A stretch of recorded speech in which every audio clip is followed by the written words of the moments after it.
Hello. So, a goal I've had for a long time is to beat Half-Life on hard mode with only a crowbar. And I did it. And so, since I frapsed the whole thing, I'm uploading it. And yeah, here we go. The reason I'm not using the in-game audio is because this game is designed to be played with the CD player, and it reads the in-game music off the CD directly. So, if you have another CD, like Prequel by Dreamcatcher, for example, in your CD player while you're playing this game, and it tries to play track one of the in-game music, it will play track one of Prequel. So, that's kind of what happened to me. I had recently acquired a copy and ripped it and left it in my CD player, and so there was random Dreamcatcher music playing throughout the gameplay, and the starting and restarting of the song is quite annoying, I think. So instead of that, I'm talking over it, and that's why you hear my voice instead of the game.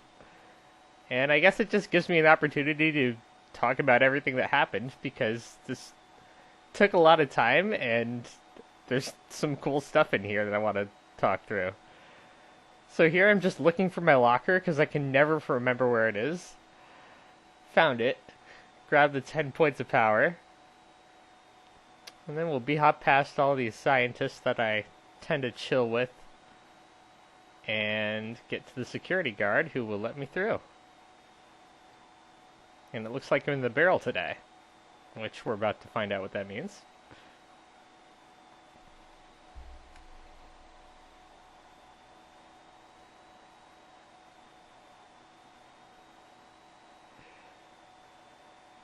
Yeah, slowest speedrun NA, I know. I'm about halfway between a civilian and a speedrunner, I would say, so I know how to b-hop, but not very well. Of course, I'm not scripting. I am using M-Wheel down, so there's also that. Most speedruns you see will be auto-hop scripting. And then we gotta wait for this long speech. I forget which scientist opens this in this run, so I just try to move both of them towards the thing. The black guy and the old guy. And eventually, the old guy will just be like, "They're waiting for you, Gordon, in the test chamber." And then we'll get on our way.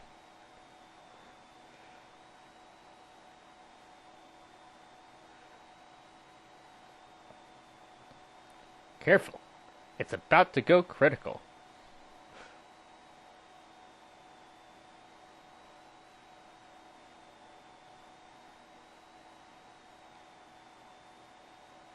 Trying to think if there's anything else I should say before I get started, because once I actually get started with the actual game, there's gotta be stuff happening, and right now there's nothing happening.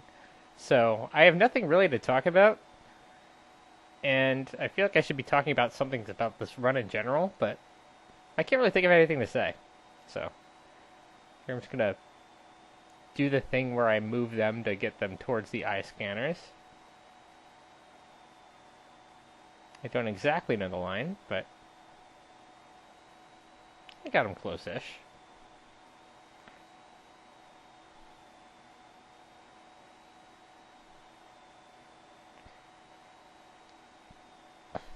It is a little bit funny how I'm trying to save 3 seconds here, and there's a lot of places I could have saved like 3 minutes, or more.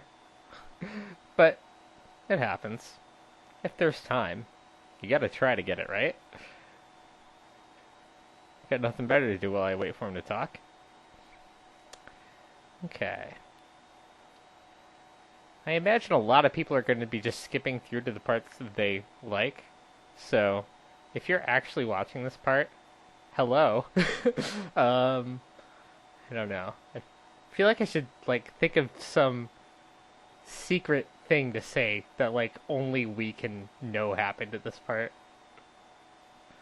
I can't think of anything. I just saw something, but I'm not going to say it anyway. Alright, we'll keep going. So, it's probably not a problem. Probably. But I'm showing a slight discrepancy in... Well, no, it's well within acceptable bounds again. Sustaining sequence or whatever. Oh, I'm way early. Didn't even turn on the beam yet. Well. Happens.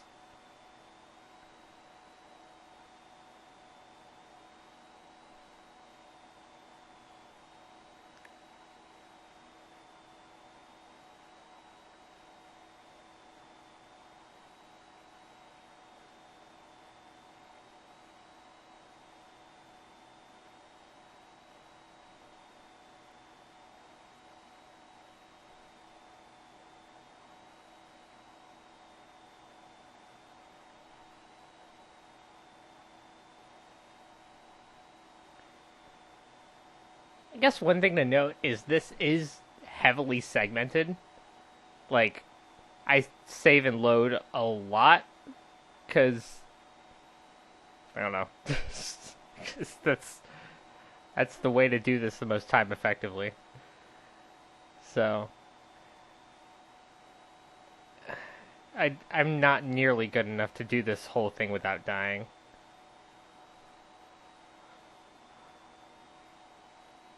So, if you find yourself dying a lot trying to replicate what I did, no, it's not because you suck. Well, it is, but I also suck. The thing is, like, you can be a lot better in a game if you only show the top 1% of your gameplay. And that's what you're about to see. Although I guess this is more than 1%. Like, I think I edited it out about 50% here. So, yeah, you're only missing, like, 50% of it, but, like, the 50% you are missing is quite embarrassing. I do kind of suck. But, you know what they say. Easy skins, easy life. And now we have unforeseen consequences. And we're just gonna get the hell out of here. Well, there's a way I know to jump through that window and save like a minute right here. I don't know it. So, we're going the long way. Wait for this door to open. This guy eventually gets revived, but we ain't got time for that. Luckily we got one working door, because I don't have a crowbar to open the glass with yet. Now we gotta wait for these two. They're gonna tell me to get topside or something. And normally I would take this time to teach you about AZK, but I don't do that anymore. I guess on that subject, I can give it a little bit of my background. So, I'm kind of a retired CS player. Like, I used to play CSGO at, like, an ESEA intermediate level, just drive to LANs and stuff, but I don't really do that anymore. Well, I still play a few LANs, but I used to play, like, one a month. Then coronavirus came, I stopped playing, and I haven't really started again. I've gone to one LAN since end of 2020, so that's why my movement is, like, reasonably competent. That, and I spent a lot of time surfing in CSS. Trick surfing, not so-called skill surfing.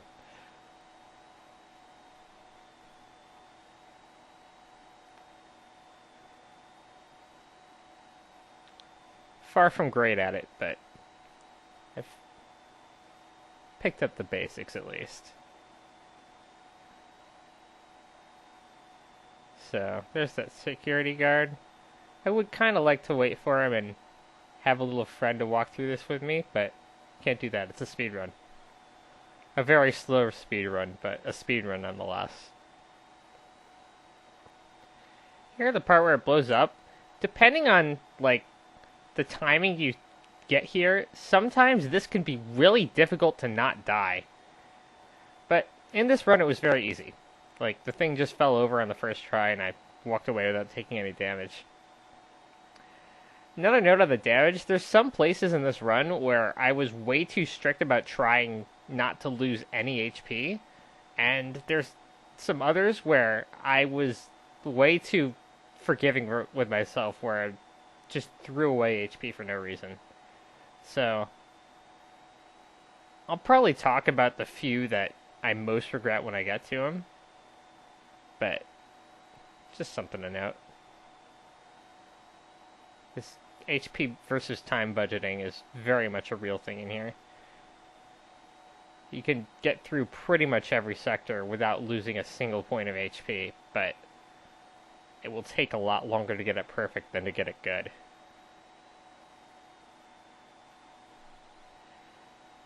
So here I just surf down here to save a few seconds, because who wants to wait for that thing to fall down?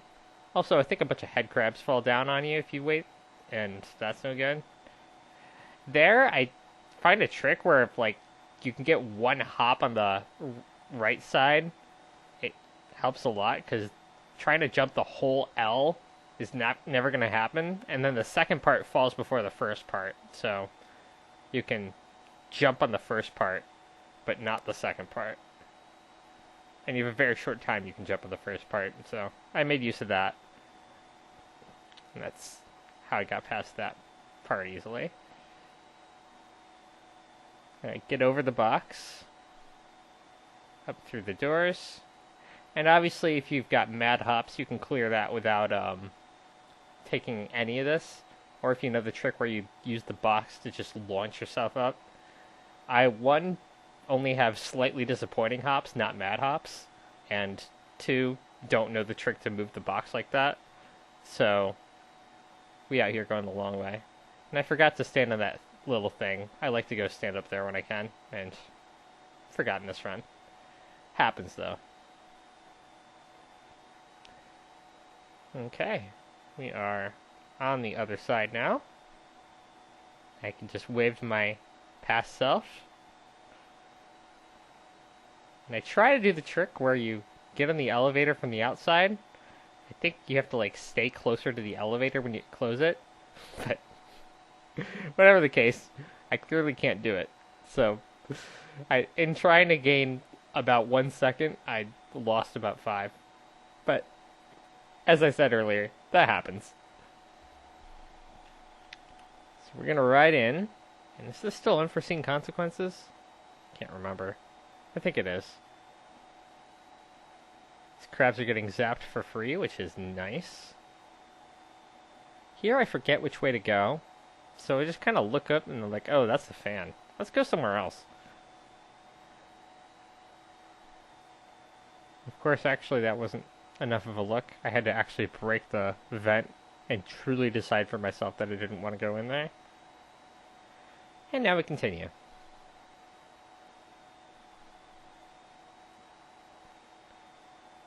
And that guy just kind of dies, but happens. We can turn off the power, which will save us a few HP.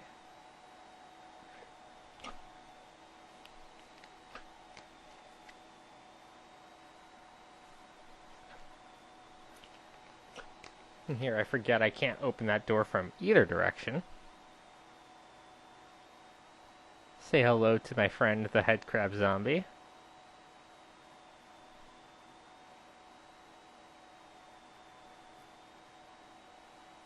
And watch the security guard died. There might have been a way I could have distracted his attacker and stayed alive here, but I didn't. You see, he ran to the door. Maybe I could have stayed close to the door and made him try to attack me. But happens. So, basically I went in there for no reason. And many seconds lost. But, happens. So now we got a one-on-one the crabs. Quite a bit of saving and loading here, because this is just an annoying angle to fight a crab at, but we got there. 143 still. And we keep going. Trying to get your head cut off on that fan. It's suboptimal. That floor thing is unforgettable. Like, ever since I was like 5 years old, like when I first fell through the floor of this game, I've just been like, in some points, whenever I saw a floor that was remotely possible to break, I was wondering if I would just fall through the floor. I think I just laughed the first time, and then I was a little bit scared of it happening after that. Funny story, it kind of actually did happen to me now. And somewhere I used to be afraid I would fall through the floor, but then got over it. And then it actually happened. It was not actually the floor, it was my bed. I went to get out of my bed, and it just collapsed.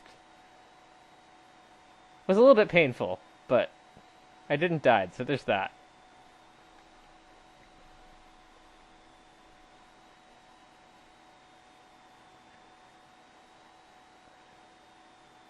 So here I'm going to say hi to the scientist behind the... Well, the security guard friend's going to frag a few crabs first. And I'm going to frag one myself. Then I'm going to say hi to the scientist behind the thing. And this means like, what the hell are you doing? And turn off the lights. And then walk away. I guess that's just his way of living. I respect. Grab some more armor. We're up to 53 points of HEV, which is pretty good. Now we spawn these Udiclaws in. It's very difficult to fight more than one Udiclaw with a crowbar, but if you can take one-on-ones like this, where the rest of them can't see you, it becomes a lot easier. I had far from perfect technique in one-on-oneing them, but thankfully I got lucky enough in this part of the map where you can stand here and they can only kind of see you, depending on what angle they're walking in on. Normally they don't even know where you are when they try to walk in there, and they're like, I don't know what to do. I'll just respect this guy. And then I frag them.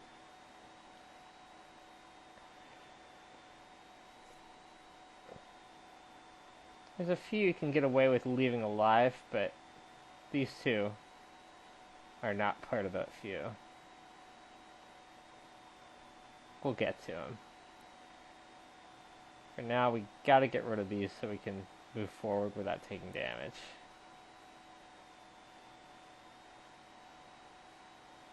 Here I'm just saving every time I get some hits in, because if you do that, you're eventually going to get all the hits in without dying.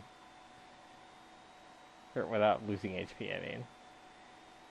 Alright, so, next part. There's this one. Normally I like to bait out the first one and then run after they give the first green zap, but there I just went for it and I landed it somehow. 1 in 100 times that'll just work. That's pretty much the right technique for that pair, though. Just run out, maybe bump into one, run behind the corner again, let them try to zap, then run out again, and they'll stagger themselves enough you can run by them. Here we can just ignore their presence. They can just chill out there. They ain't hurting anyone. Well, they have hurt some people, but they're not hurting anyone presently.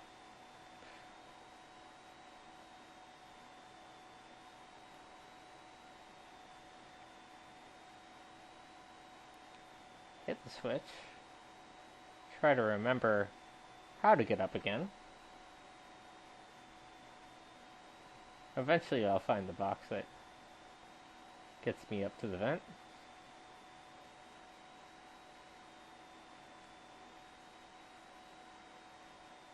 Or the ladder. See, I couldn't even remember what it was.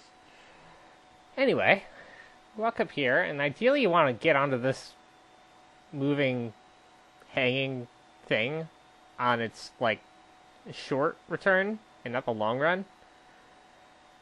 I didn't get on right here, because I was worried about a headcrab possibly being behind me, and As a result, I am going the long way.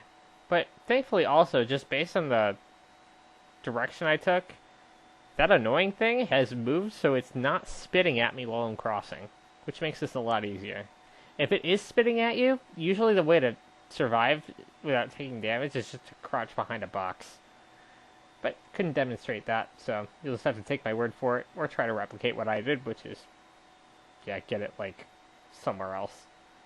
Even though I did that completely by accident, I'm not sure how I did that. It can be done, so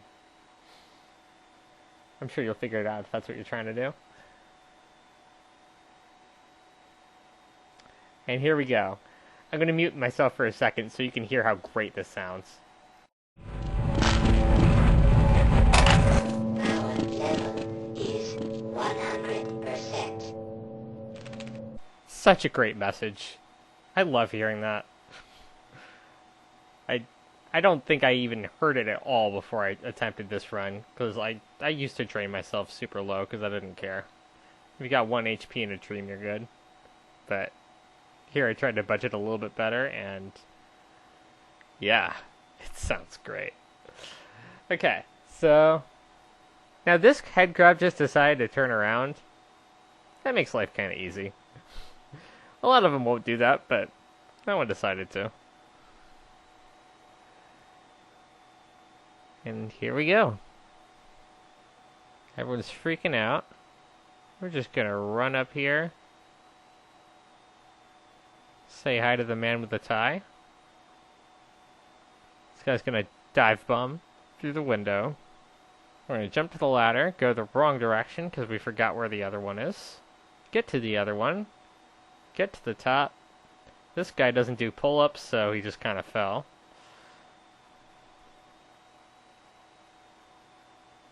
And here we are.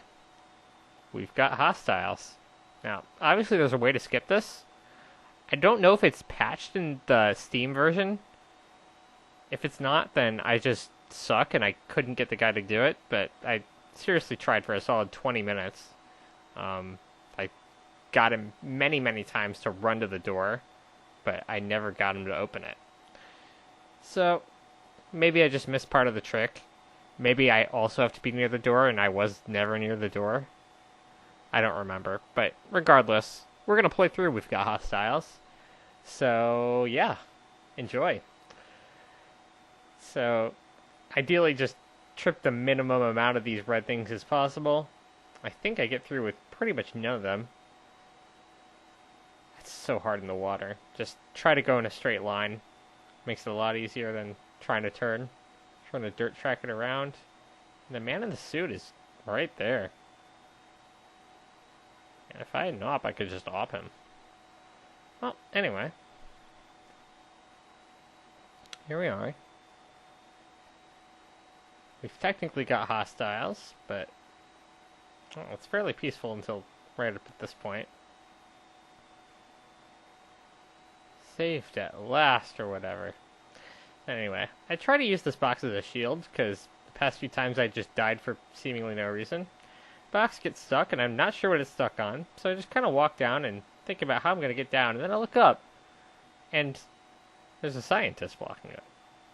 Like, oh. So, I guess I get the guy to see me somehow. I'm not really sure what I did and didn't do here, but part of it might be that sometimes if you don't see the enemy, they also don't see you. So, because I'm not looking at him here, maybe he doesn't see me. Regardless, I'm somehow able to drop down, miss the button, go again and hit it anyway, and get up the ladder without him ever shooting at me. So, that went fairly well. I could have taken a few points of damage, because we're very soon about to get HP and armor again, but I made it away with 100, so here we are. Let myself take a bunch of damage here. I probably could have done that better, but like I mentioned, I really didn't need to. Because it's coming up right here.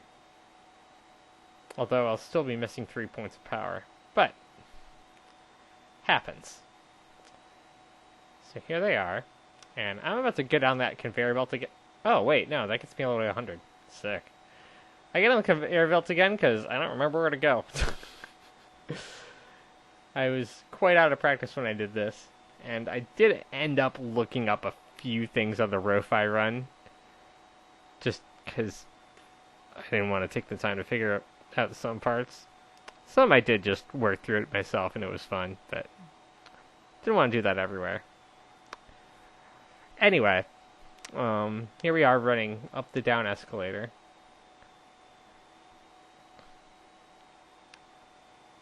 And drop in here, get through the red, get over the blue.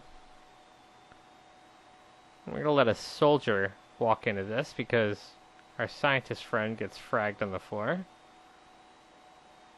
Soldier does take a while, but don't worry. He will decide to get eaten.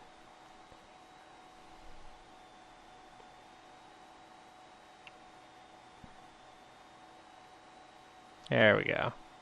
So now I go the wrong way again.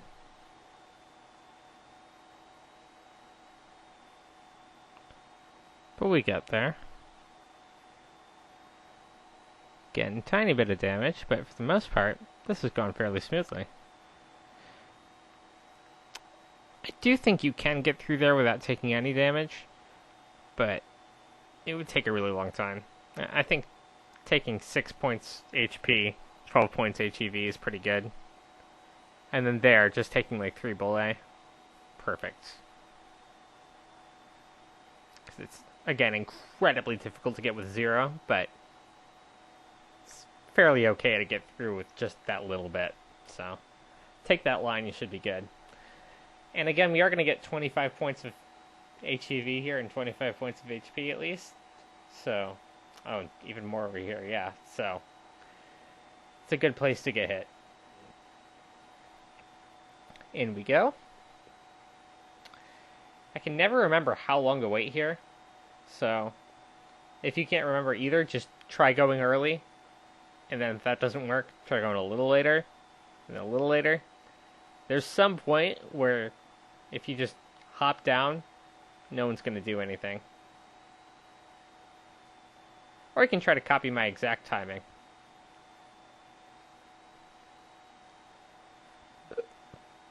In any case, that's the line.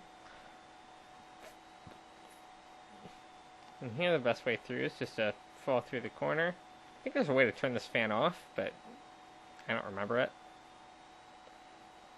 And whatever the case, I think this is faster. So, just save it 3 more times. Whatever that does. DOS. Whatever that do. We chill in through this vent. You know, we're going fairly slowly, but we will get there.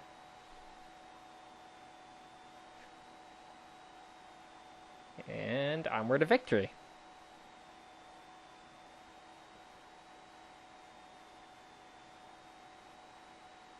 Well, so much for the government! My dude, why couldn't you have been here like 20 minutes ago? Well, anyway. We out here in the blast pit.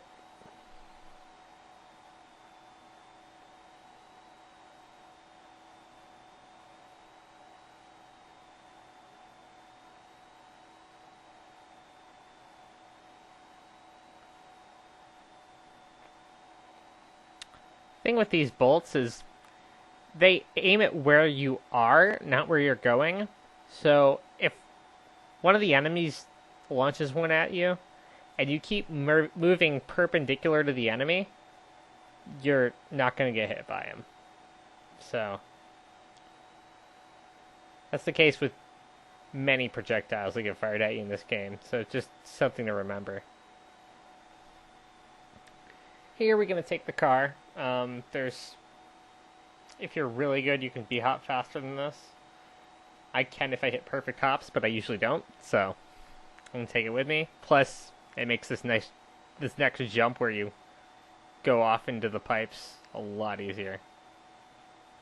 I think I didn't cut that perfectly. Whatever, not going to fix it. It's good enough.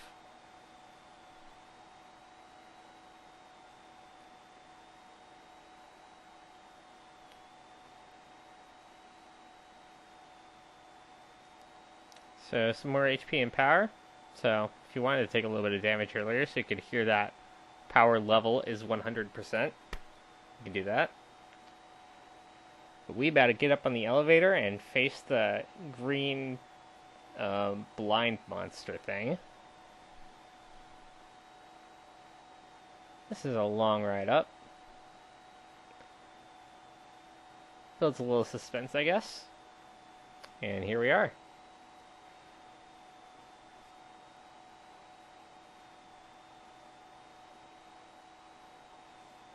Slightly disappointed hops.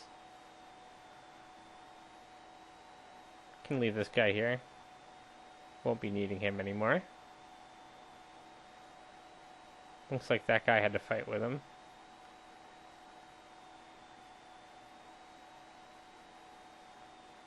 It's unfortunate.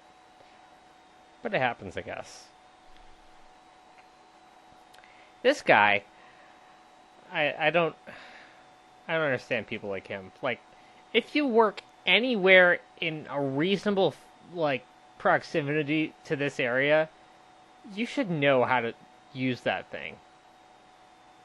Like, I've encountered many people at my workplace who don't know how to utilize things that are, like, closely related to the things they work with. So, I would hate to work with that guy. That's all I'm saying. But regardless, we out here. That security guard was not trusting of his friend who would have told him to be quiet, and died. Got Darwinized. Happens.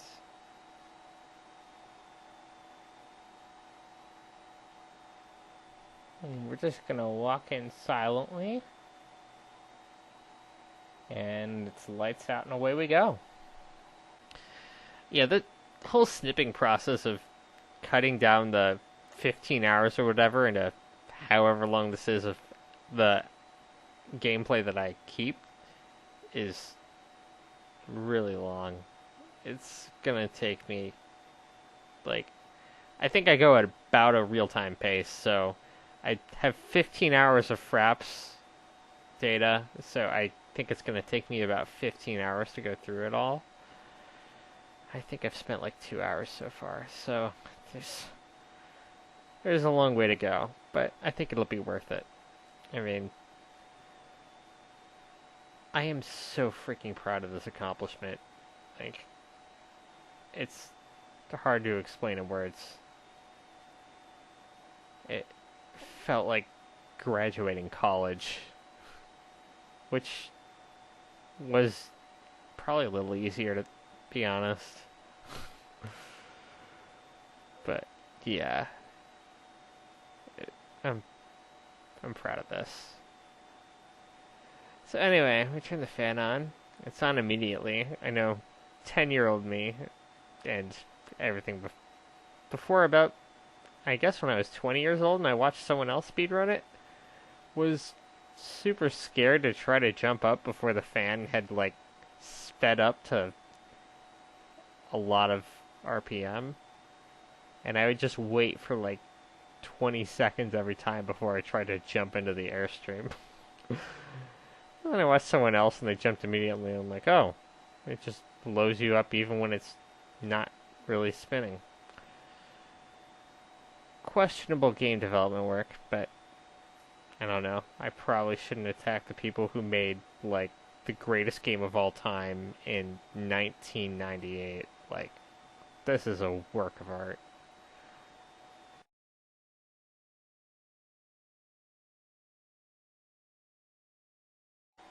But anyway, we hit the oxygen, we hit the fuel, and we move on to the next area.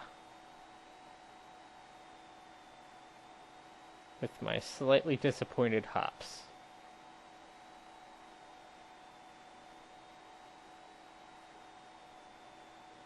I don't know what I was doing there. But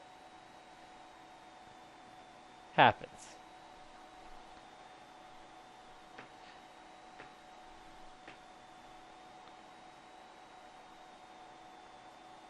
Yeah, it thinks I'm not there. That's the optimal time to walk around, obviously. Just when it decides to chill. Unlike Turtle. Turtle has no chill. Here I'm going to break these because I don't want to make noise breaking them when I come here again. My future self will thank me. Here I forget to hit the load button when I see that there was nothing there. Could have saved a few seconds off the speed run. But, happens. I'm kind of resisting the urge to joke about me calling this a speed run again. Anyway.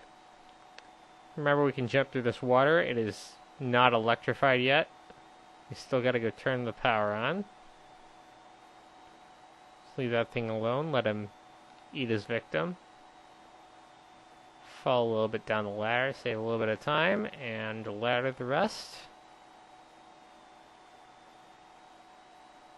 And up and over the pipe. I think we just breezed by a scientist there. I feel a little bit rude. I've been told you're not supposed to do that to people and you should say hi instead. But, happens. So this dude's up here just crawling around.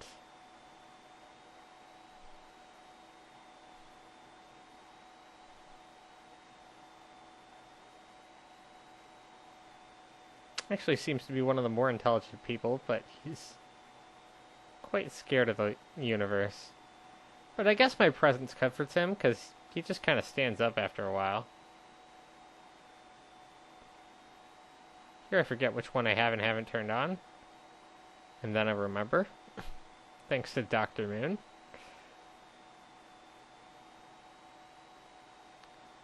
And then we wait for this thing and walk down to our other spinny thingy. And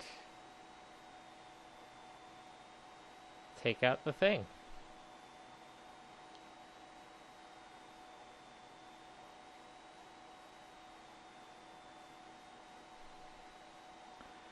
Here I forget where the ladder is, and then I remember.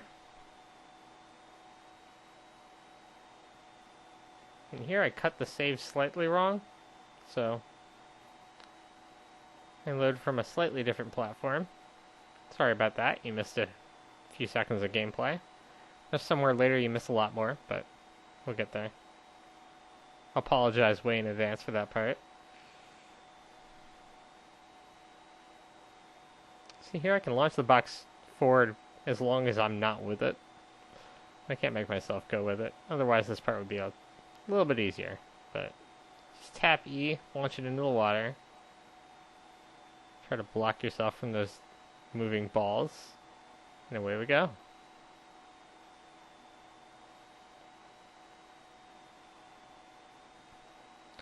Here we just gotta fight this thing. He's annoyingly positioned. What can you do?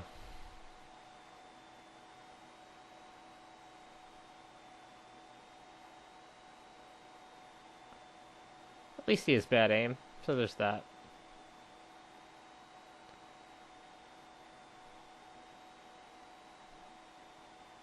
But apparently so did that security guard, because he died. And the scientist wasn't quite Gordon Freeman's level of epic. So that happens. Now we gotta kill this thing. I know there's a way to do it from, like, hitting the button from still inside the cylinder room. I don't know it. So, I go all the way around. Like the game developers intended you to. Almost get fragged by the green monster, but we get there. After a few saves and loads, of course.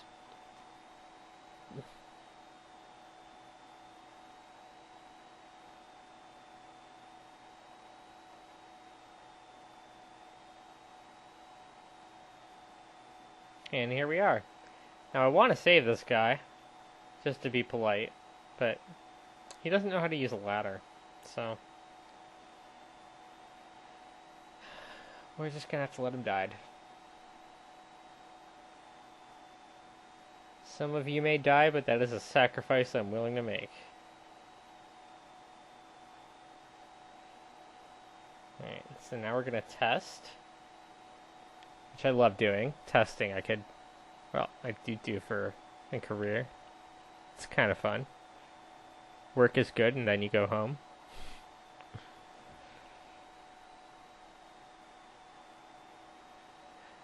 And there we go. Test fire, especially fire. But still also test. And now we go into the hole. Now, for the longest time, I thought there was no way to get into the hole without taking HP. And so I retried this, jump into the hole, trying to, hit the angle somehow to, not lose any. And then after, a really long time, I suddenly noticed there's a ladder here. So, yeah. If you didn't know that, there's a ladder there. You might want to use it. This part's a little hard. Just save and load as much as you need to. Eventually you'll hit the line right. And then we get down in the straight angle into the water. Through the hole. Up the side. And into the next part.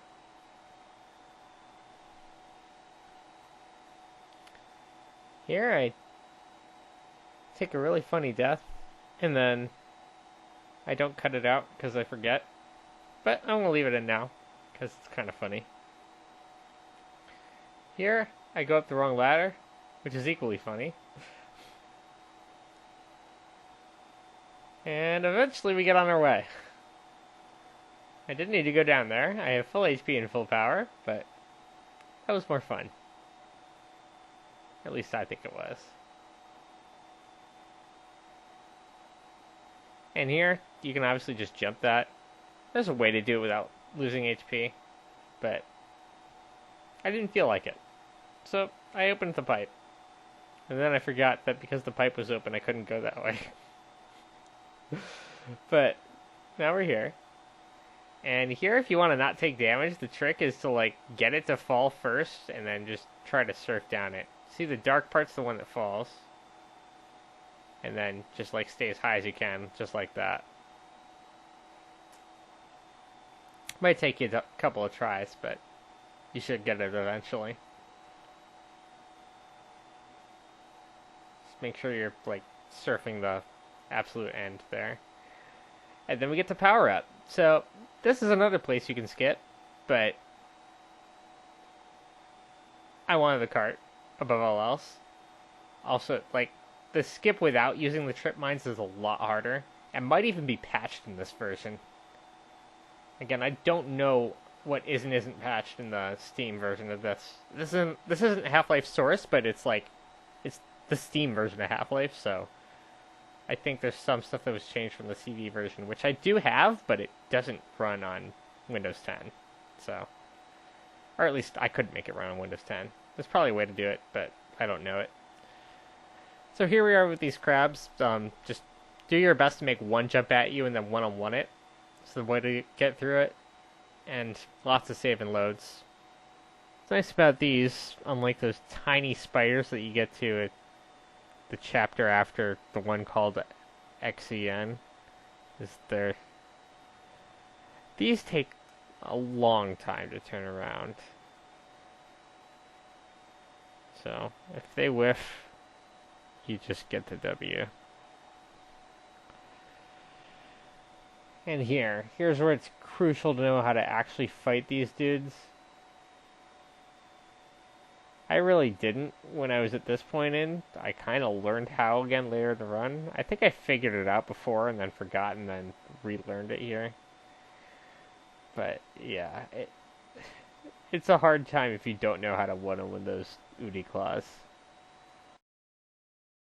The trick, if you haven't seen it before, is you have to wait for him to launch green thing, swipe while he's launching green, and then run away before he swings. Kind of like I just did there. You get a free swing if you do that.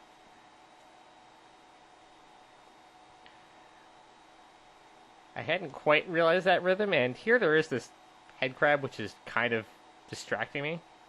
But if I got a fair fight with him, that would be the way to take it. Now he's almost dead, so there's nothing really to do there. But it's a helpful time to learn how to one-on-one the... A helpful time to know how to one-on-one a nudie claw, and there's going to be times later where you actually need to know how to do that, so...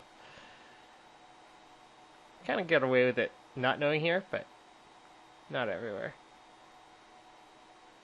And even here it helps. Okay, anyway, onward to victory.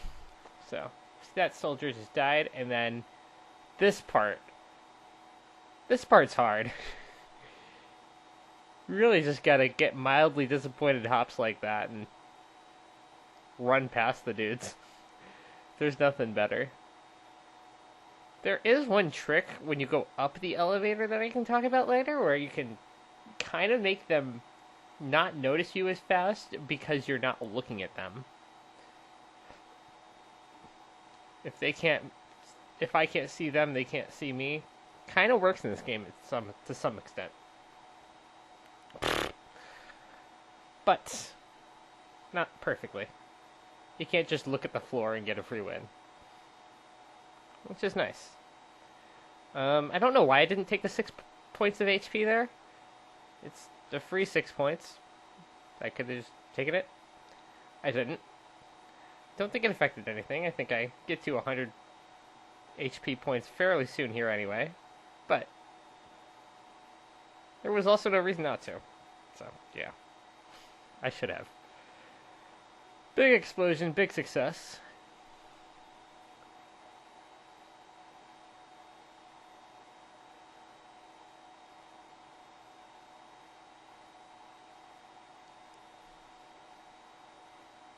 And here's the part where I've gotten a fair bit of success by not looking at them, and you can see there I just bought myself some time by not looking at them, but pretty quickly just started running. And yeah, I didn't take much damage. Took a lot right there, but yeah, it's just a really hard sector. Got through it, and now we try to get to on a rail. So there's going to be this dude trying to... Ooh, more HP. Yeah, and there, proof that HP didn't matter. What I needed more was some armor. HEV would have helped me. But we'll get that later too. We keep going. So I run past that nudie claw rather than fight it. And we gotta deal with these two. I try to get this dude's attention, because I don't want to fight two at once. And that actually works. Then he runs out. Eventually runs at me. And so we get the free death because we have the fire. And he's like, I'm not going to follow the fire. I'm not going to follow the fire. I'm not going to follow the fire. And I fell in the fire. And then here come the firemen, and they also fall in the fire. See, zap, zap, zap. Like, come closer. Eventually he comes closer. Took a lot of persuasion, though.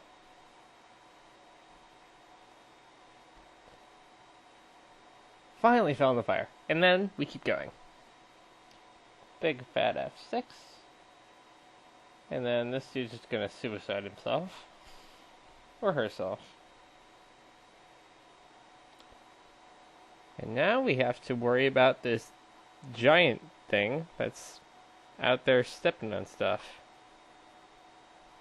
First, I want to go say hi to the dude who claims he's never going to make it. I think I grabbed the HEV. Yep.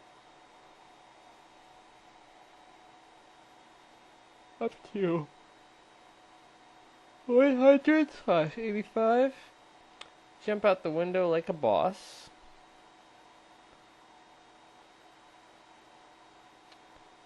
And then run into the big lane where this dude's going to follow me through. For a while here, I forgot where to actually hit the switch. And then Dr. Moon comes to me and I remember. Luckily, this dude is really slow. Like Harrison Burton slow. So we keep going.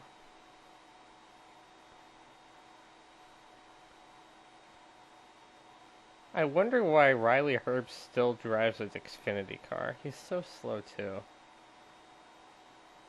Anyway, on a rail, everyone's favorite chapter in the game. It's so good. This guy's gonna give me the only information about that rocket that I ever find out. It's still very vague, but I, Gordon Freeman, I'm happy to have his advice. And kind of wish he would get on this cart with me and help me fight these dudes. Because I don't get the help of any security guards for this whole chapter. And it would have been useful if I did. Onward to victory. We descend. We reach the end.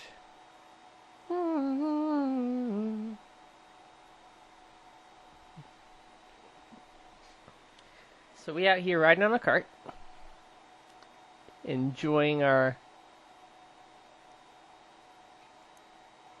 motorized life.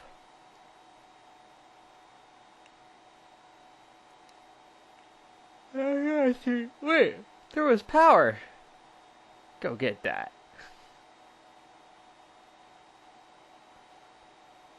And I do.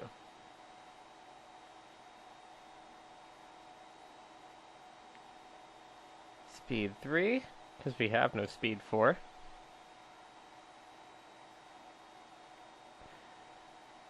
Here I save it, so that I can load it later, when I figure out there's nothing in the boxes. There's lots of times I forget to actually load when I do that, and I just run and continue the run, but there I actually remembered, so that's kind of cool. Just some more thing there. Saved, explored, loaded, acted on what I found in my exploration. And now we are here. So, decided to go this way, and we get up to this railing place. Anyway, regardless, I figure out that I don't know how I can possibly hit that switch without picking up the weapon. And without taking a ton of damage, honestly, because that torrent is really annoying. So, I ended up deciding just to go through this without the car, and works out pretty well. If you didn't already know, going up ladders diagonally like that is quite useful.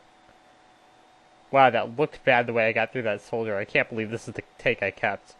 Again, some places I was sloppier than others, but like, if you hold A and D or A and, W and D and W, or W and A going up a ladder, it's faster than going up straight or sideways.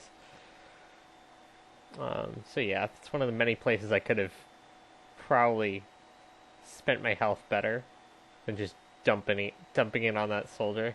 I'm sure there's a way to get through that. Those mines, it took me like 100 tries, but if you jump through mines 100 times, eventually they're just not going to blow up. Just based on the way the game is. There's a better frame rate. There's a best frame rate to do it at. I don't know what it is. I just leave it on my FPS Max 120. That's what I played this on. And yeah, look, I'm down from like a lot of HEV to a little HEV. Like, I just blew so much right there. I feel like I could have done that much better. But here we are. I'll have to launch that rocket with what little I got, and I think you'll find it quite impressive the way I eventually do. Car's gonna blow up the mine, and then we gotta go catch it. Luckily, my slightly disappointed hops are good enough. There we go. Save it right here. And now, the big field of Udi Claws. This is an unforgettable experience. The way I normally do this is just, like, alternate around the pillar, but, like, saving and loading here, there's so much lag, I eventually stopped doing that. But you can beat them just by doing this, like, staying in this area the entire time. I think I've played through this one fight 3 times successfully with just a crowbar, and yeah, here I just give up on that because I just kept dying from that save, and now I wait a little while to reset them a little bit. Yeah, they can't zap you if you go along this wall, so it's a nice little safe place to go to if you ever need to. Come in again. I think I take a few more swings before I decide to run past him and fight him from the other side. That looked like a bad save, but I got a better save immediately afterwards, and we never got hit, so it works. Again, got into a bad situation there, but jumped out of it, and here we are.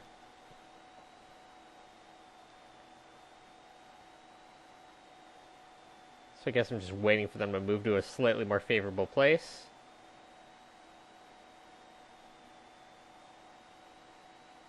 And here we go. Let's see if I can take all of these without losing any HP. Spoiler, I do. This one isolated one could have been dangerous, but he was scared because he almost died. I don't remember why I jumped through here like this and then eventually kept the save, but here we are. Oh, I think I wanted to try to get the soldier to fight the Uniclaws. Yeah, he really didn't, but I tried. Alright, so well, I distracted them there for a second. That's kind of cool. So here what's nice is when you got one this close to you, all the others will only hit their teammate, so they can't hit you through them. So you can use it to shield. You can use the one Uniclaw to shield you from the other Uniclaws. It's kind of nice. But yeah, I think I'm down to just 2 left, or 3. Looks like 3.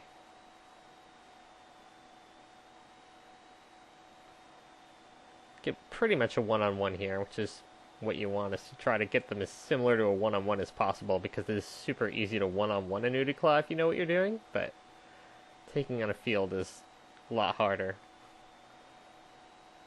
There were 4 left. I was blind. Alright, now there's actually 3.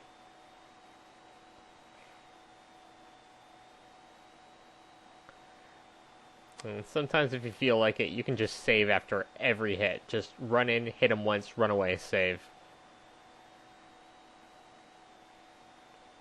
That's what I did, except I hit him like 7 times there, so. Eventually,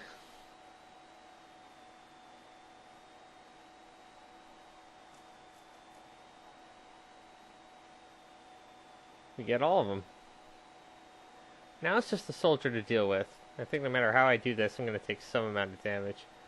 Oh, I did get the one soldier to blow himself up. Okay, that's cool. I forgot there were 2 here. Oh, there's no longer 2. There's 1. And here I run around for a bit while trying to decide what to do about this dude. Eventually I grab some HP and I try to b-hop past him, which works to an extent. I think I lose like 6 points of HP or something like that. I think here I'm trying to do anything I can to bait him to the other side. Just need to run in, hit the switch, run out. Here I caught him running, yeah. Alright, that looked like, I don't know what, 10 points of HP? I forgot what I was at. I think it was like 84 or something. Might have been 82, which would mean 6 points. That'd be kind of good. But regardless, that's one of my less regretted damage takings, because that was not nearly as bad as I would expect it to be. And away we go. I have a car again.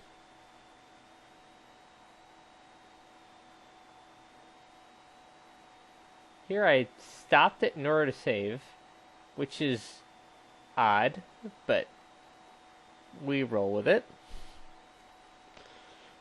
And here at the fork, where you have to go hit the switch to keep your car. And I want to keep my car.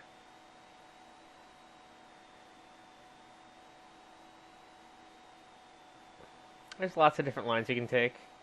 I choose to go for the med kit in front of those boxes. And yeah, they're too busy throwing heat grenades to do anything. Get by relatively okay. Alright, now the rotating bridge. Normally it's nice to just avoid the bridge here, but we're in a crowbar run. We can't get through those boxes. Unlike that epic B-hop I'm coming up to. Or, yeah, I'm trying to figure out which part of the recording I'm on. Unlike the epic B-hop part, this... Yeah, I am coming up to it. Yeah, this is on a rail, and it's in questionable ethics. Unlike the epic B-hop part we're eventually going to get to, that, I think, is impossible with a crowbar. Though I'm sure someone's going to prove me wrong and then just find some way to get through them. I don't know if you just blow them up while you're at 100, 100 and you're at the perfect angle, but then you take so much damage. That's probably not worth it. I don't know, maybe you just... I don't even know, dude. Here I part ways with my car because we're almost at the end. It's just so hard to fight both those soldiers.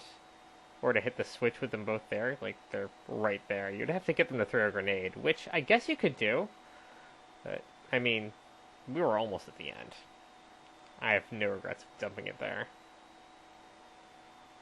Right. Jump over the thing. Ignore the dude who's chilling in the corner. Get ourselves a good save. He's gonna just walk out and clear the way for us. The other one's still chilling in there, but he thinks we're over there, so we're over here.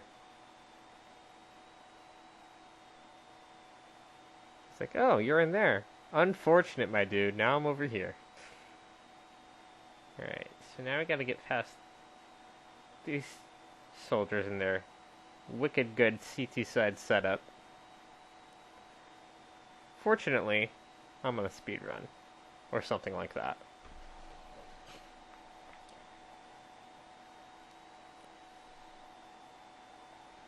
Squad, we've got Freeman. Hell yeah, you do. Check this. Slightly disappointed hops. Now, there's a way to get down there without them ever noticing you. I not only don't do that, I get a bad save here. And I roll with it. So, there's 40 points of damage I didn't need to take. Now, here there might be a better way to get around here, make them blow themselves up or whatever. I take a suboptimal line and B-hop past them. Get myself down to 8 HP. I made this like as hard for myself as I possibly could. Oh my god. But it was enough. You can get through the rest without losing anything, pretty much. So, good luck with this part. You gotta run straight for the button. That's your only chance. You can tell that took me like 50 tries, but go here. Make sure you stay out of range of the soldiers, because they don't die to the launching rocket, and they can throw heat grenades through the window. It's literally just... There's no glass. There's just an opening right there. So yeah, we launched the rocket, and then we got two more soldiers to deal with. Luckily, the group throws grenades in here. It scares the other two soldiers if they're close enough, and if they're scared, you can get free hits on them. You don't have to kill them all at once. You can take like 7 attempts, but as long as you can get a few free hits on them, wait for another grenade, do it again. Eventually, you'll kill them. And do that for one of them, and then you get a one-on-one, and then the one-on-one you take the same way, and it's a lot easier.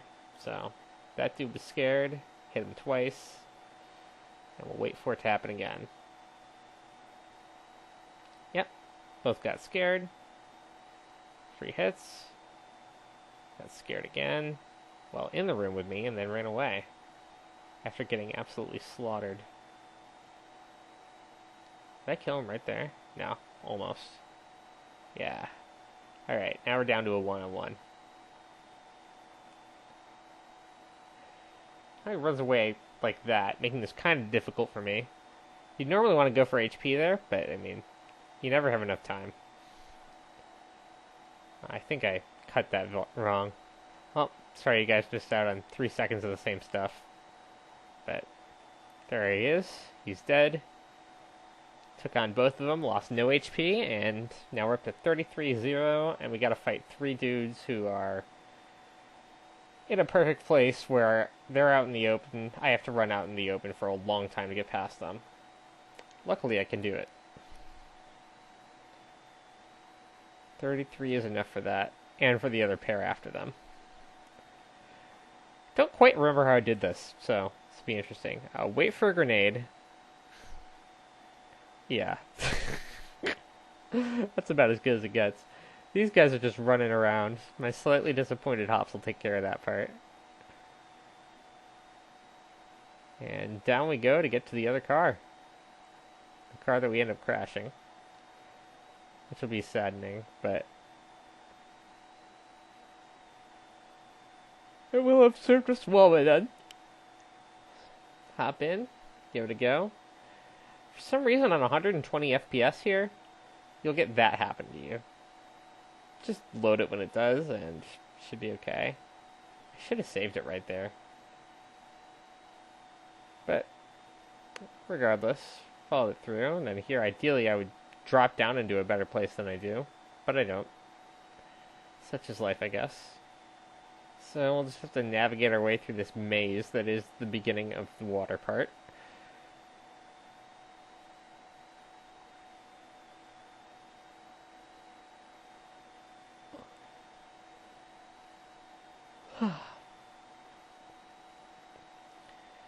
Yeah, I think that rocket launch is the hardest part up to this point. So, if you can get past that, you're in good shape. Well, if you can get up to that, no, it's not weird that you're struggling with it, I guess I should say. Trying to find a way that that information was useful. I don't actually know. But, yeah. Glad to be past it at this point. Swimming upwards. Second time this deep with a crowbar.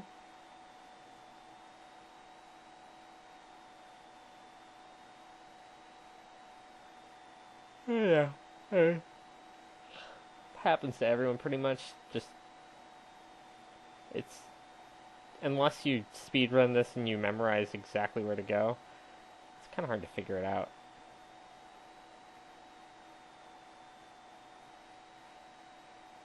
But eventually I realized I must be on the wrong side of the thing. Not before exploring these pipes, though.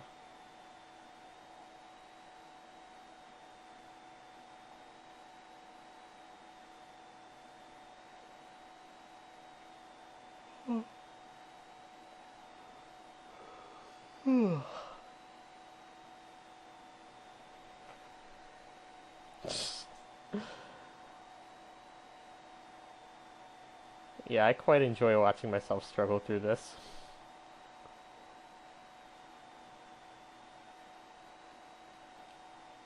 I could have solved and mixed a Rubik's Cube in like 3 times in that amount of time. Oh, I was on the right side at that point, yeah, so. It's just even when you're on the right side, it takes a long time. But, here we go. Grab some HP, as is so nicely stored for us here. Hello, fellow black dude.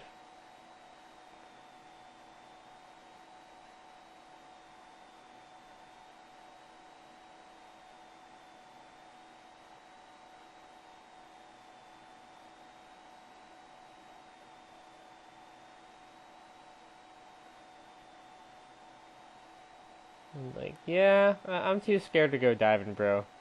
I'll catch you later. See you topside or something.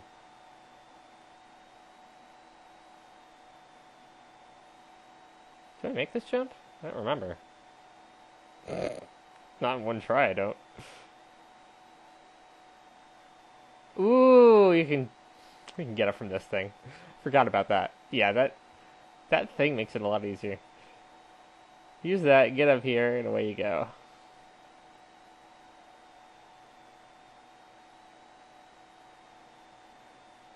But not before forgetting which direction to walk in.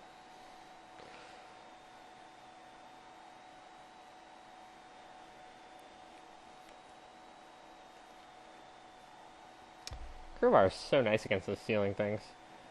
Alright, here just some slightly disappointed hops will get you through it, but the spilled water makes it a lot harder. I think, yeah, just jump on the pixel. Oops. Well, not gonna edit that out.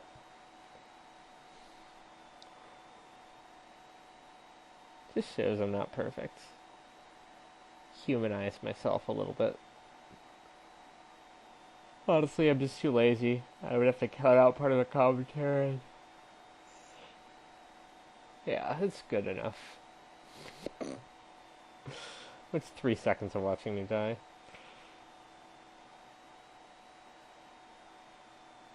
Like any HP? Any HP? HP! No, I really wanted armor, but we'll take those. And now on to the part with the squishy thingies. Hello? Turn on? Thank you, game. Jump up. Yeah, let's try that again. As usual, my slightly disappointed hops disappoint me. If only I could just follow that box. Some people know how to do that. I'm not one of them. But hey, a way up. That's a little easier than jump through the thing. Alright, so I think I'm one-on-one an Udiclaw here, if I remember correctly. Ooh, multiple Udiclaws and crab. Yeah, this is the part where that guy could let you in, but he doesn't. Real cool, my dude. The freaking boomer doesn't want to let me in. Well, okay, boomer. This part is like annoying because the part where you want to fight the Udiclaw in is the part where if you step too far, it'll auto load the next level. I fight him here anyway. Just suck it up. I guess I spend most of it on one side of the loading point, so it doesn't really affect me much.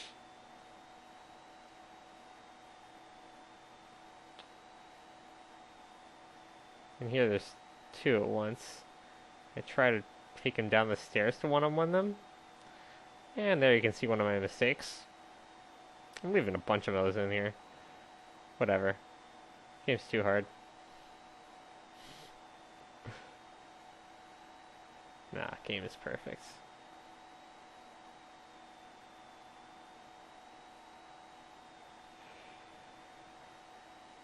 Yep. You're really sucking up the load thing. Surprised I kept that save, but I'm at 100 HP and the Udiclaw is dead, so when that happens, you just save it.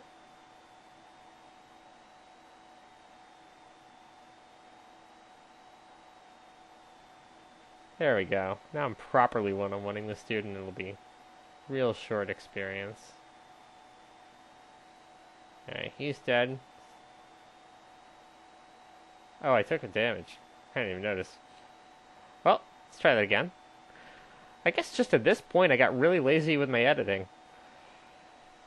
Well, game was a speed run. Editing was even more of a speed run.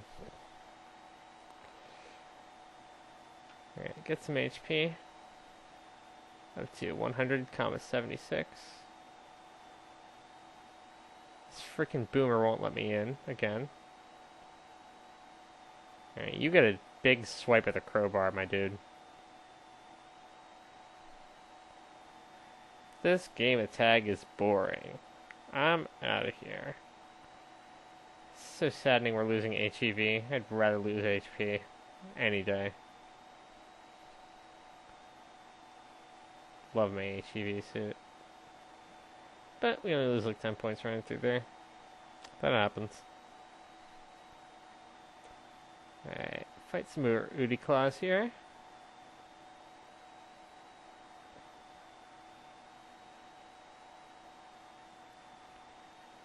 I'd love to just B-hop past them all, but I always take damage.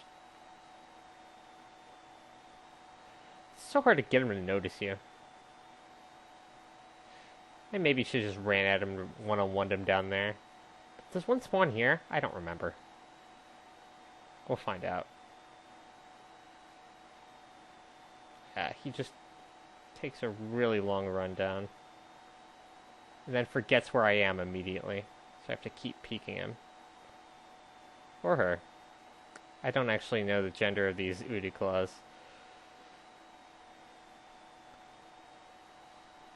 I've been making it up.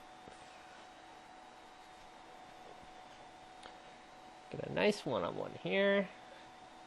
And we get on our way to the next one.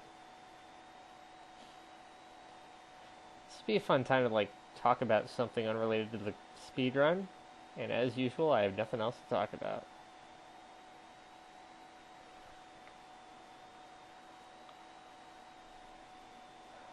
The Coke 600 this year was so good, though. I don't know if anyone on my channel watches racing, but that was a great race.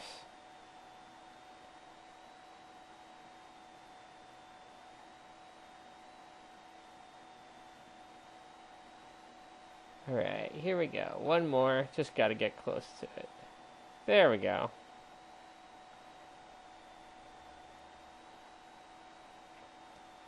And then, shortly afterwards, we'll try to get captured as soon as possible. Just play E5 into D4. Let these guys take me in a bag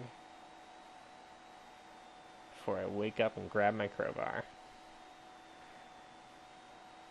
I suck up the damage here because for some reason I forgot that you don't get your HP reset after you get captured.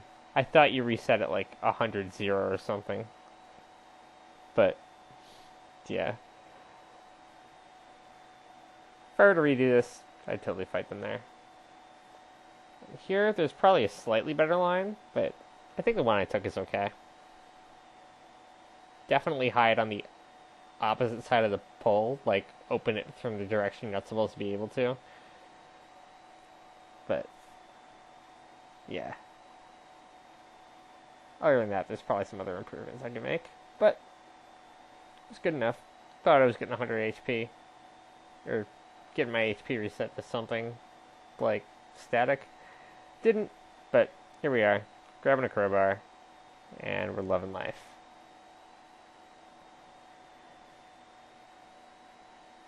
Alright, some tension in the surface out here. I don't really know what I'm waiting for right now. I can just drop down on that bar. And indeed we do.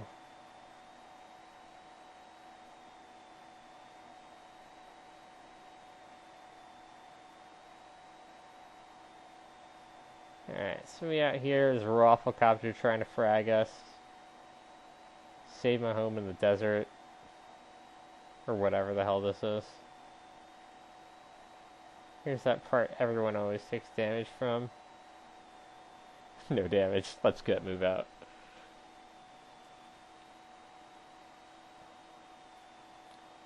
And now we just wait. Wow, that was a lot faster than I remember. Alright, we wait a little bit.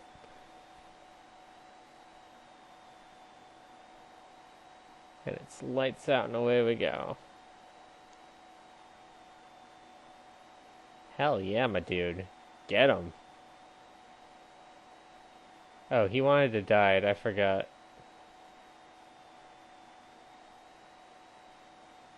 I don't think he could have been useful here anyway, though, so I don't really care that he died.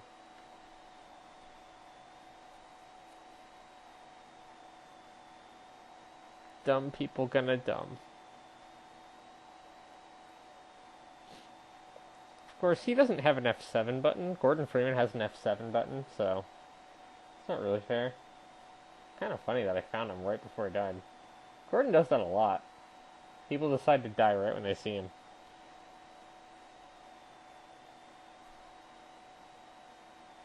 Maybe they're trying to impress him. It's like, oh, Gordon Freeman, I gotta look good. He's the best scientist in North America. Or whatever area this is. I'm in North America, so therefore Black Mesa's in North America. Because I'm the one playing. Yeah, that's annoying. Let's try that again.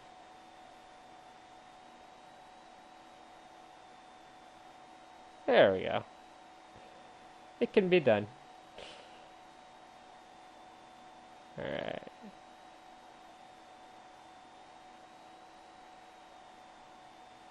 Up we go.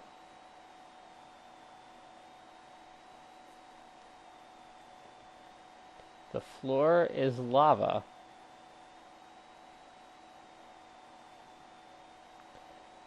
And here I just stumble around for a minute, and rather than loading and getting up quickly, I just leave the exploring. So, you'll get to see a little bit of me just bumping into stuff and generally having no idea where I can and can't go. For some reason, I really wanted to go in that pipe. But that's not a thing. This one's a thing. Leads nowhere, but it's a thing. Yes, good. On we go. Sure, I could go on your rotator thing, but I could also just walk on the wall.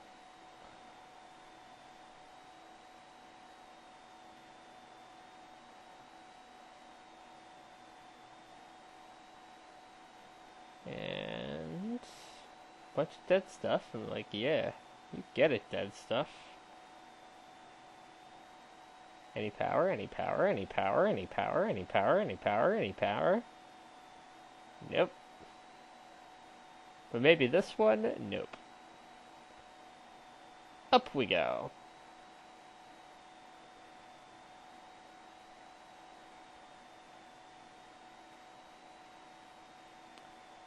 And there's Yuju reminding me I should decide if I want to buy Church's concert tickets or not. That sounds like an easy yes, but the alternative is racing at the indoor track that night against some people I love racing against, so it's not that easy, especially since I already saw them on this tour. Only got a week to decide. I'm still completely on the fence.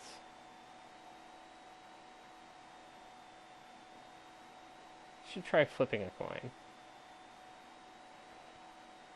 Maybe it's sold out anyway, actually. Alright, if it isn't sold out, I'll feel like I want to help them sell out because they're churches and I want to support them. So maybe I'll go in that situation. Anyway, we make it to the part with the more conveyor belts. But first, open the door in case we want to use the door later.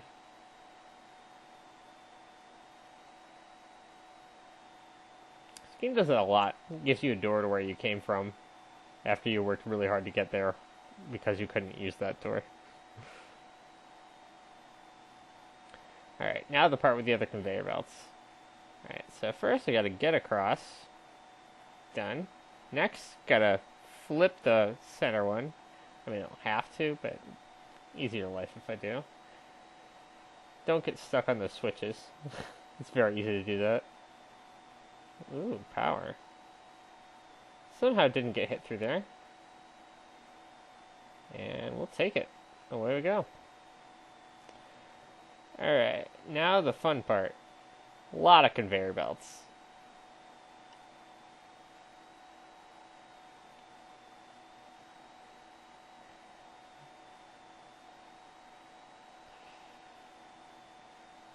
Try not to get crushed. Crushed. 2, 3, 4.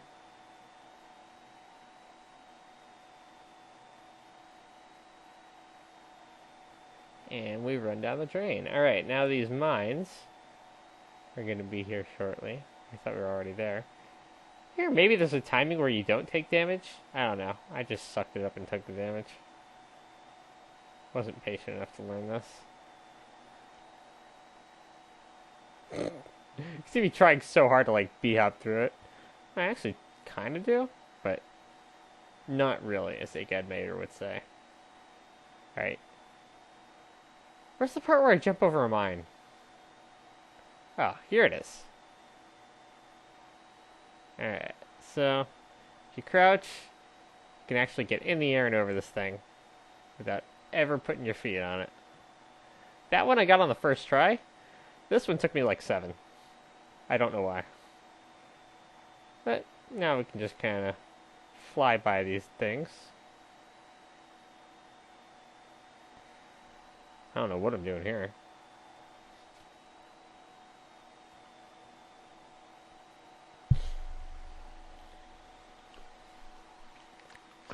Yeah, this wouldn't be any different if I had more than a crowbar, because I'm not really fighting anything. Yeah, try not to fall in the fire. I don't know if I'll let it sneeze or not. We'll see. Up and over the fence. Might be a way to might be a way to take no damage there, but I didn't do it. And here we are. Possibly my favorite chapter if it's not on a rail. Questionable ethics. Alright, so forget about that guy like the soldiers forgot about Freeman. And then this this security guard is about to be a superstar. Are you ready, Calhoun? I don't think he's quite Barney Calhoun good, but he's good. He's going to take out 4 guys, I think. At the very least, here's the first one. So you can see what I do. I got to make this soldier constantly context switch. If I'm closer, he'll shoot me. If he's closer, he'll shoot him. So I just run behind him and then in front of him. And he doesn't have time to frag the guy because he's constantly deciding who to frag. And my teammate's just taking the guy out the whole time because he's not context switching. He keeps his focus on that guy. So there's 2 quick frags. And I just lure these guys in as well. Sometimes I get stuck like right over there. I think that's what happens with the 3rd one. We'll see for sure, but I think that's what happens is he gets stuck there and I have to somehow pull him out so we can fight this dude.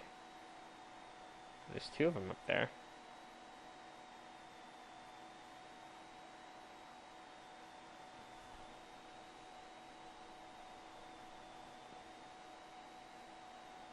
He throws another grenade at me. Lots of heat grenades coming out here. Like, yo, come fight me. Cash me at land, how about that? Cannot make this guy turn around. And then he finally remembers, oh yeah, Gordon's that way. Still gonna chill though. And he just runs away. I don't know what he was afraid of. I mean, I'm using a crowbar. But here he comes. Trying to fight me. Yeah, this took a while to get him to go past this, but hey, you got a free hit there. Maybe that's what made him change his strat. He got hit by a crowbar.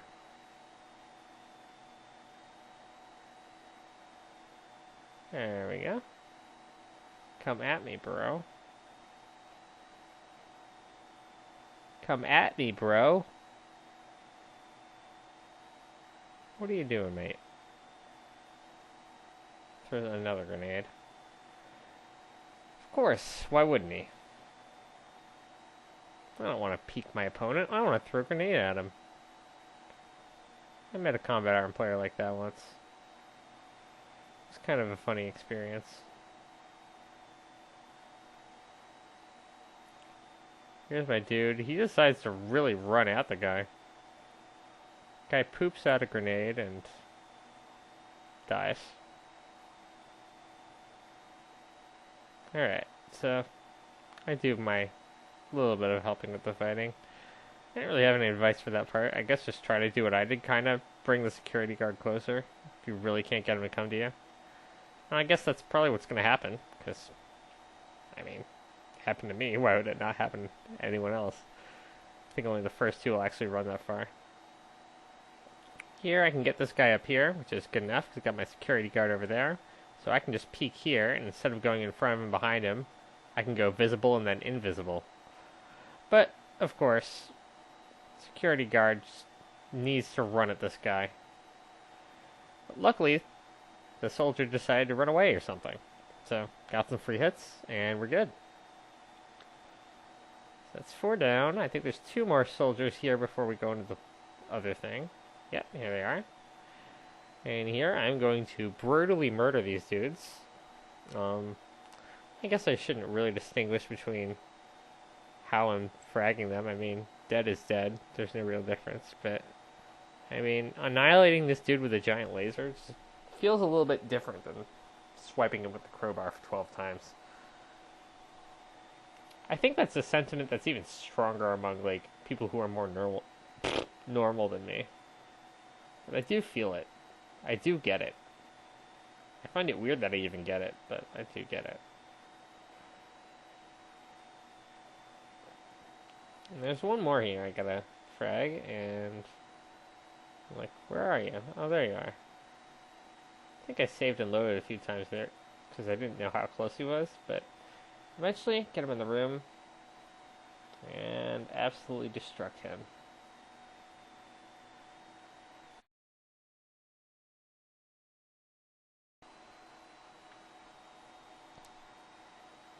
And onward to victory.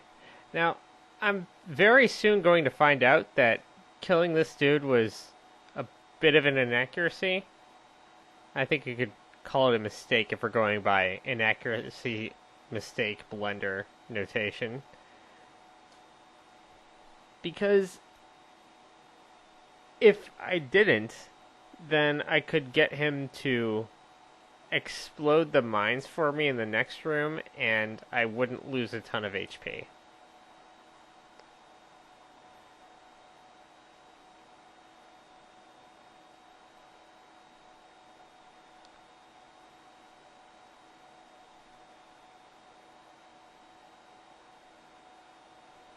Because here you have to blow those up, and here I'm going to be very happy to be at 100% again.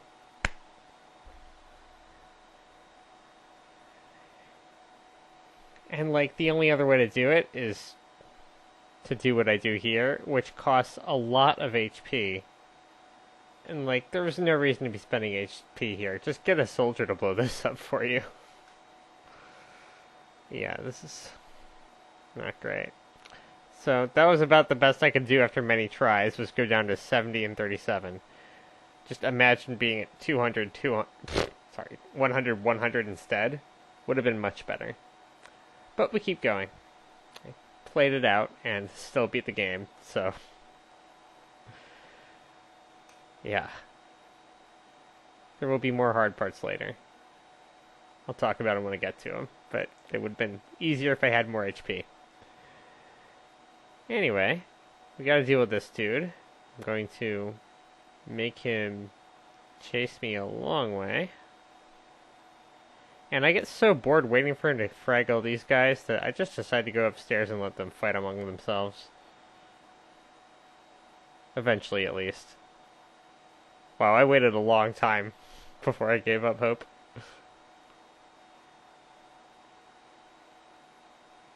But what was I doing? Well, I will watch this like the rest of you and wonder what the hell I was trying to accomplish.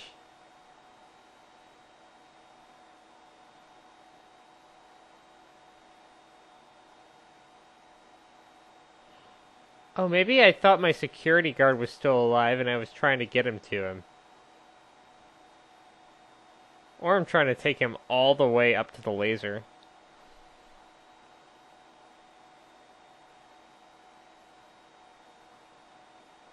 I thought I gave up and went upstairs to the don't let it overcharge, but maybe I didn't.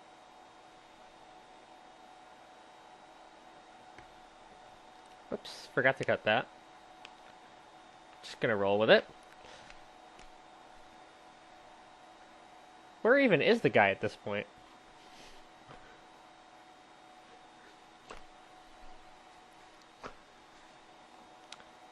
Ah, he just got scared.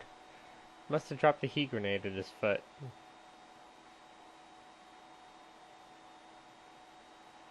Here I guess I'm teaming up with the crab or something? I don't know what I was trying to accomplish here. Probably should have loaded instead of Oh, I did. Well, you get to enjoy that with me, and yeah, we just wait for this dude.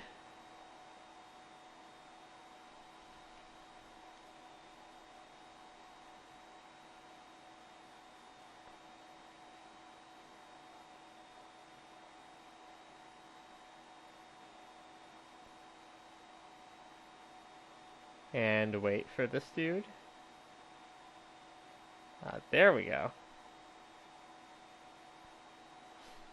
Okay, so I do eventually get him to follow me, and then I laser him, and then I go to the other place.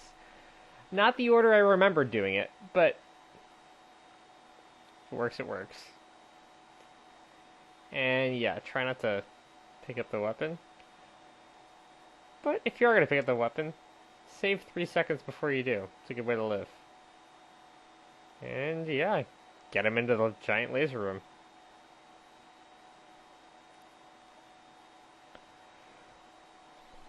Alright, so once I annihilate him, I will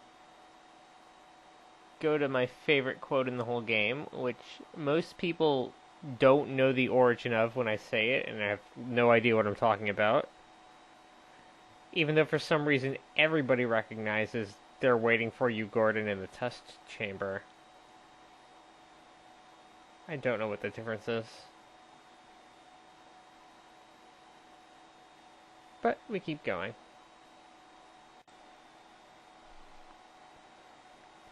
Up the stairs, and to this big battleground of those things and those dudes. First I chill so I don't just run in and die.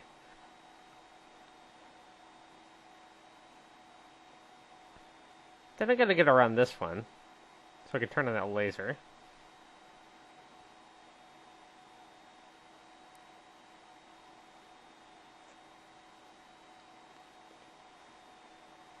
Fortunately, I baited him with other humans, and made my life a little easier. A little bit of power there, so recover a little bit What from is my... this thing? Some kind of weapon? Put that down. It's a prototype. Hey, why aren't we using it? It's much too unpredictable. Don't let it overcharge. What do you mean, over? Classic. Again, my favorite quote in the whole game.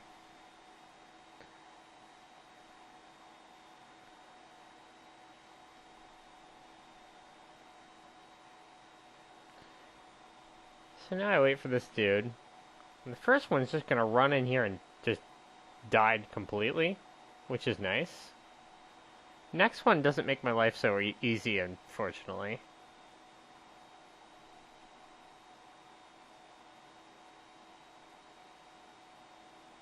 And we'll have a little bit of shoulder peeking for eventually he will run in, run through the laser, and I'll just be hopped to my car.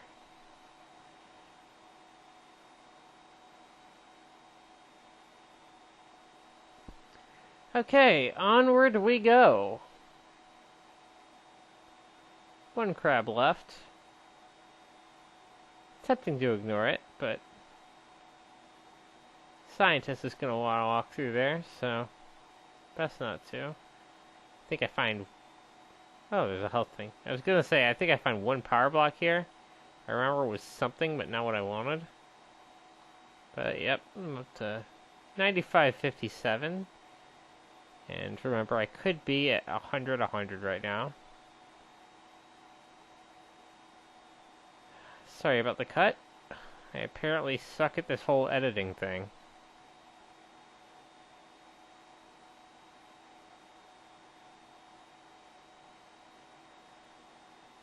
So, yeah, there's one more soldier out here. So I'm just going to take him the laser way down this way. Oh, 5 more HP. Nice. Or this one.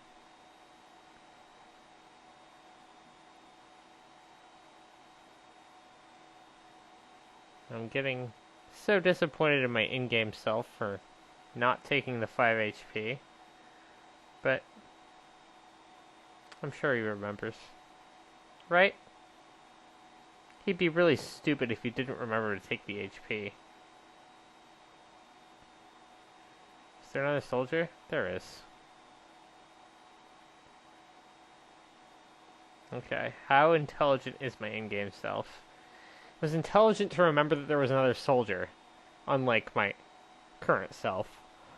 Was he intelligent enough to hit the HP?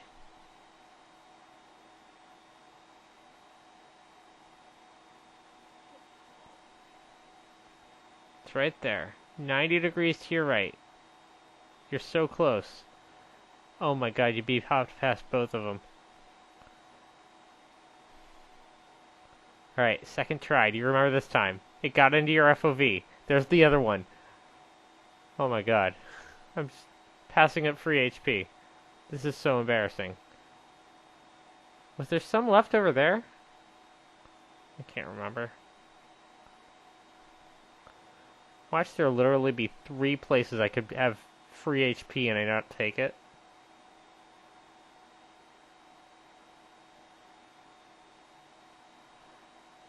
Yep, there's none over there. Wow, I literally just... Okay. So, final count is I'm down 35 points of armor due to running through that laser, and then 5 points of HP because I literally didn't care, like Hikaru. Alright, well. Wow, I spent so much time cutting this, I still didn't get it right. The way I saved and loaded here really confused my current self. Anyway, what I somehow do is I get him to blow himself up with a grenade.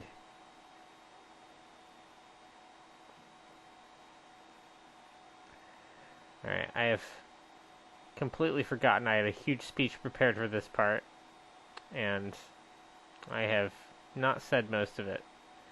Anyway, there's 4 approaches to this that I know of. One is you bring in a security guard and have him shoot the boxes, I guess? Next is you have the soldier blow up the boxes, either by shooting it or grenading. I think it's still pretty much counts as the same thing. Third is you have the turrets blow it up, and lastly...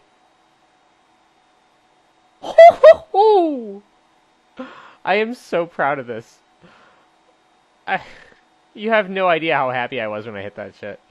Like, for a speedrunner, that's probably easy. For me, that was a tough jump and took every one of the 1,500-ish hours I spent trick surfing on Skyworld in order to get enough skill to pull that off. And with that, we're at the end of my favorite chapter, and on to Surface Tension. Oh, that was so good.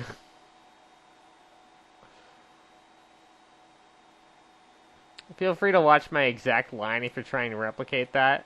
I do think it is the easiest of the 4 ways to get past it. In fact, I don't know if the other 3 are even possible. But, I mean, I'm sure there's a way, right? There's probably a way. I did have to stay underwater there for a few seconds, by the way, because if you go up immediately, you just get blown up. So, if you're trying to beat this, just do what I did, stay underwater for a few seconds. But, again, talking about that B-hop, like, the first time I tried to beat this, I spent like 2 days on it, and I couldn't get it, and then I gave up. It was a long, long time ago at this point, but just getting past that, like, even if I wasn't going to beat this, just feels like such a big accomplishment. It's possibly my proudest accomplishment. Like, if I have a highlight reel when I die, then this is going on it. For sure. I'm probably going to make an edit of just that part. and just upload that for the people who don't want to watch the whole damn speed run. I almost stopped myself from calling it a speed run, but it is a speed run. It's a long speed run, but it is a speed run. What else do I have to say about that B-hop? I feel like I should keep talking about it. Like, it's the main focal point of this, is like, you feel like you can't beat this game with only a crowbar because of that part, and I got past that part. So that means I can beat the game with a crowbar.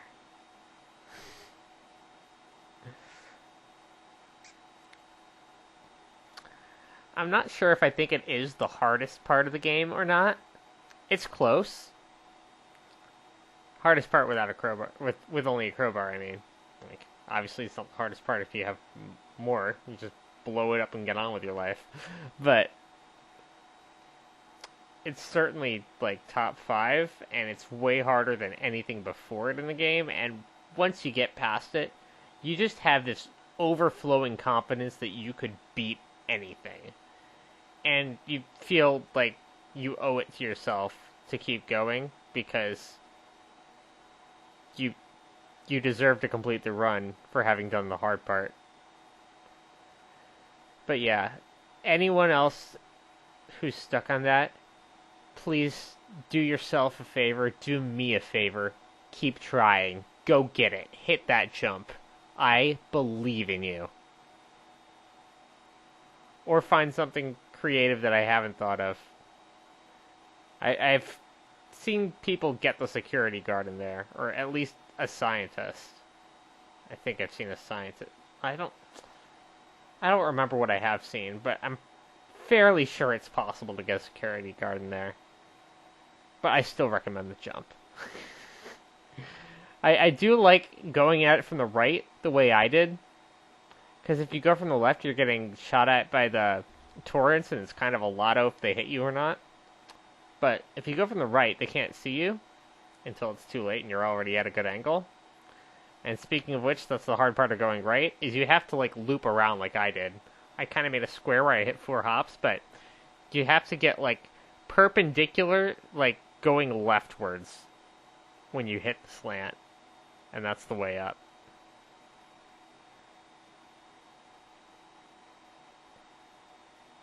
And then walk across the front of the boxes.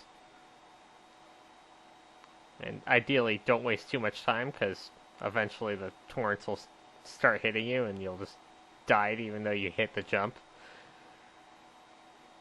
But if you can do it once, you can do it again. So if you die once, like, just getting shot at, that's not the worst thing in North America.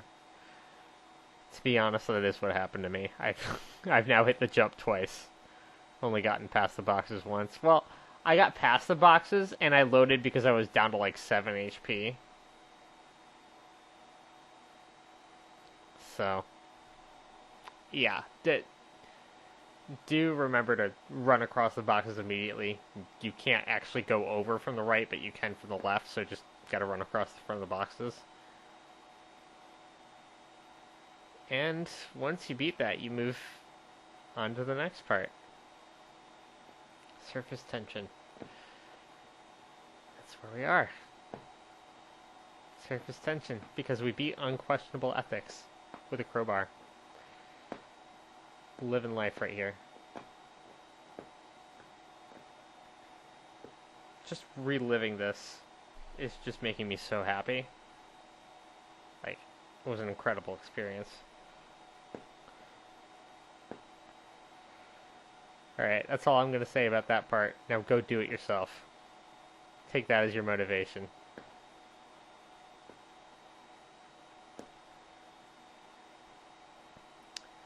Okay, so, there's a way you could, like, I think jump past all of this. Maybe you just need a grenade boost to do that. I don't know, but I think I took a slightly long way. That Rafflecopter just decided it died. Good time to hit F6. Now I think a crab is about to come flying at me, and I'm just going to be like, psych, that's the wrong number. See ya. Yeah, I'll never forget that.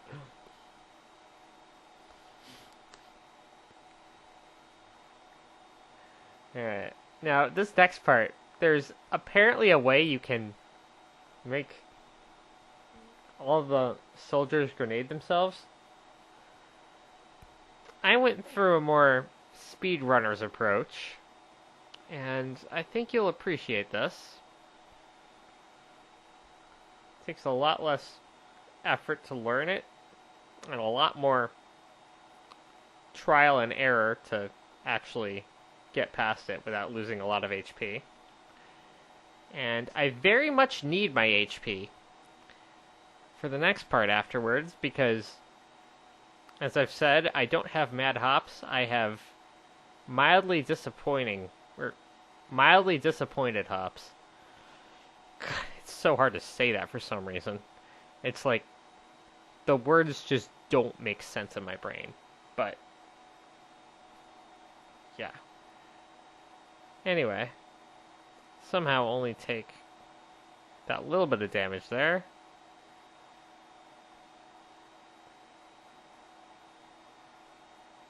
Get the armor, and 7220 is just enough to get past this next part. So, here's another part where you pretty much have to blow up the boxes. If you've got mad hops, there's a way up here without using this thing, which is electrified. I just go up the thing. That's my skill level. That's what I'm capable of doing. I eat the 8 damage there. I mean, I was already on 12. What's another 8? I don't know if that was a good idea or not, but it's so hard to even get this far. Like, I'll live. Now, I really wanted to get more than the HP this guy gave me, but you get what you got, and that's what I got. And we keep going. Of course, he's hella scared, so he won't follow me anymore. So, here we just jump past everything. Do things almost the way Gabe Newell intended them to be done. I will kill the head crabs. And of course, F6 it a bunch. And of course, you don't see the word saved across the screen because I ended up using it. And here I rethink my approach and go for this way. I was going to try to go directly from the barrel, and then I'm like, I don't want to. But here we are. Down to the thing. And our teammate's going to come running at us and be like, hey!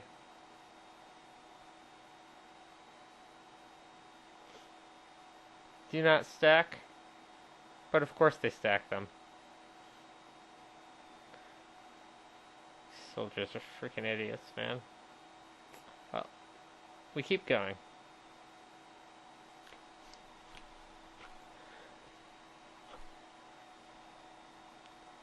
Looking for HP and power.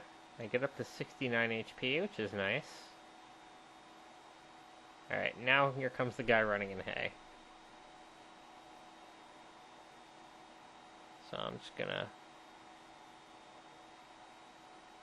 press E on him, get him over here. Find that to be a good place to have him. And then just do my usual shoulder peeking strat.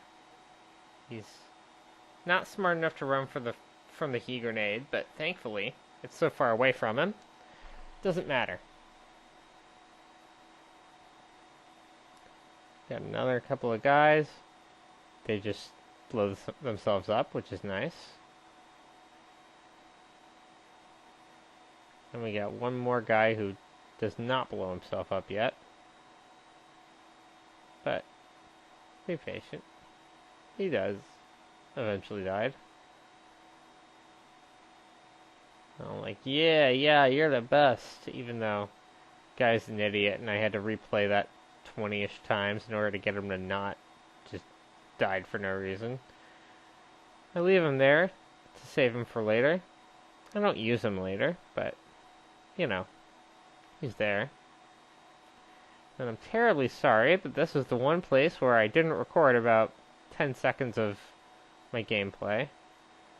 So, if you're somehow stuck on this part, then I'm sorry I don't have a visual demonstration. I feel like it's a weird place to get stuck on, but yeah, there's where I ended up. So I guess it's 2 10-second skips, but basically just run past everyone, run across the ledge.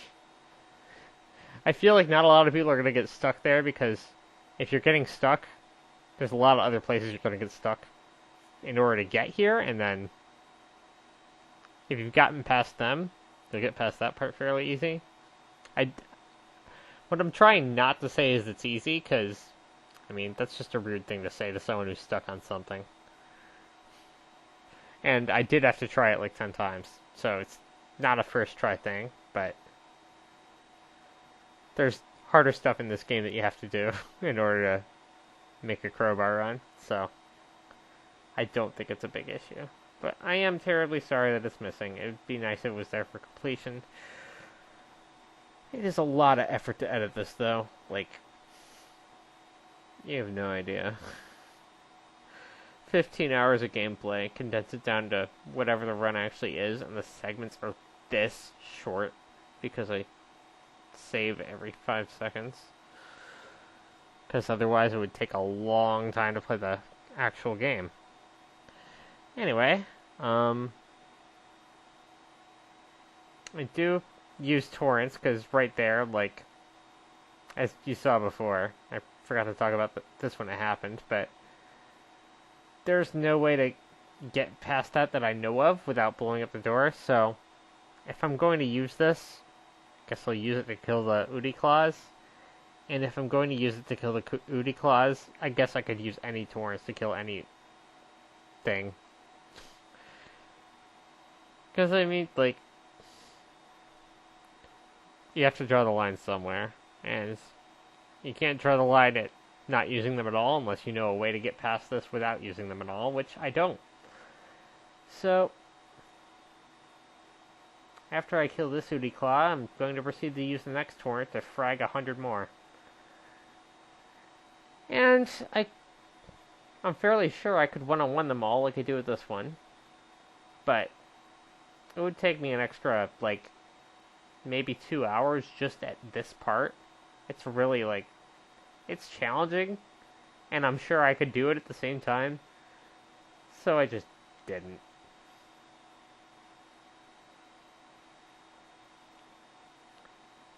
I'm more into the challenges where I'm not fully sure I could do it. So, yeah, we chillin'. Try to get off the thing. We're like, alright, it's done spawning, and then they start spawning again. Such is life in the... whatever. So up we go. We have these 3 things fight each other.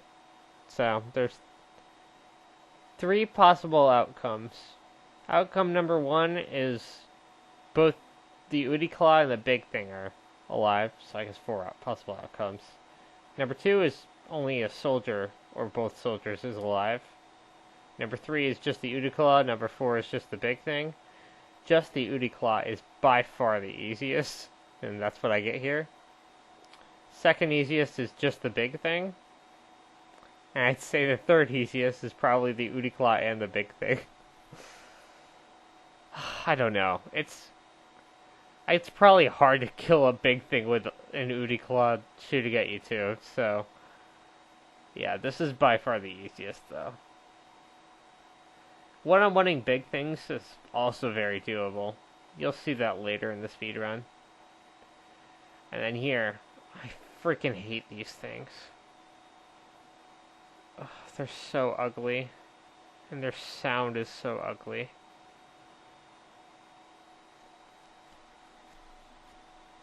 But, we're gonna get past them. We're get close enough to the vent that they decide to break it. And we're gonna run away and one-on-one these kids.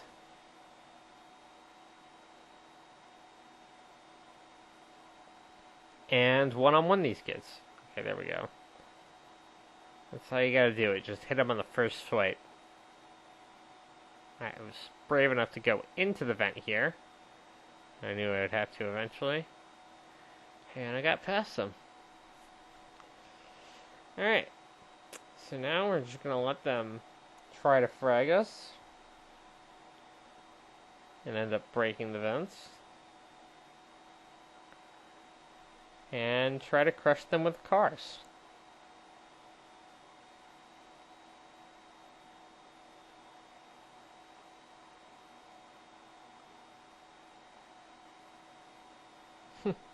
I do kill them both with cars. I thought we only killed one of them that way. Well, that's how I like to do it.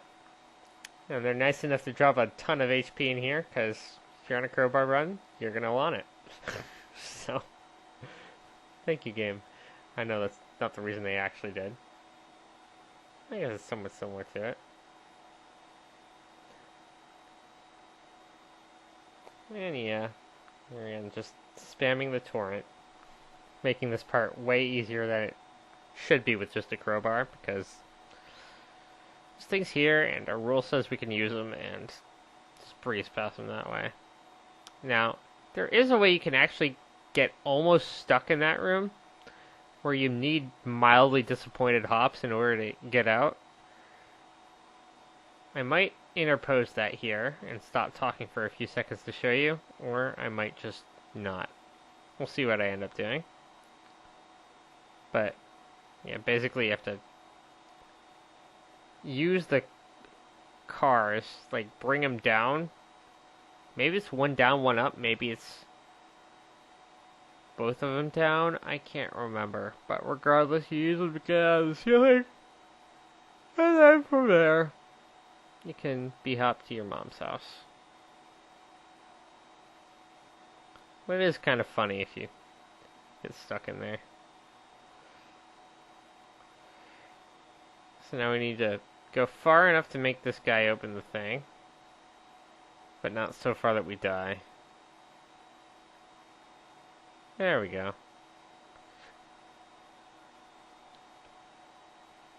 It's a fun little detail. I very much like that they put this in the game. Surface tension is a creative chapter.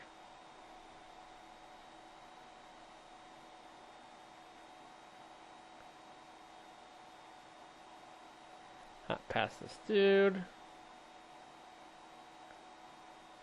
Away and onto it again really quickly. And we're through the vent and onward to the next security guard. Now here you can get fired for not adequately using your personal.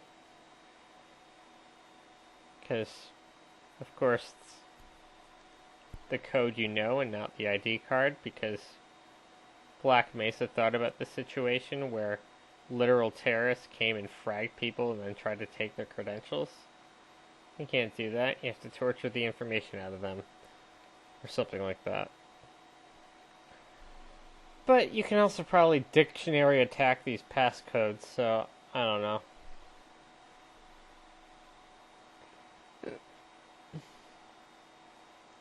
What's safer is a matter of opinion.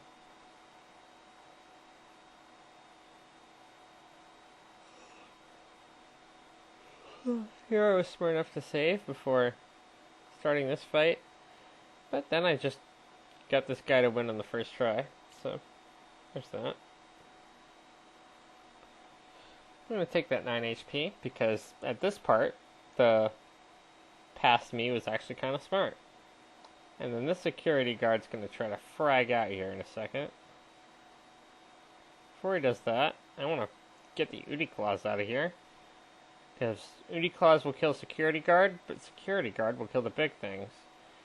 Even though he totally doesn't need to and he can just run past them, but he's out for blood. So we just one-on-one these guys.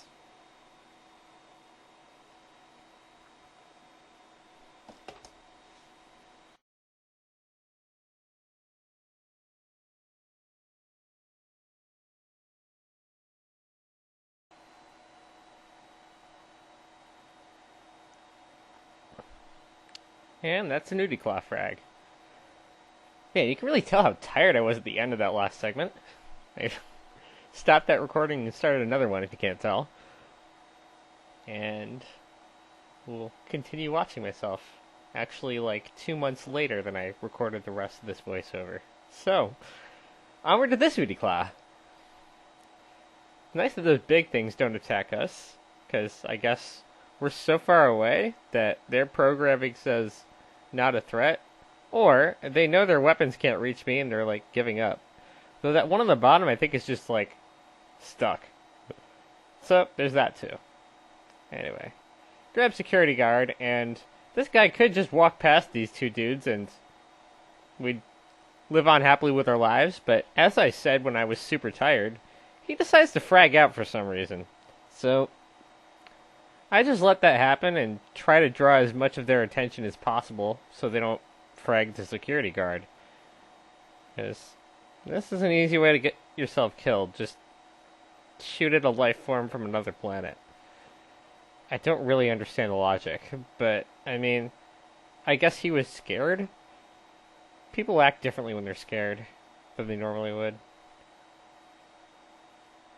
Like, all logic gets processed differently.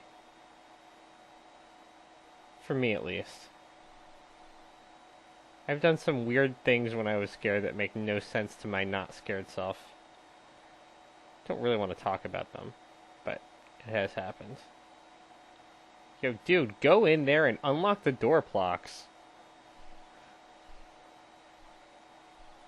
I have to continue my speed run. I have to crowbar the big thing on the other side of the galaxy.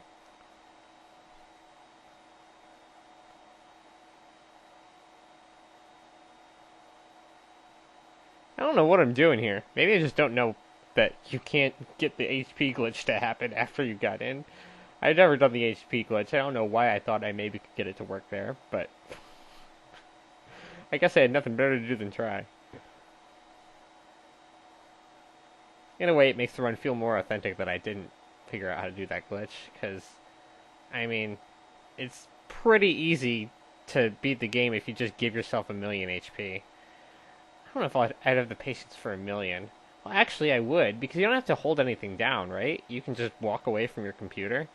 So, I probably would give myself 1,000,000 HP. But, regardless, here we are with 100. Actually, maybe you can only get a certain amount on the Steam version? I don't know, but I didn't really redo this, even though I didn't get the coordinates right. No, I did. I did get the coordinates right. Alright. Yeah. So we just have any last targets, mark them on the grid below, like they said to Corporal Shepard. Well, they didn't say it to Corporal Shepard, but they said it in front of Corporal Shepard. He witnessed this conversation.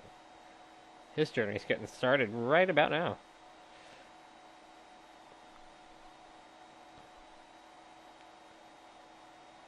Anyway, we out here. Be hopping through all the bad stuff to get to a safe place where we can one-on-one some Ooty Claws and skip that entire sector to the left because it is completely useless to the goals that we have. I don't even remember what's through there. I haven't gone in there in like the last 3 times I've played this game.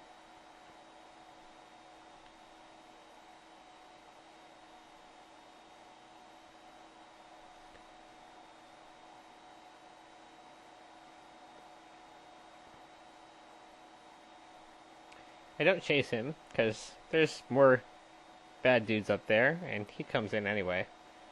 And then runs away again. There we go. It's a bit of a boring part of the chapter, but that happens. Oh, there's this part, though. So, there's like 9 Ooty Claws, and, okay, there's like 5. But I'm pretty proud of the fact that I'm able to one-on-one them all.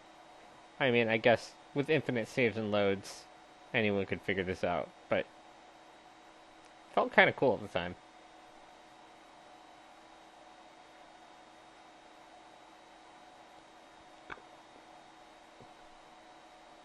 I feel like this would be a good time to talk about something completely unrelated, like people making weird decisions when they're scared. but that conversation's already over, and I can't think of anything to talk about.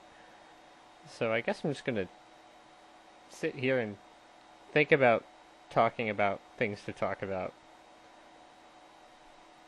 What a meta game. Were there really only 2 more Uniclaws in there? I feel like I'm celebrating nothing for one-on-oneing these 2. Okay, that was actually super easy. Oh, there's a 3rd. Okay. I thought there was like 5 for some reason. Oh, a lot of this run was a while ago now. It took me so long to stitch all this together. Like, I got halfway through after a week, and then I'm like, this is so much work, I'll just do the rest later, and then later was a really long time later. But here I am.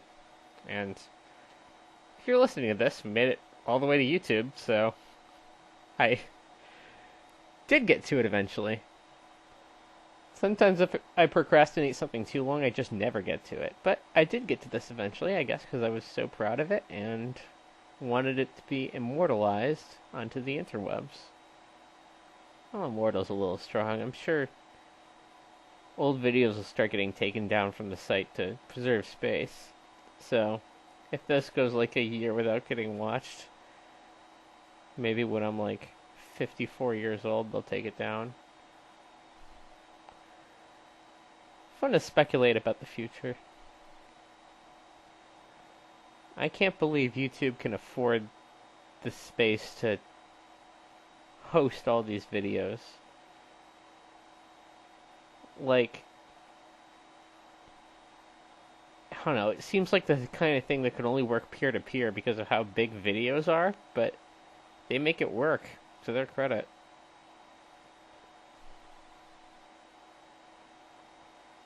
And that goes for all video streaming sites. Mega Video, Vimeo, all the smaller ones that don't have,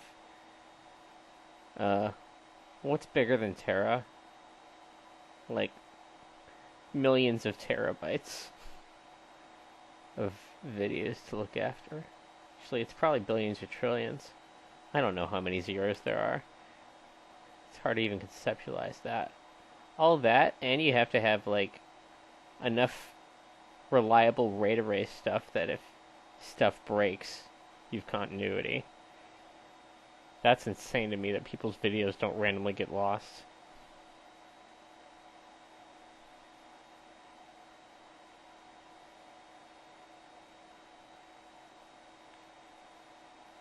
What a future we live in. We are the future. Alright, so here we're in a difficult situation, because almost anything I do is going to make that torrent go off, and I want to somehow fight this guy, and maybe not lose any HP. Either that or get past this guy, have him be doing something while I run in, and yeah, end goal is just to get up the ladder with 100 HP. So I'm just making him throw his heat grenades, which I don't know if that's useful or not, but it's what I chose at the time. And looking now, I feel like I could have gotten closer to him. Maybe I was trying to make him get closer to me. Again, this was so long ago, I don't actually remember my thought process. Well, that was nice. Alright. Took 7 HP and 1 armor. Another 10 there, and another 10 just from the torrent. But we get to refill, so in the end, we lost 2 points of HP and 1 point of armor. Pretty damn good. I'm happy with that.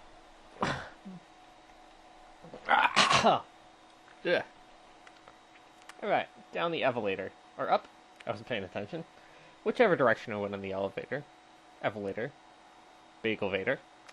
And into the room full of green stuff, which these soldiers have no desire to avoid.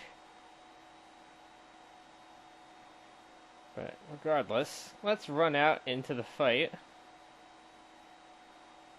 Hop on the torrent.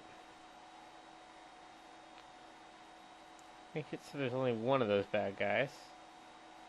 I tried to get him to fight the soldiers here. I think I just couldn't stay alive or something.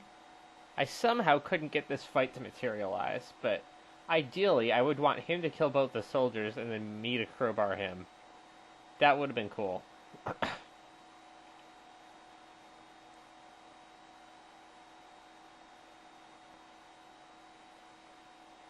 In fact, there was probably a way to do that. I don't think I tried hard enough.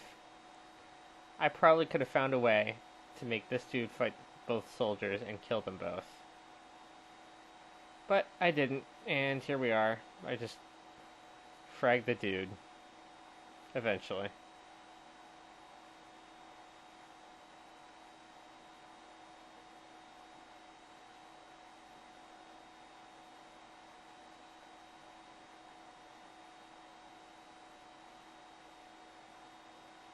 Blow that up. And then just spam a bunch of these dudes. And eventually I'm going to have a long fight with the soldiers here. Which results in them doing more damage to themselves than me doing damage to them. They take more damage from themselves than they take from me. That's the sentence I wanted to form. Talking is so freaking hard. I don't get how normal people do it all the time. Like, it seems like normal people make mistakes 1 out of every 1,000 sentences, and I do it 1 out of every 5. Probably more.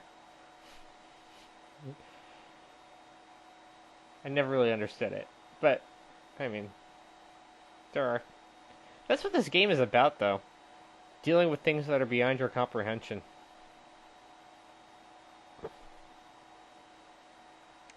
They did a really good job making everything cohesive and make sense.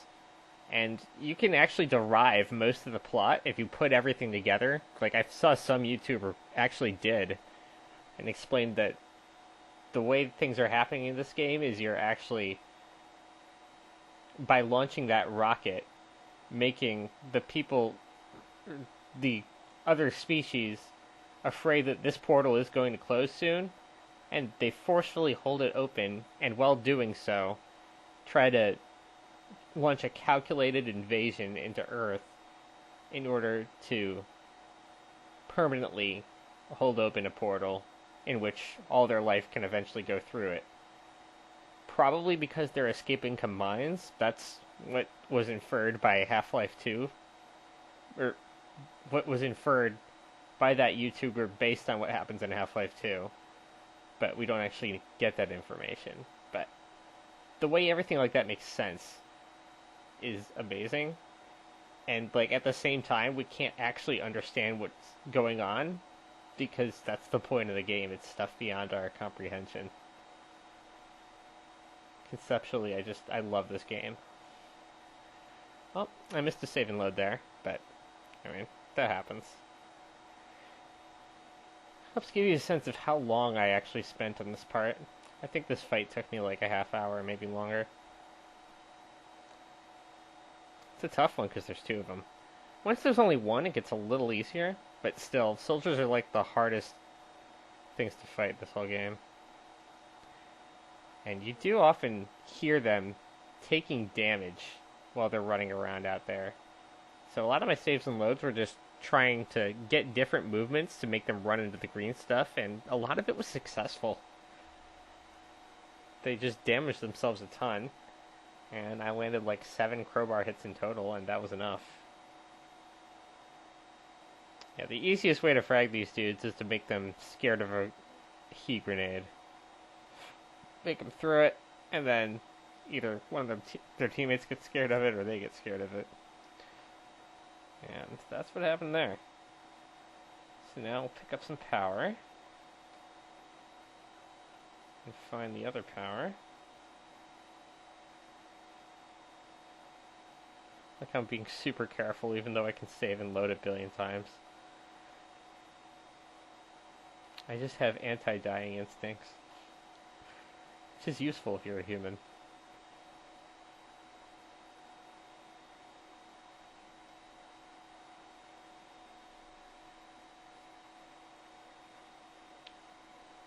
Inquired. Well, what word was I going to use? I've found lots of people who don't seem to have as strong of these instincts as me, and I wonder how they still stay alive as long as they do.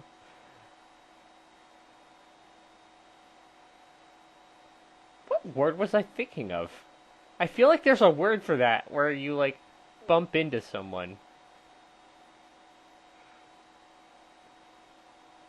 Like, meeting isn't the right thing. And, like, bump into is too many. I think it's, like, one word. For some reason, I think it's similar to acquire. But... I can't think of what the word is. It's definitely not acquire. I wasn't thinking of the word acquire. I haven't acquired any people. That would be slavery, which is very bad.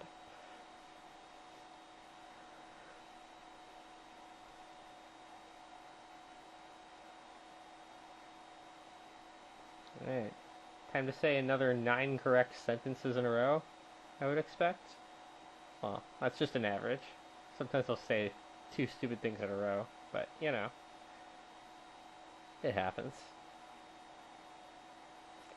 Of course, if you count my run-on sentences, where I start saying something, and then I'll keep saying things, and just join them with ands, and like it'll be like I start a sentence, and then end it, and then start a new one by just saying and, then there would be a lot more mistakes.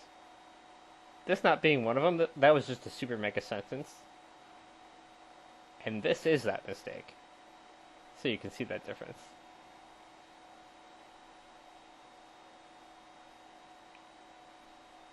Me pointing out all my flaws, just like I normally do when I'm just thinking to myself. You get to experience that. This is not a normal conversation. This is me thinking to myself, and I have a microphone in front of me the whole time. I would not be talking like this if there was someone responding to me.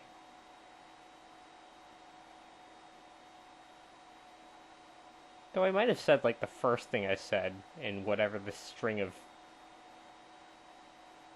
self-critical statements was. I don't know. But, return to the game. Is this Lambda-Core? Or am I not there yet? Where was I before? Service tension? God, I completely forgot what the chapter borders are.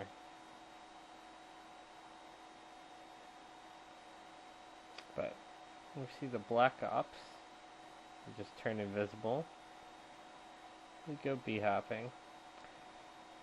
And I've tried to get that HP, but you have to kill them in order to safely use it, and I can't do that with the crowbar. Well, maybe I can, but I didn't quite figure that out yet, so I just didn't. So I'm living with 84 and 0. And here's one of those parts where I just looked up and speedrunners, like a real speedrunner, like someone actually good, is method for dealing with these. You gotta jump on them and spin in a circle.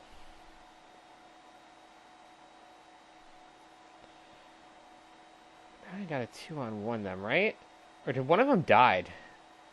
Oh, he ran past me and he's stuck with the explosives. I forgot about that. Alright, yeah. Ooh, I one-on-one these guys for another 3 minutes. Alright, we got a quality conversation ahead of us. So, I think I'm trying to get this guy to run at me. And I guess I can hear him, so I'm like scared he's gonna see me. So I'm going not nearly as far as I should be. Because like, even if you see a pixel of him, that doesn't mean he sees you yet. So, anyway, I nailed this jump, which is cool.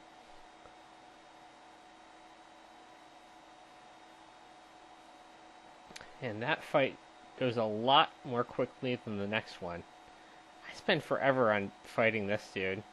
First, just trying to get him to run down the slope. Like, this was so hard to get his attention enough to make him actually run out here. He thinks he doesn't want to go here for some reason. He wants to stay up there, but I can't jump on him if he's up there. Here, I can jump on him. And here I get a good position, and I fall down.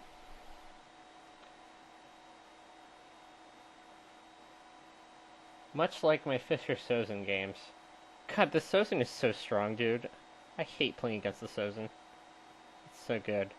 I mean, maybe in classical for Grandmasters it's not objectively good, but if you're playing Rapid at a 1950 LHS.org level, it's so fucking strong. I hate it.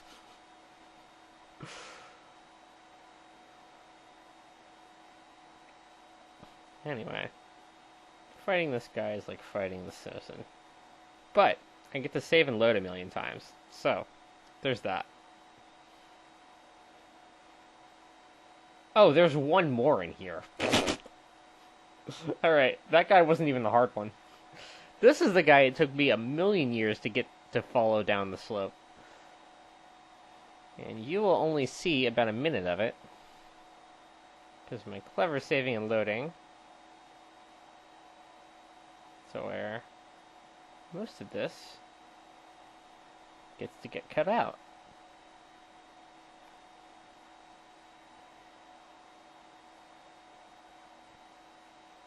But yeah, this is an example of the fact that you have to learn how to one-on-one every kind of opponent in order to beat this.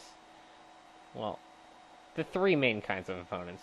The big dudes, the Uticlaws, and the soldiers.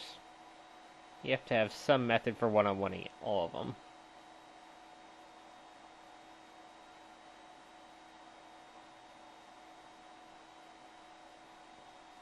And then packs are really just forcing one-on-ones, so you don't have to be able to kill a pack ever. Like all at once. Most of the way you deal with packs in this game is you just run past them. Run past them or force one-on-ones, because, I mean, you can't take on a pack of anything with a crowbar. Take one dude on at a time. I sympathize with this scientist a lot more than that other one who just didn't open the freezer. Like, this guy, I feel you to an extent. Like, those things will destroy you just for opening the door, but like the Uticlaws? Come on. You can sneak a dude through.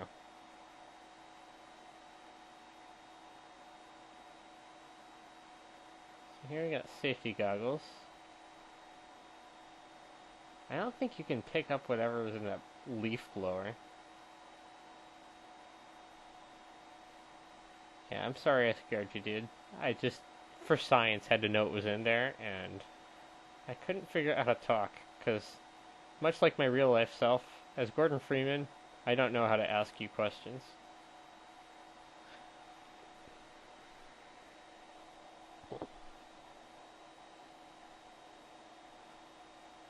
I think we are officially in Lambda Core. So, when I asked that question, I was probably there already. So, goes surface tension into Lambda Core? Or were we in Forget About Freeman? Oh, we were probably in Forget About Freeman. Because I heard him say we are, or I saw that he was past the part where he was like, we are pulling out. If you have any final targets, mark them in the grid below.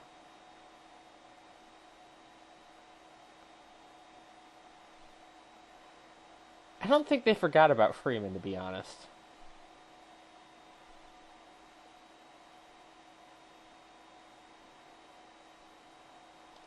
Though, now I can't think of any evidence that they didn't forget about Freeman. Because,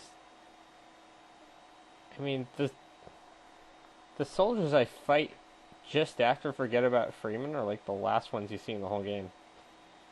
In fact, I think we fought our last soldier at this point. That's quite an interesting thing to think about. You fought your last soldier without ever realizing it. It was those two right next to that big fight. And they weren't even looking for me. They were mostly worried about the Uticlaws and the big robots. So, yeah, maybe they did forget about Freeman. Okay. I went through this a ton. On this end, I could get by only taking like 3 hits. Was that 3? 4 hits.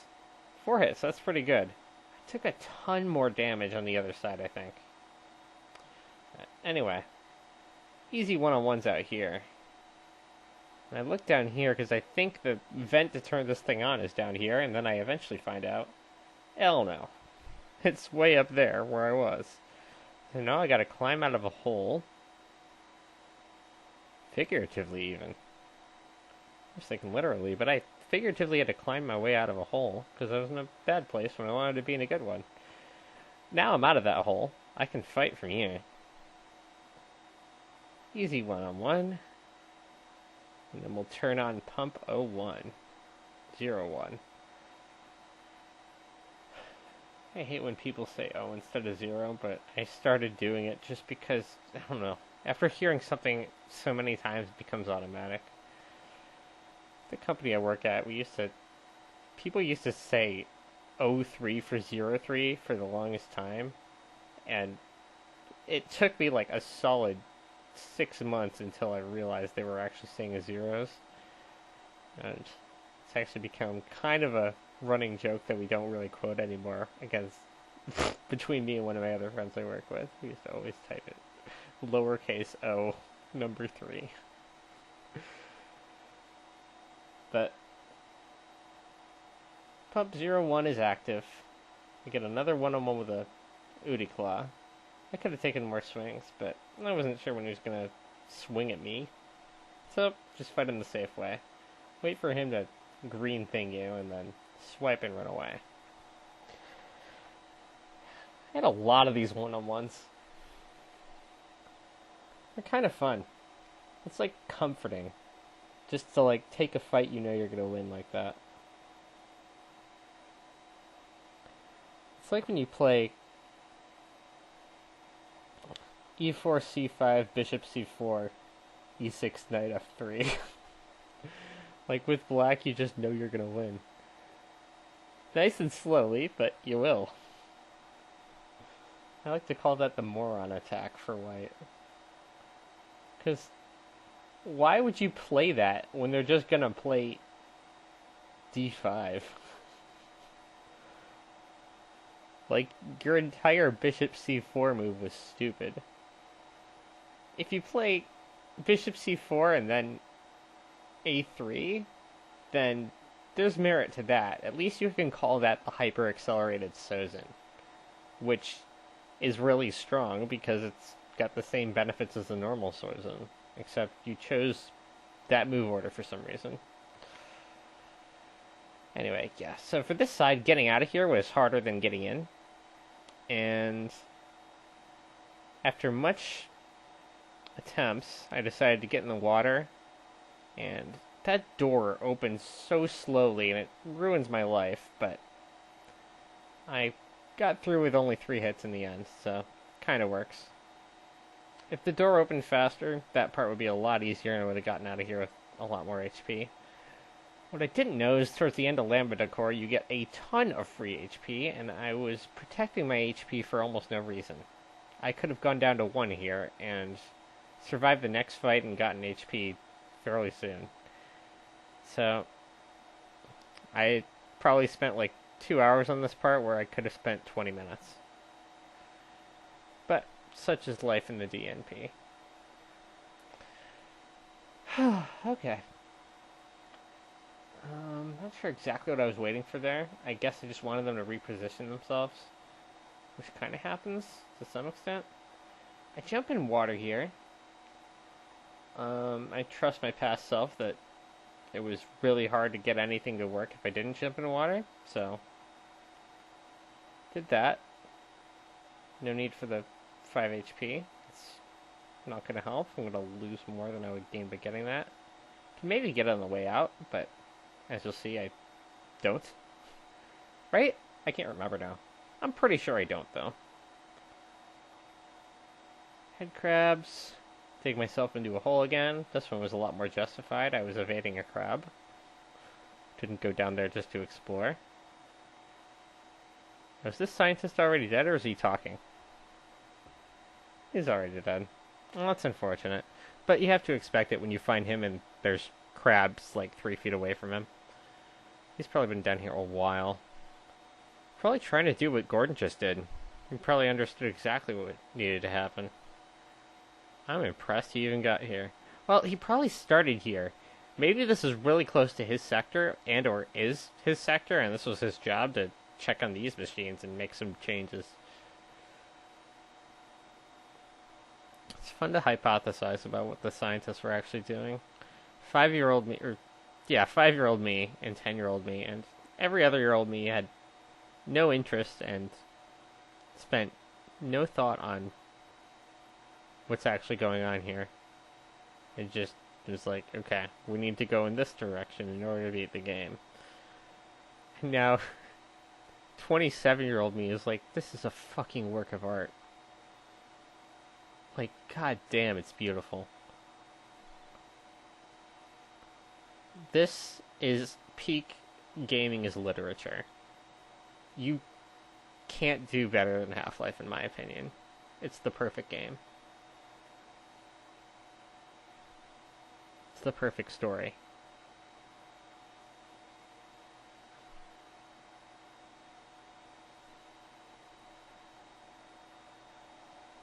And mechanically, it's very fun too. Especially, like, after you get good and you decide to use a crowbar.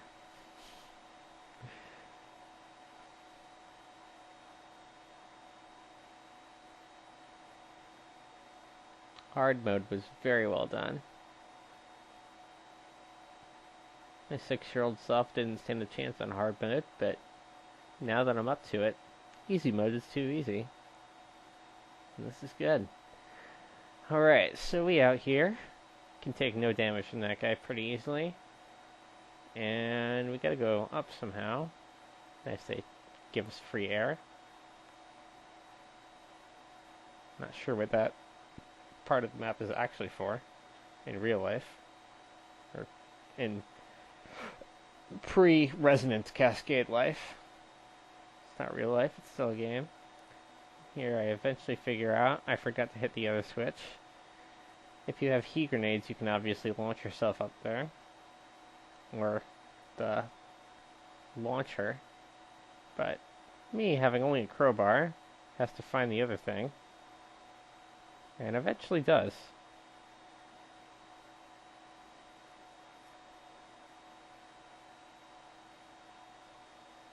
But not before hitting the same thing again. There we go.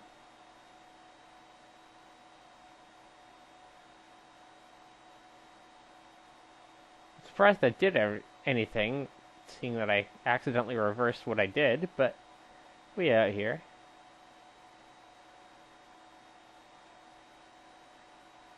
Climb the spiral zap case. Somehow don't get destructed. And we up on the dick level.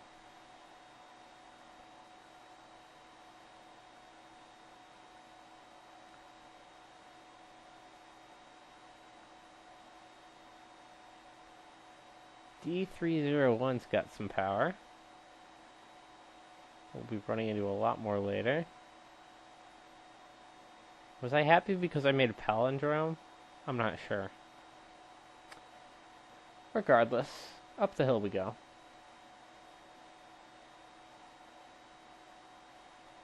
Level bagel. More HP.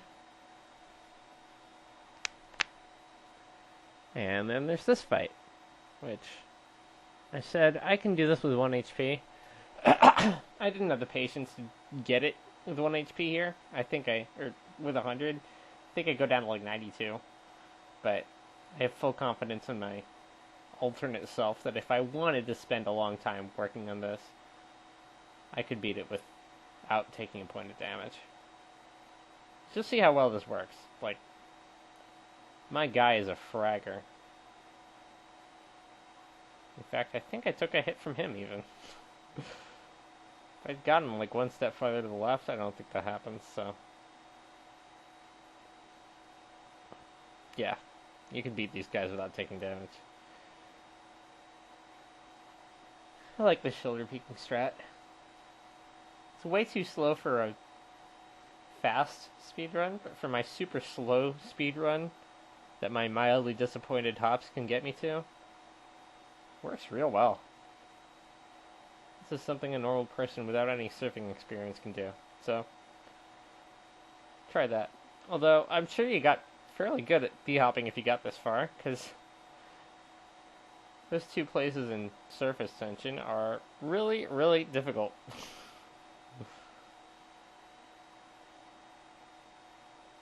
Well, really, really difficult if you got no experience. Only a little bit difficult if you got some experience.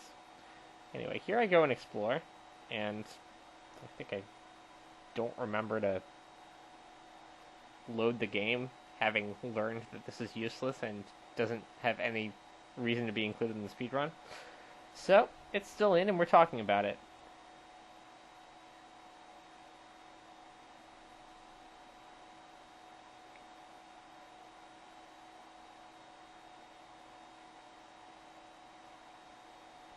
Here I can just make these dudes frag themselves, which is very nice. And you can see me save it again there to prove that, yes, I did just go out, explore, and then press F6 instead of F7. So, sorry about that. Vid's a minute longer. You can always skip it if you want to, but by now it's too late. You just lost an extra minute on this. Hopefully my speech has made it entertaining enough that you're not even mad. Hopefully. I don't know. It's hard to really understand what listening to me is like for someone who isn't me. I only know that I kind of like listening to myself. Like, my speeches are tolerable, but, you know, I would much rather be listening to Dreamcatcher.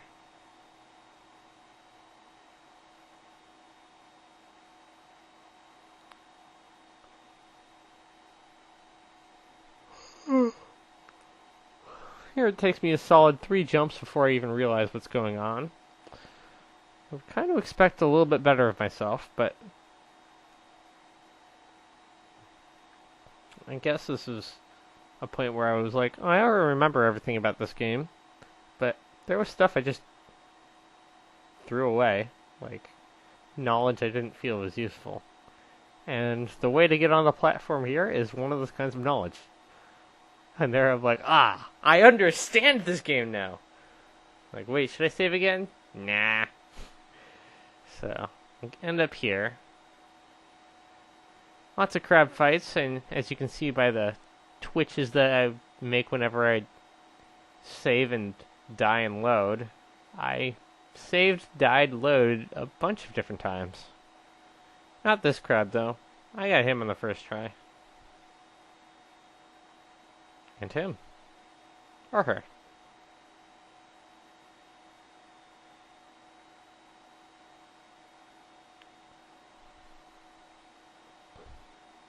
Crabs might be asexual, actually. In which case, what do we refer to them as? I don't know. I'm opening a can of worms, as they say, I think.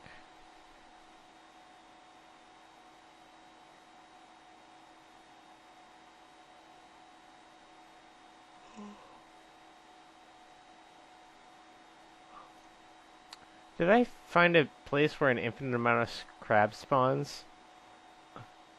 Like that place in Ravenholm where an infinite amount of head crab zombies spawns?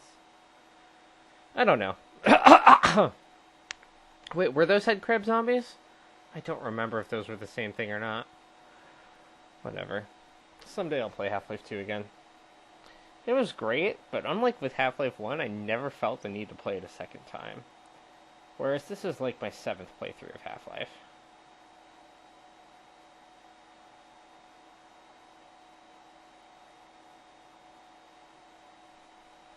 Amazing how much I've forgotten having gone through this part 7 times, but nope, it was spread out. A lot of it was a long time ago. It's not like the box movie, where I sometimes had 2 viewings within the same month. I don't think I ever played Half-Life the whole way through a month after I'd already beaten it. So, that's a thing. If I drive 100 laps around a racetrack and I wait a day between each lap, I'm not going to learn anything. I have to have a recent point of reference in order to know if I'm improving my line or not. And the same is true for games. So yeah, I'm slowly solving this puzzle. And finding all the HP and armor along the way. It's maybe a little more than I need, but, I mean, it doesn't hurt, right? These dudes just gonna talk, and you don't know what they're saying, because I cut the audio out to talk over this, because of that, CD glitch thing I talked about in the beginning of the speedrun. And because I just wanted to talk about stuff. So, here we are.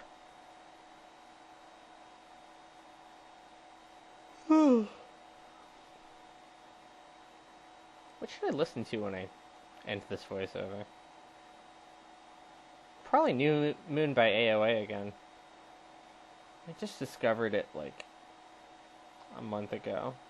Well, not like discovered that the album exists, but discovered that more songs are great than just Come See Me.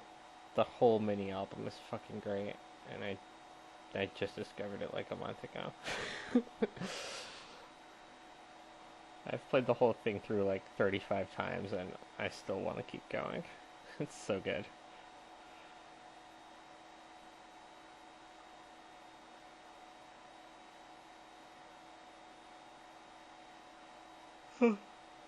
I think I still be freaking out about Control Alt Reality, but as great as it is, I think I'm already ready for a break from it from a couple of days.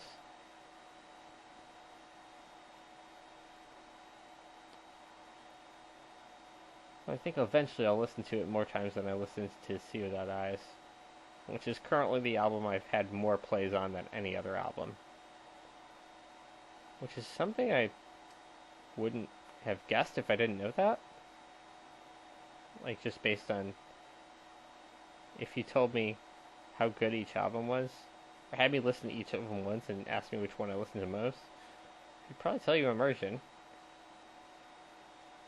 Or maybe Hold Your Color, to choose something a little lighter. Or I don't know, Universal Truth.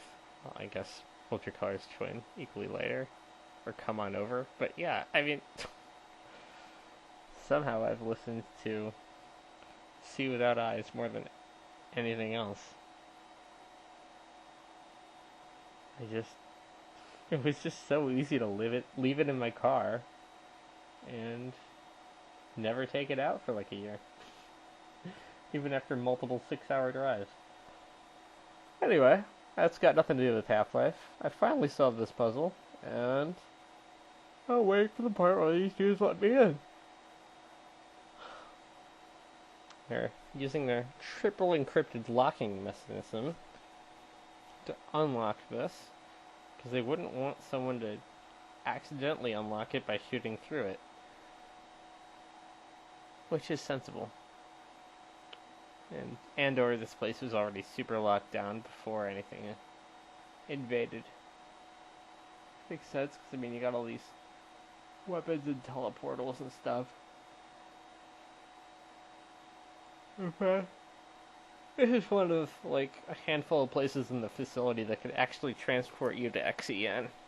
So, it's kind of a dangerous portal. And it makes sense that it's heavily guarded. And here they have to talk for a really long time. And I don't know if it's possible at all in the Steam version to skip getting the long jump module. I considered trying to not pick it up. Actually, I did make a mild effort not to pick it up, I think. And I considered trying to just never use it for anything. But, I mean, it makes it a lot easier, which I guess gives you merit to, like, say, try to do it without using it. But, like, there's thing with the long jump module is it's similar to the HEV suit. It can't do any damage to an opponent. So it feels like it makes sense to allow yourself to pick it up. It's not a weapon. It's like the HEV suit. It's a thing that you get as part of the game.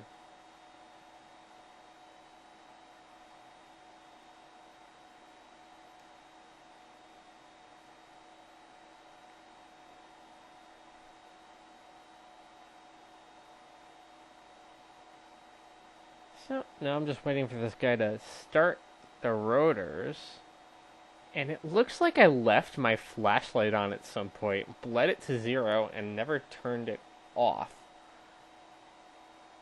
I don't know what I was thinking. I shouldn't have done that. But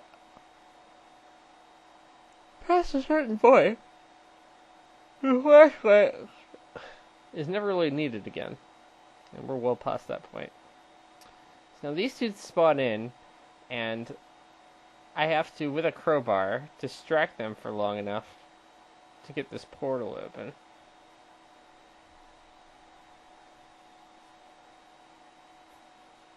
I think I do that just by being visible more than anything else. If these dudes can see a dude with a crowbar, they're gonna fight him over the dude at the control center.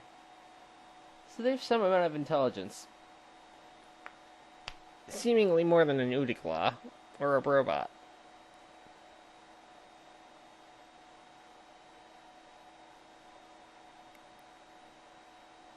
They're an advanced life form.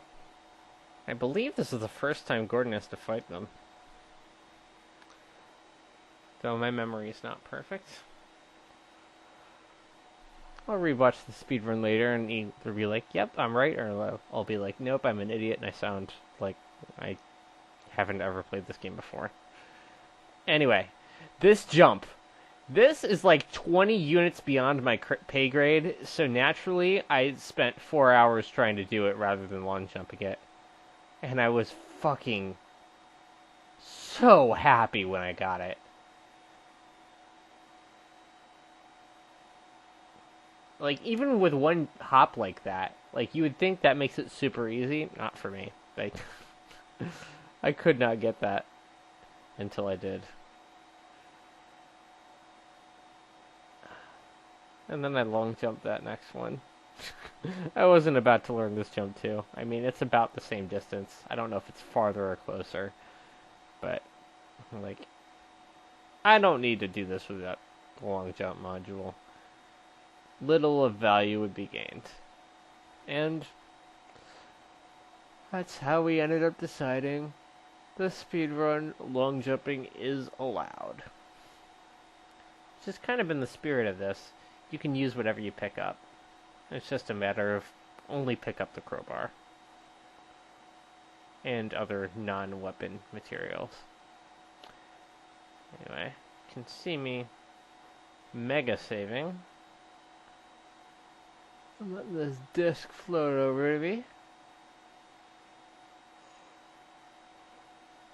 I don't think I would have made that jump no matter what. But there's maybe a slope I could have grabbed onto to fall all the way down without using these.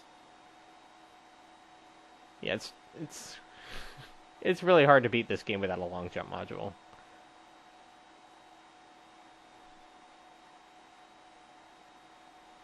Unless you got it mad hops. If you got mad hops, you don't care. But I mean, even when you got even when you got mildly disappointed hops, it's hard. There was probably a way easier way to fall down here, but I choose this method. And as Yoja Chingu would say, here we are.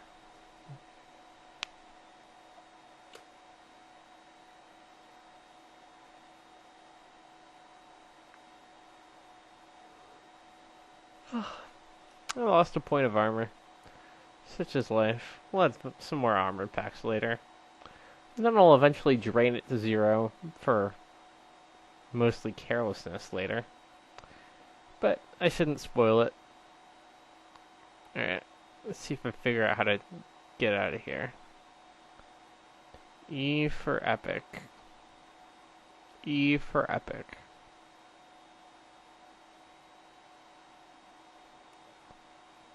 Can't believe I tricked this universe into opening a portal for me.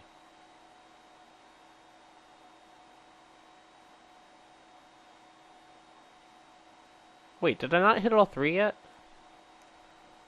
I thought I already got them.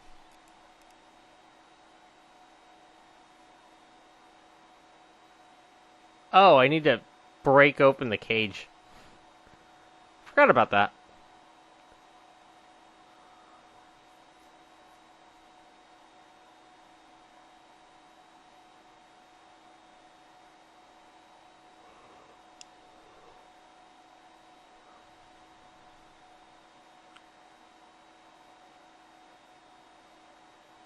Oh, here we are.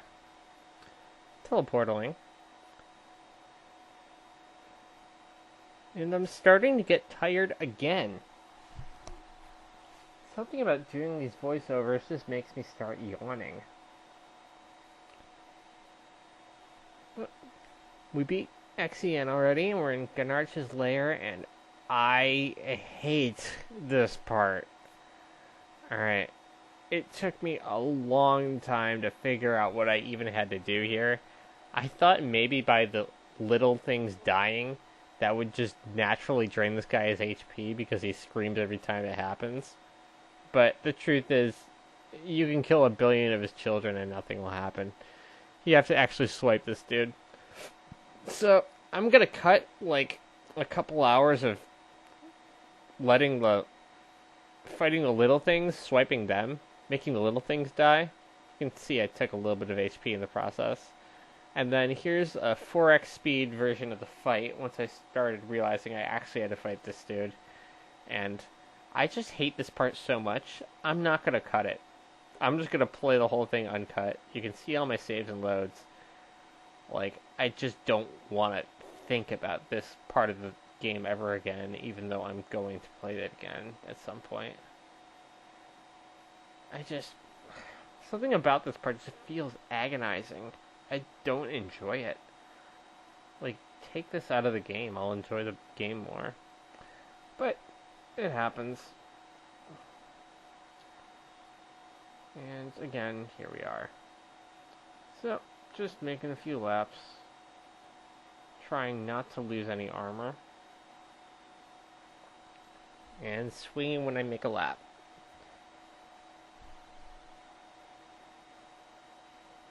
I'm gonna put like a 3-minute Dreamcatcher song in here because I don't want to talk about this anymore.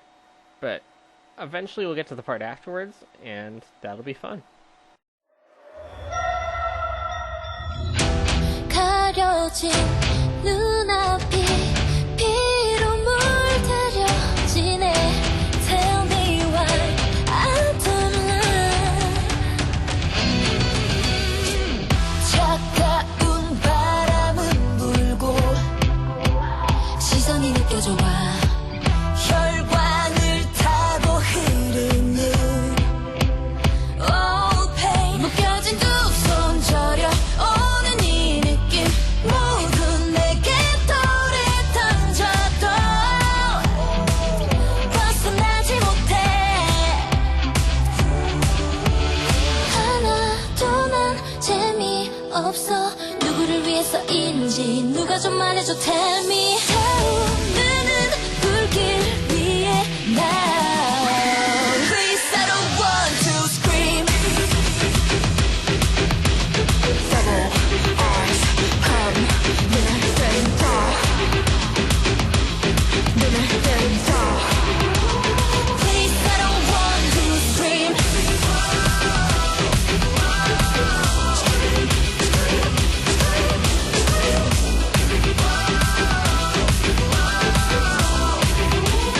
어떻게 퍼져 scream. 가면 뒤에 트릭 가소로 freak 커진 증오가 나 무작위 속의 target. 타오른 갈증 삼켜도 위선은 다 내 탓이라 해. 내 멀리 그친 절벽 위에 후회만 남을 선택이 돼. 날카로운 칼날처럼 말서 말이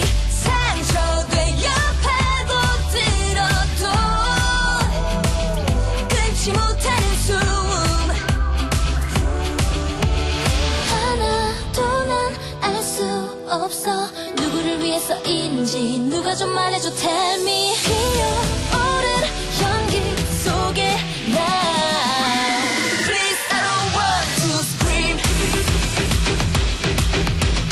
Devil eyes come 눈을 뜬다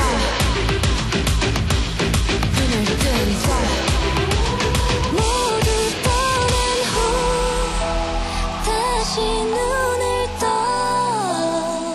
사라져버린 흔적 Can't believe me 슬퍼하지 마라 no more no more no more 날 위해 no more no more no more 네가 본 모든 걸 잊어 아무 일 없었던 믿어 그렇게 하나둘 모두가 미쳐가 I just wanna make you scream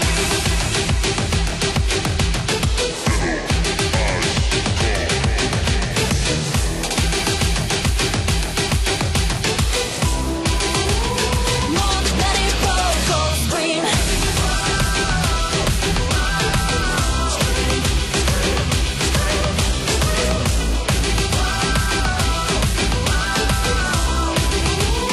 I just wanna make you scream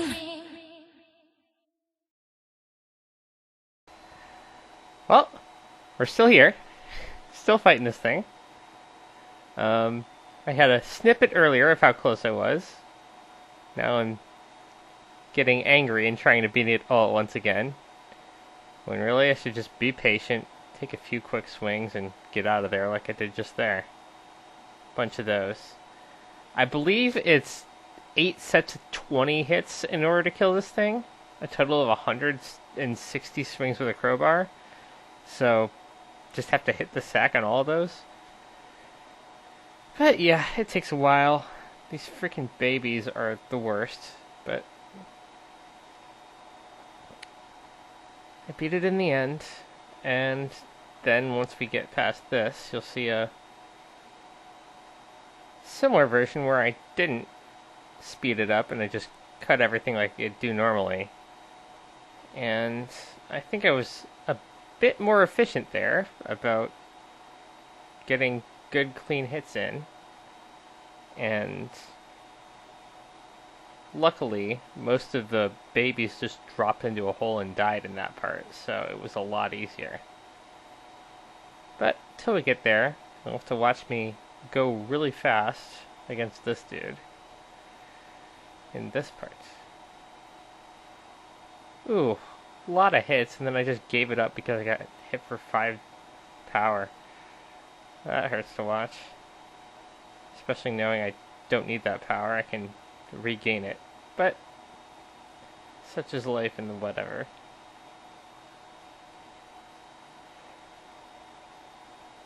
And we're still going.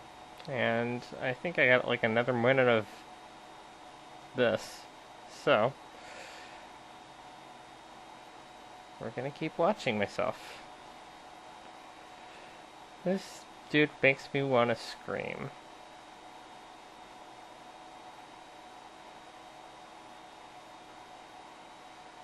A lot of hits there. That's good. There's another snapshot of how close I am.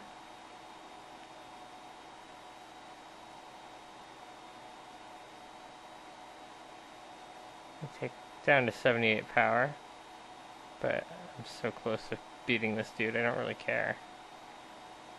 I think at this point I kind of realized I don't need all that. I can get up to 100 pretty easily. There he goes. I'm up to 96, and there's another pack in the cave. That's 100. I don't know what I did wrong there, but here we are.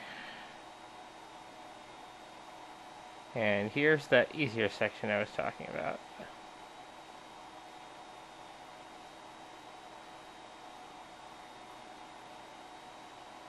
At some point I stop speeding this up and I start actually going at normal speed, but the way I left it, I'm at speed up for a while, so we'll just watch for a while. How many more seconds? Alright, yeah, like 10 more seconds of this.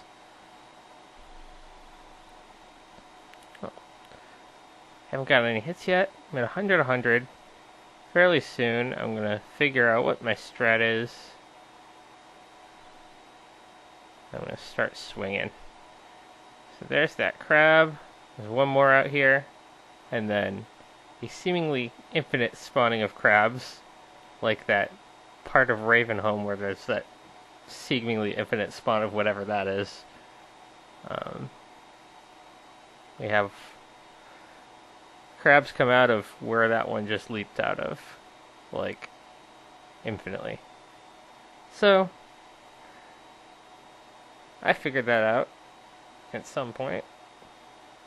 I think that was the last of the other ones. Here's my hard save before I go in and fight this dude again. Let's see, how long do I fight this dude for? Oh, damn, we're gonna be here a while.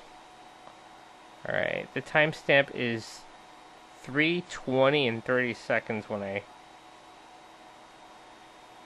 get done. So I gotta find something to talk about for 14 minutes while I just repeatedly take swings at this stupid giant spider that I hate so much. I think I consider this the worst part of Half-Life. I just don't enjoy this part.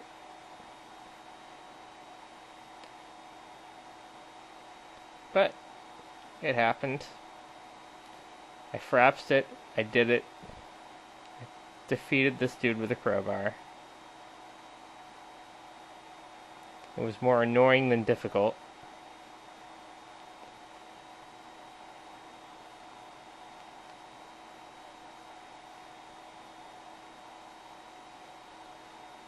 And it's done.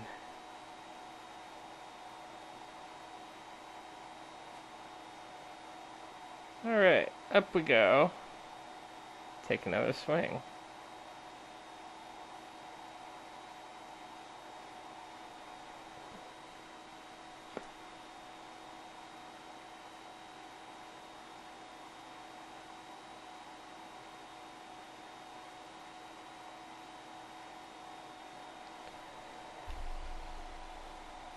And some more swings.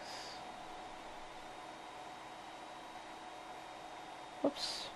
I apparently lost the part of that where I transport myself out of there. But, there we go. And this is just more and more of this.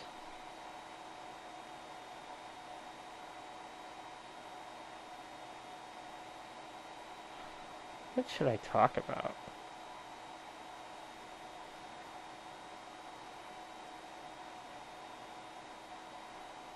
I'm so, like, blank right now. I've got nothing to think about. It's Thanksgiving. I'm thankful for this game.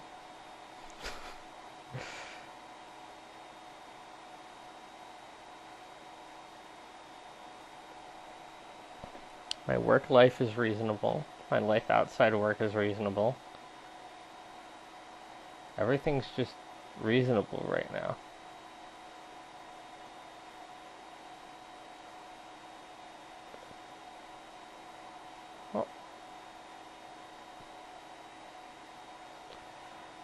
Guess I'll just watch myself play the game and say something when I think of something to say. And until then, this will just be blank commentary for a blank part that hopefully nobody's actually watching. But if you are watching, I guess I'm thankful for you too. I don't really know what to say. Like, I hate this part.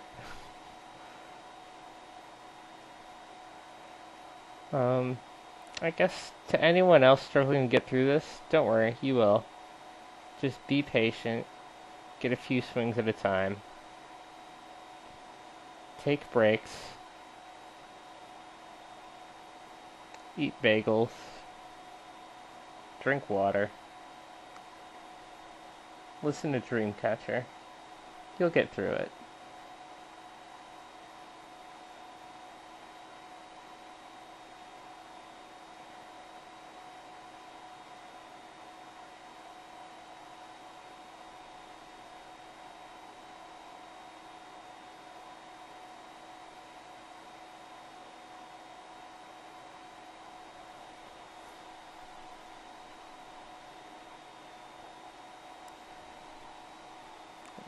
getting to this part is hard but not annoying.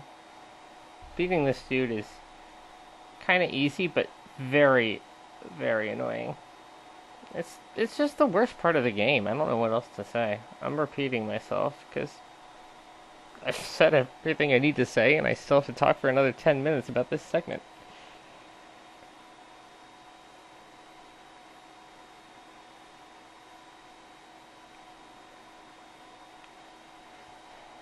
That's a good swing.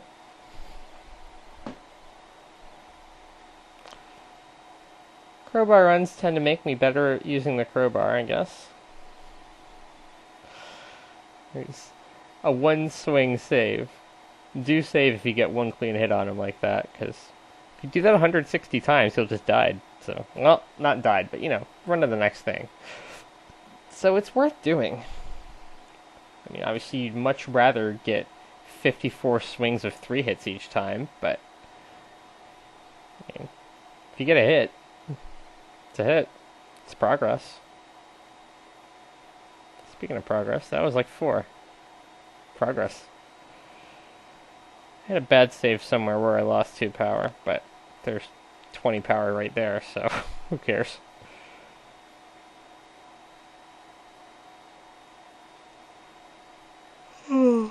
More hits. More saves, more loads.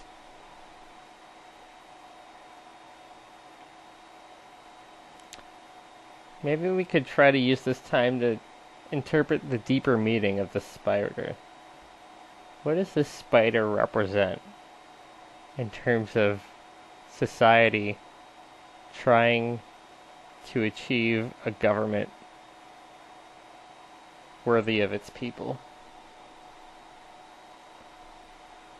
Probably nothing, but I do have a friend who would try to find the symbology of it.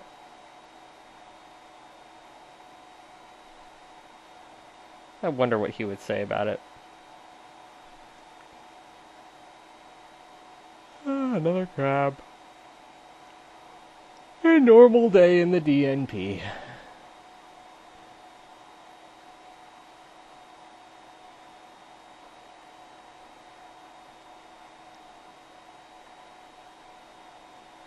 Oh.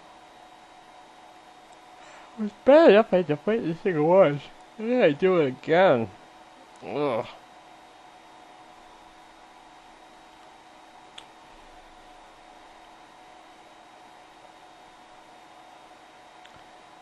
I don't think I'm going to do another crowbar run.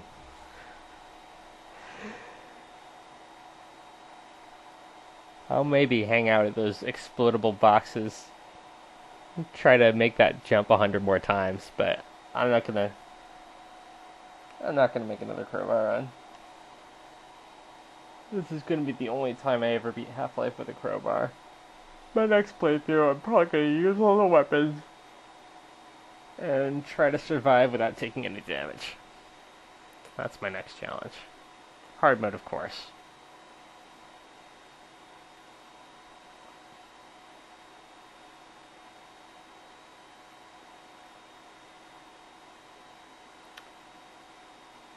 The other idea is a no crowbar run. Because there's a way to skip the crowbar. Both crowbars. Because there's a second crowbar.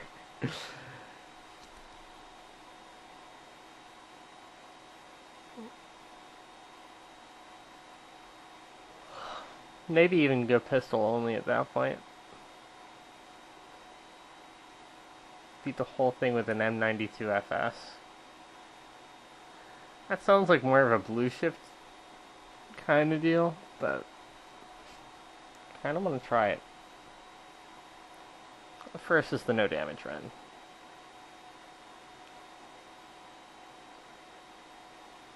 Oh. What on my X ledge? I'm breaking like a 7-year streak of playing at least one land every year. If I don't play one within the next 35 days, which I'm certainly not planning on. 35 days? There's like 38 days left in the year. I can't count. Counting's hard. Right, 31 in December. 7 left, including today in November. I was 38. Oh. I want to dip my car purple, but apparently you shouldn't do it when the paint is fresh, or when it's cold out. So we're probably gotta wait till like May. I'll live.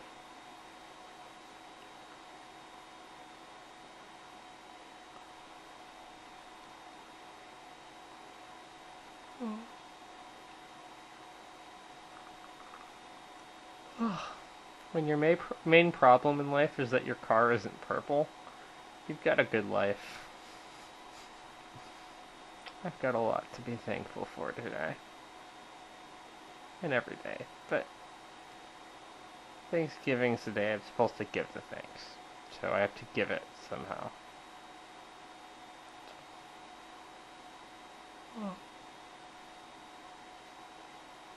I'm more thankful I was born into an easy life than anything else. I don't know who to give thanks for that. It's not really my parents' fault. It just kind of happened.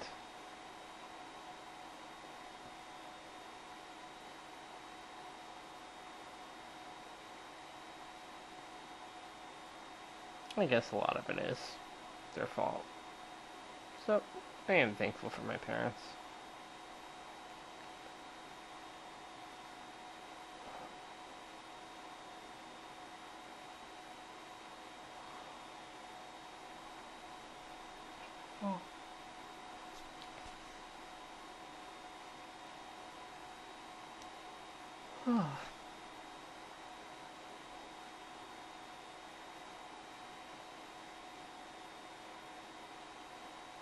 This is just a stupid thing to put in a game.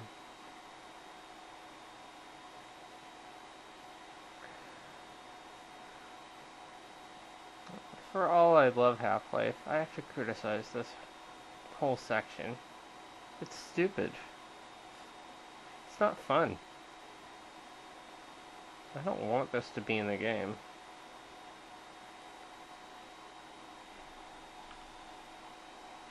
Oh, Kachiba Weenan Day. Another 3 minutes this.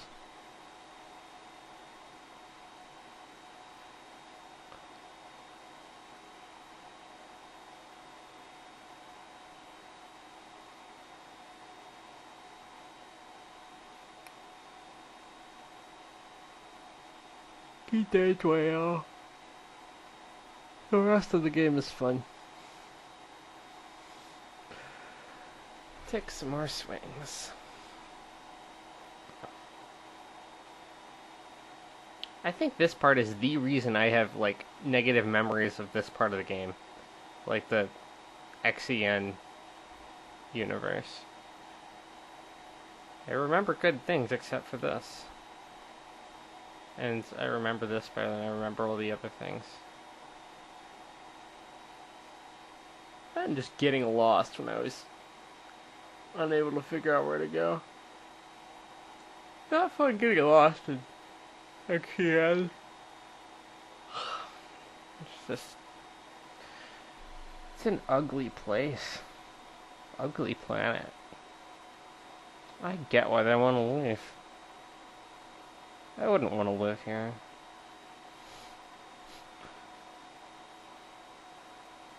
Earth is nice.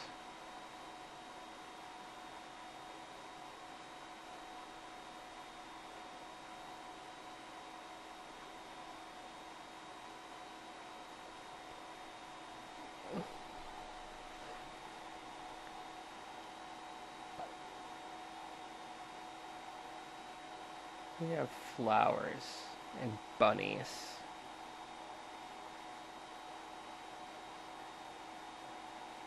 Oh hey, the dude ran away. I'm so excited. Alright, let's get to talking about the speed run again. So, got the power. Save this 100 times, because I forgot the first few times this dude ran away.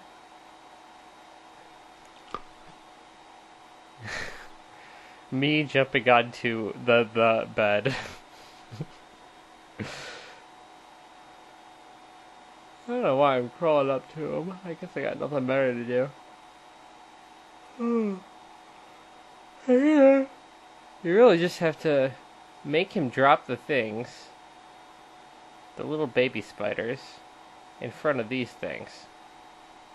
When he does that, these things will swing at the ground. If they swing at the ground enough times, eventually it's just going to break.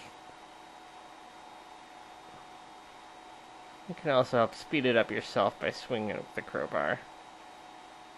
But you'll know it's the right place because you'll hear a sound whenever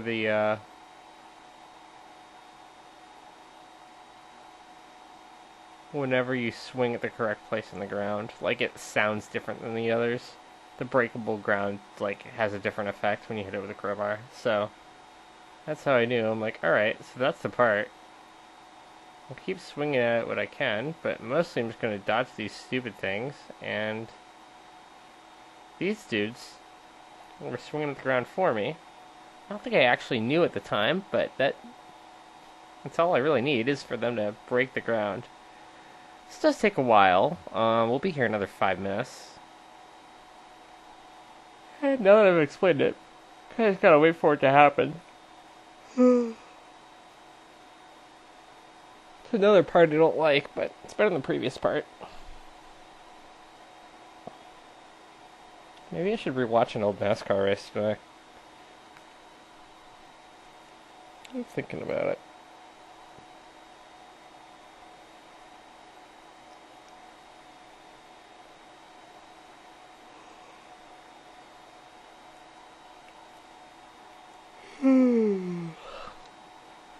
I'm very much into the rhythm of the off season and ready to get into the real season. And there's still another 86 days until the Daytona 500. Maybe I'll fly over there this year. I keep saying I'm going to do it when it's on my birthday.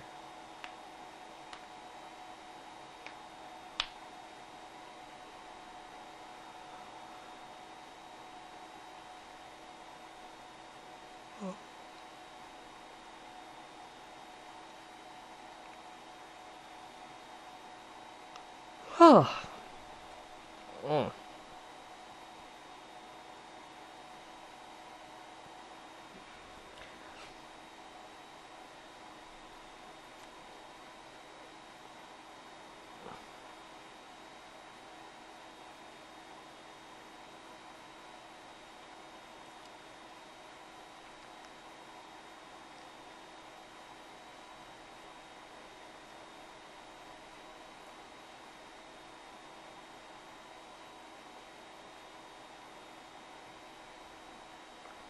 Well, once again, I'm out of things to talk about.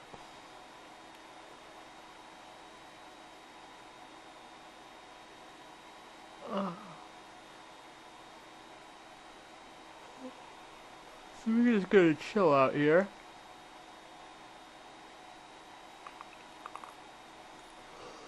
And yawn a lot. Oh my god.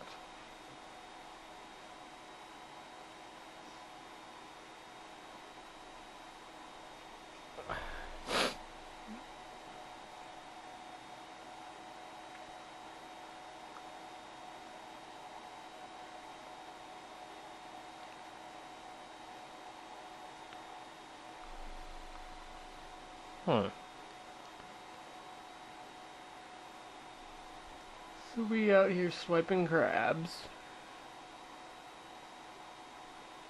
2 minutes to go.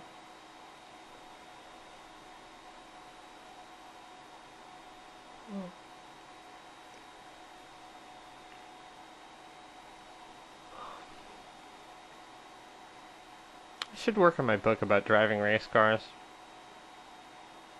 I started writing down ideas in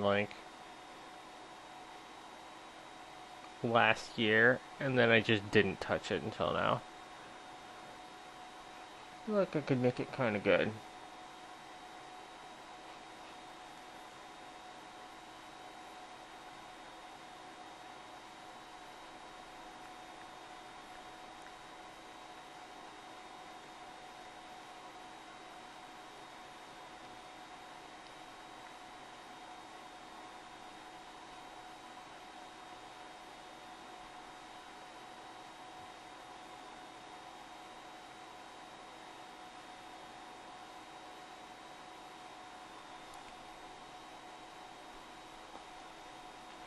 Anyway, more swings. Last minute of the bottom text. Oh hey, it broke. We're there. Sick. Let's get some armor and move out. I can open the portal now.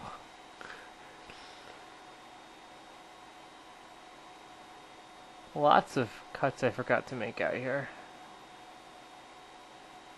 I didn't notice that I hadn't made. Whatever the thing. I should go to let it roll. I don't want to go alone though. I want someone to fly across the earth with me. Maybe Arthur if I ever get a hold of him. Maybe Eddie will actually want to go next year. We'll find out. Of course I get bitten by bugs there. Hard to prevent that. Anyway, up we go. Flying toward the whatever.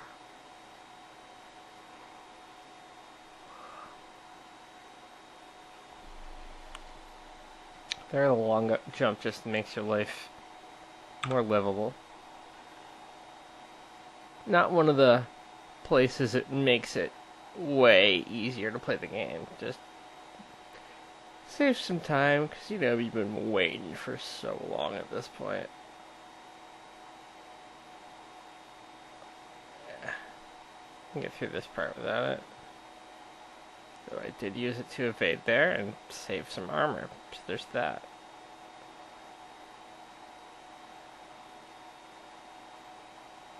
I like to think I could have made that without taking any damage just by jumping, but yeah, I would have taken some damage. So now I'm gonna make this guy run at me.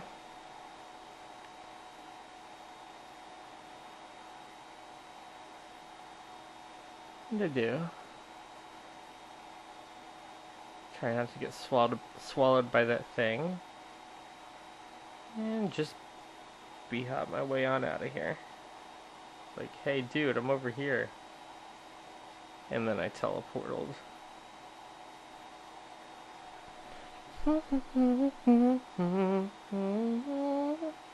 Okay. The slavery part. Young me doesn't remember this at all. But watching it in the future, there's a lot of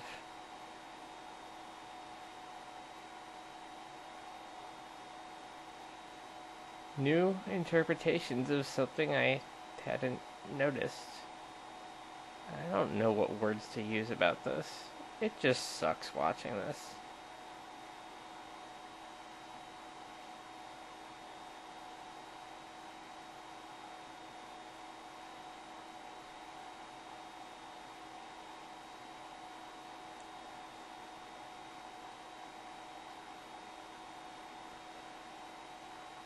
But that happens, I guess. I don't know what I can do about slavery in a game.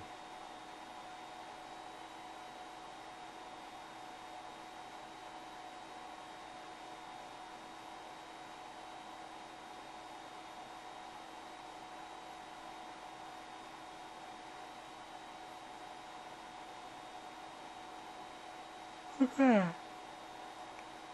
So now, we'll go to the part where they realize I'm here and their master starts making them fight me.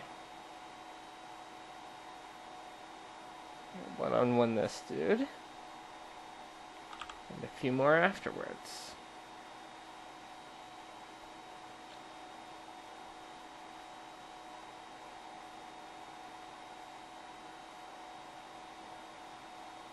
Right, I guess what I was going to talk about is, like, I didn't even notice the slavery when I was playing this at 10 years old. I was just like, okay, we have to get past the Udi class. And I don't think I questioned why they weren't fighting me black. So, it just speaks to the game's depth that you can enjoy it even without seeing, like, a ton of the stuff that's in there. And if you don't understand something, it seems normal because things are designed to be above your comprehension level. Anyway. I don't think that dude's anything to be afraid of anymore. There's something that would be much more difficult without the long jump mechanic. So you can see it's kind of making the game a little bit too easy, this part. Which is why I feel like it would be kind of cool to play through this without it. But, yeah, we're still playing by the rules. Let's stick to those rules. Anyway, it's not like I needed this HP. I got here 100 without using the long jump in order as a method of doing that. So, I don't know. I feel like I could have just gone down to 1 HP, blitzed this entire sector, gotten the healing pool when I was against the big flying ugly baby. I guess ugly's a bit redundant there. And never had to use the long jump. But instead I leaned on the long jump and did everything with 100 HP. Only to go and spend it on things that I didn't need to spend HP on. But such is life in the whatever. Alright, here's the big place I use it. Where I don't know how I would have beaten this without it. So I use it to get enough height to get over that thing. I maybe would have had to break it and then somehow get around him. I don't know. But it is what it is. The past is in the past. It isn't meant to last.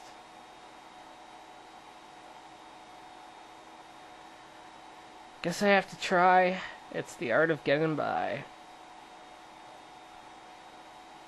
Here we go. I b-hopped to someone's mom's house. I got really far without taking any damage there. I don't know how you beat this part without a long jump if you're only using a crowbar. Just have mad hops and then you don't have to worry about anything. Well,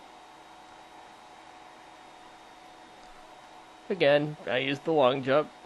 I would just have to imagine what that would be like without it. But I still think this is a fair crowbar only run.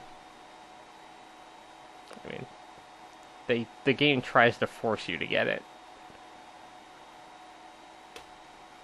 It's not about not using stuff, it's about not picking stuff up.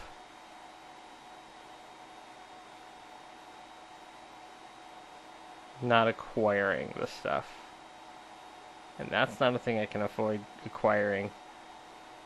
So let's go use it. Again, not gonna do this again. These rules are the only rules I'll complete a crowbar run by. And I accept whatever result we have come to.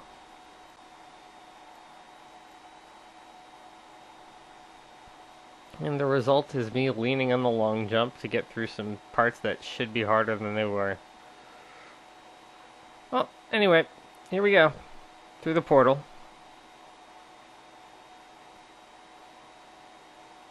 And now,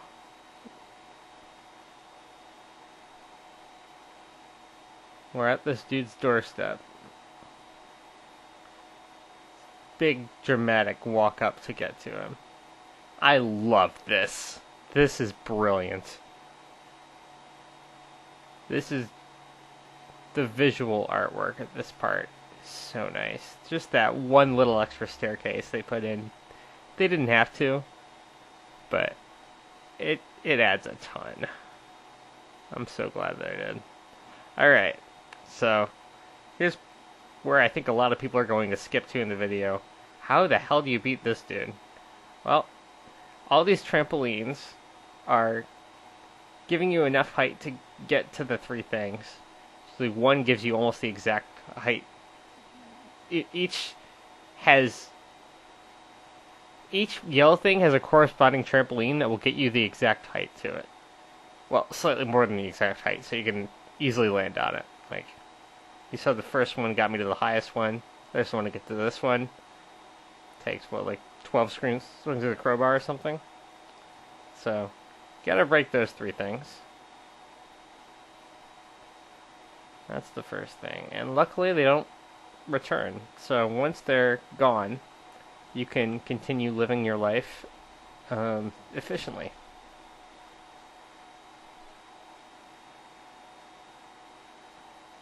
And there you can see if you block the green portal with anything that's opaque, it's not going to get to you.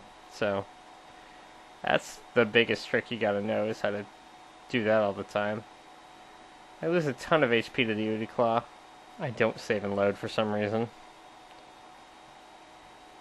And now I just try to think about my situation, and I'm like, how am I going to do this? I did end up cheating a little because I could not figure out how to make this guy take damage. I thought maybe if I just sat still for a long enough time, he would slowly disintegrate. That's not what happens. The way to make this dude slowly disintegrate is to run around in circles. For some reason, you have to run around in circles. If you don't run around in circles, you will take no damage and live a perfectly happy life, which is not what you want, because if you live a perfectly happy life, then Earth gets destroyed or something like that. So, what I'm trying to do here is get to 100 HP.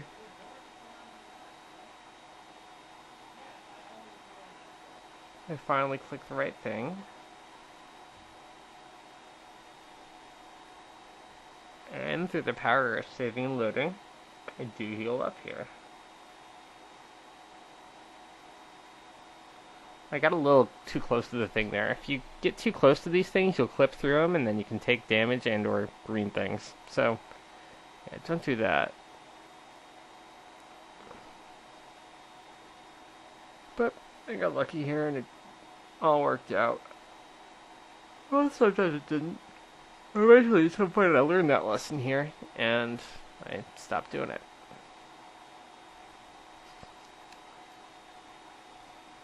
So, I still don't say this dude's the hardest part of the run, because once you understand the trick, it's actually kind of easy. It's also not nearly as agonizing as the spider, though. So, I'm happy with how this fight turns out in the end. But yeah, I'm trying to drain this dude by making him fight me 10 times. Not realizing that this doesn't actually drain his HP. At some point, I actually parked myself behind one of these pillars, walked away for an hour, ate some pizza, did whatever I did at that time, returned, and the dude was still not opening his head. So, you really do have to spin in circles, and you're about to witness me figuring out that not spinning in circles doesn't do anything. But you will see me play through every little minigame that this dude teleports you to. Just to prove that you can beat every single one of them with a crowbar.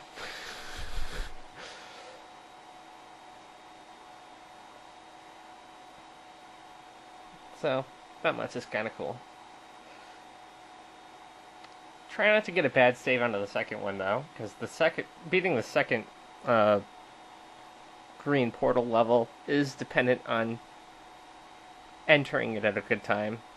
If you enter at a bad time, yeah, you're not going to live. And there's what the good timing looks like. You'll have a thing you can land on without taking any fall damage. you'll rise up without getting fragged by anything else in the lower level.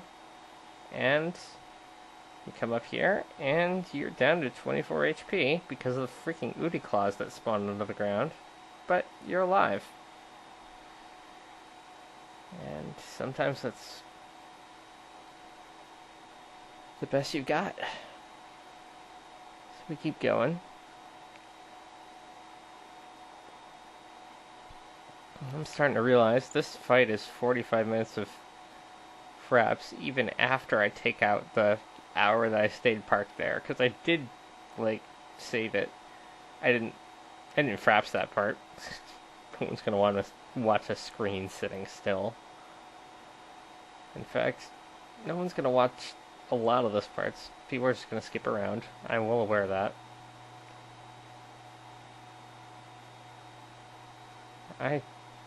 I might watch this whole thing at some point. Well, I will once before I upload it. So there's that. Oh god, do I really want to spend 4 hours just watching myself play through this again? Maybe. Maybe not. Hey, you know what? I'll probably watch the first 2 hours at some point. The last part, the part I'm recording now, I don't think I'll ever watch again. Okay, that's an exasperation. I don't think I'll ever watch it all the way through without taking breaks every 10 minutes. Because it's just so much to watch and not actually be doing anything. In fact, I'm surprised I have the patience to voice over every second of this. But it's kind of cool. Just watching, I did that. I beat the game with a crowbar.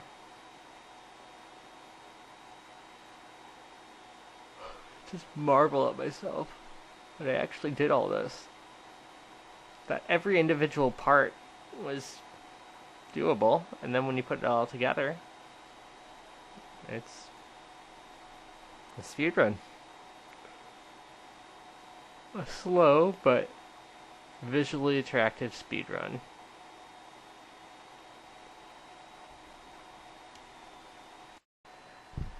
Alright, let's see how long I can go without yawning. This is hopefully my last switch out between past me and current me. And we got a solid 7 more minutes to go before I have any idea that I need to be running in circles. So, we'll just watch me figure that out. And I guess I'll just talk about this dude's attacks while I do that. So, there's 2 that he alternates between right now. Where, if you're just starting the fight against him, these are the 2 things he does. Is he launches the green things, which, as I mentioned before, just put any opaque object in between you and the green thing and it'll just disintegrate. And the other one is this big long chain of balls. So, 2 ways to avoid that. If you just run in a straight line, they are always targeted at where you are instead of where you're going. They don't curve at all. So, you could just continue running straight if you're running while he fires them, and if you're not, just start running in a straight line, perpendicular to the things, and then you'll evade them. Or do the same thing you do with the green thing, or just block it with something. Either works. So, here's the next part. We get to the 3rd minigame, and this is the one that gets repeated if you beat it and then get teleported again. Luckily, this one has a healing pool. Also has some armor pickups. I don't remember if I take these here or not. I might. But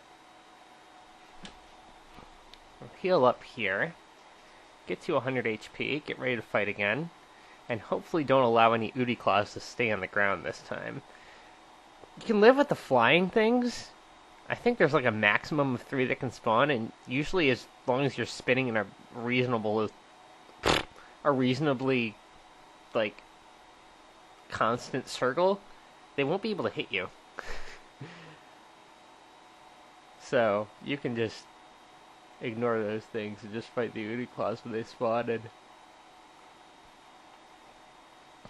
just spend the rest of the time dodging the projectiles from the main dude. So, speaking of Uniclaws, I gotta try to avoid these Uniclaws or frag them. Either works. I opt for avoidance, and I try to b-hop to my mom's house and succeed. That's a big hard F6. And here's another Uniclaw.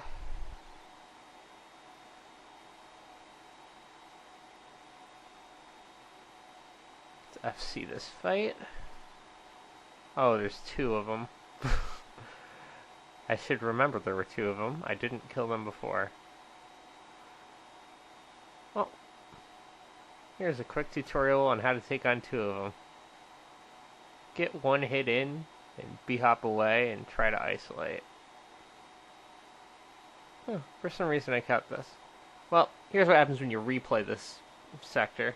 Instead of Uniclaws, you got one of these manufactured robots to fight.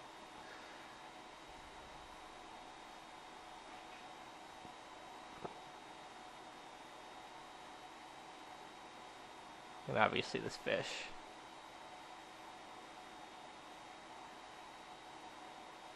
Fish isn't as hungry as he looks, but, you know. I'd always rather not be near one than be near one. And that's how you beat every minigame. Alright, now where did these Uniclaws go? Way over there. Alright.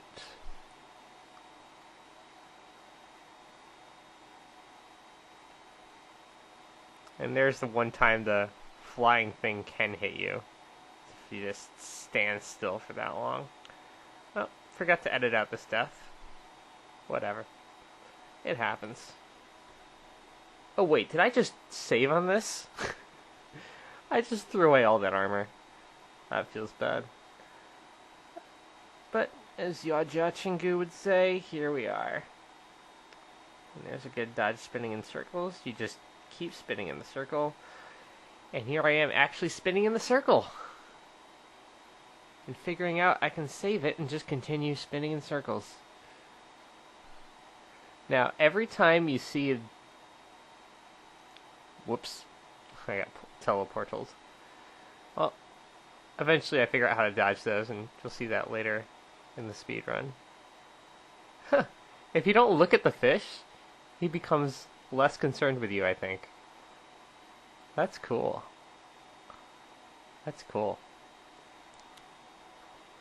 Anyway, later I figure out how to dodge those green teleportals, and then you'll see how to do that. But for now, they just teleported me.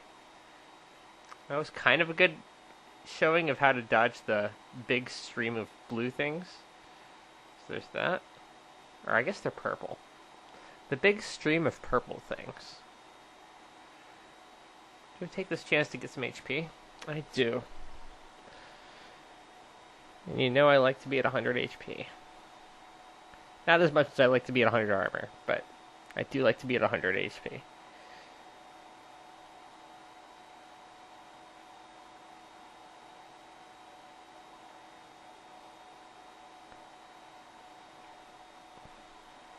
So it's a little annoying. Lots of saves and loads here where I mess this up, but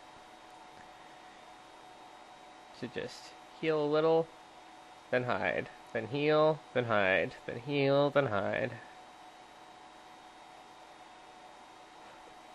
Eventually you are Superman and have lots of HP, and there you see me getting too close to the thing, and part of me clipping through it and touching the teleportal. So we'll beat this minigame for what I think is the final time.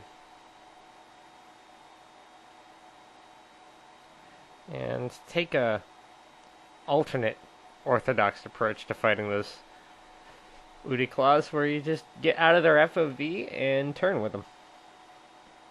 Similar to how you beat the Brobots. It's also the optimal way to fight the giant crab. I wasn't good enough to do that for more than like 7 swings, but some people can get a full set of 20 in. Maybe I could too if I practiced hard enough, but I have not reached that level yet. There's a nice heal. I got like 8 points of HP at once. That's like optimal.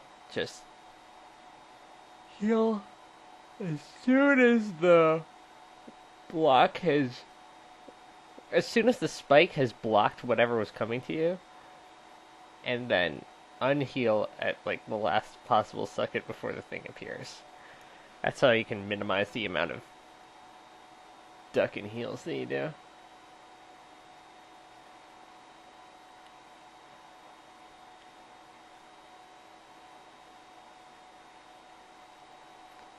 I don't do it fully optimally here, but do it well enough. And whenever I start recording these, I just start yawning. I guess it just sucks the energy out of me to an extent. Talking is hard. Even if it's about Half-Life.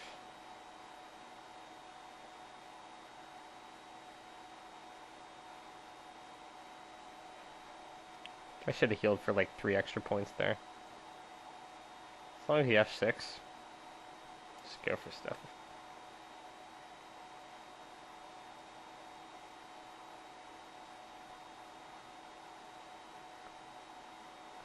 I guess you don't have a ton of time when he launches the purple stuff because of the splash damage. So, I don't know, maybe I did the right thing. And as you can see, if you keep moving, the flying dudes can't hit you. And we begin spinning, and I realize I'm going in the opposite direction of a NASCAR track, and I didn't like it, so I switched. Now I'm going in NASCAR direction, and I like it. Here you can see, instead of continuing to spin, I started running in a straight line. It just dodges the purple things a little better. You can sometimes get away with still going in a circle, just if you're repeatedly dying to one. That's the really successful way to dodge it usually. Switch to running in a straight line until they stop landing. Let's see if this dude leaks any of that yellowish greenish fluid soon. Every time he does that, that's a sign that he's like taking damage from doing nothing. But he takes damage, he leaks. Or leak like everything. So you can see there's a lot of spinning where it doesn't seem like you're making progress, but trust, you are.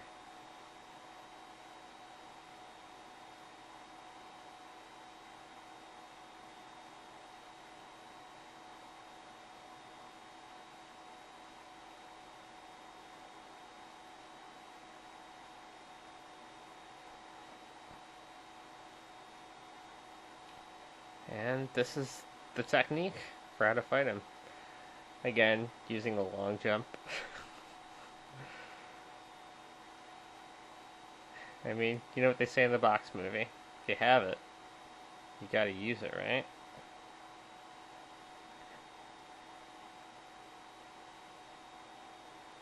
Oh hey, my flashlight's finally charging.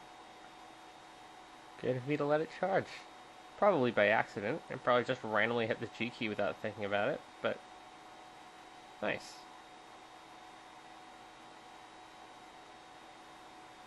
Always happy to see that fully charged.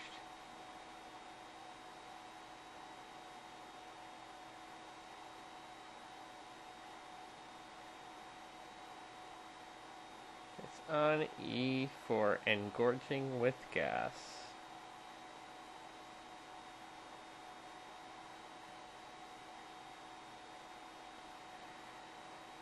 So yeah, you can see how long this takes, and this is without all the saving and load time. I cut a lot of it out I made a lot of mistakes learning how to do this. And you're not going to see them, because I died every time I made a mistake, so I saved and loaded.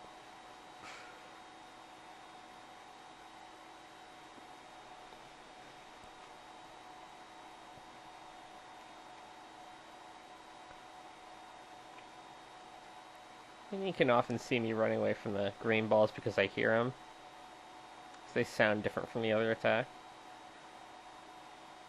Don't need to look at them to see that they're coming at me.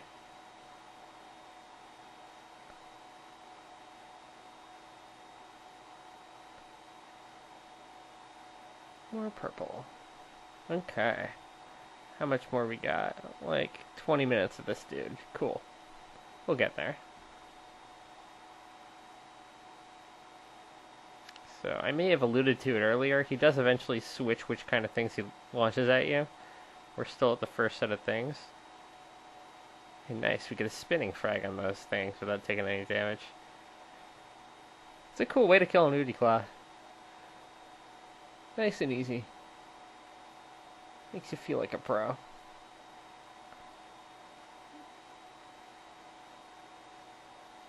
Oh no, another Udi Claw. Why don't I seem to care?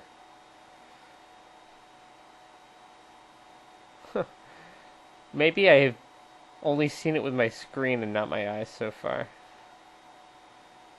Now here I freak out because the dude is finally opening his head. I'm like, this is what I've been waiting for. He opened his head, I can destroy him. Without realizing that he still needs to take a ton more points of damage before he'll actually die. So here you can see a couple attempts I did. I left these in to show you that this dude just does not die when he first starts to open his head, no matter how many clean swipes with the crowbar you get. And of course, past me thought, oh, I just didn't get enough clean swipes. Let me get a better angle and get like 15 clean swipes instead of 4. So here's what a good angle looks like.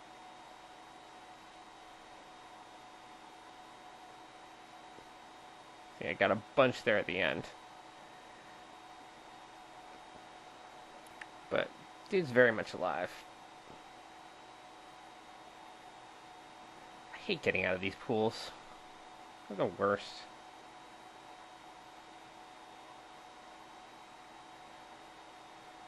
Well, up to 100 we go. I think this is the last time I heal for the rest of the run. Could be wrong though.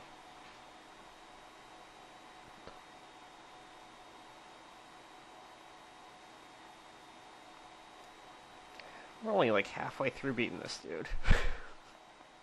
It was a long fight.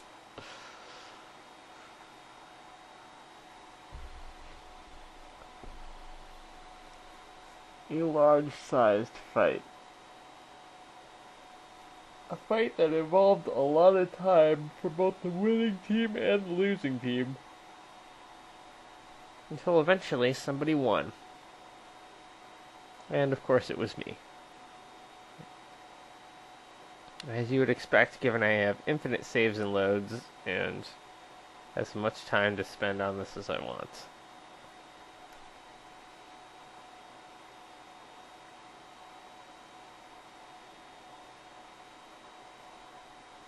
And the game was written so that it can be beaten with a crowbar. Alright, so there's the actual last time I beat that minigame, I think. And of course my first instinct is go for some more swipes. I am so sarcastically smart.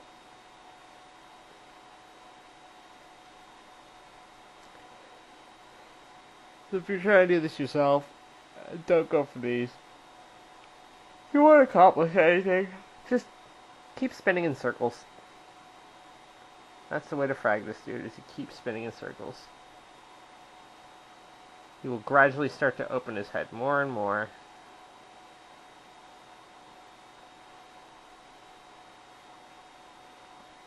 Alright, I go here again to save my progress, I guess.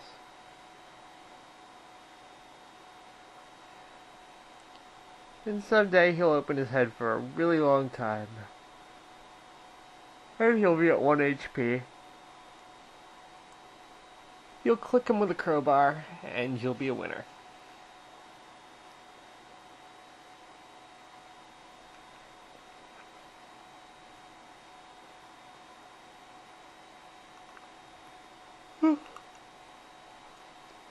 Yep, I just start yawning every time.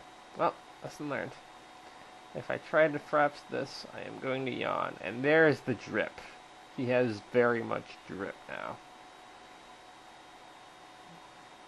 It's like the rate of taking damage from spinning is increasing too.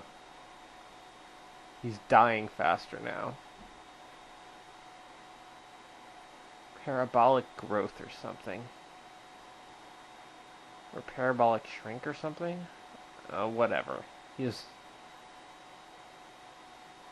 getting destroyed. And we know it is a bagel because the bagel is bagel.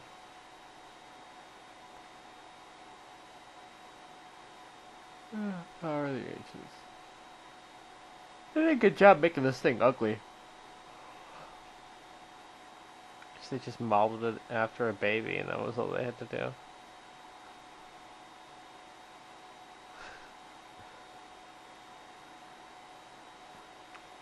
Here I am, still not quite understanding that I can't kill this thing yet.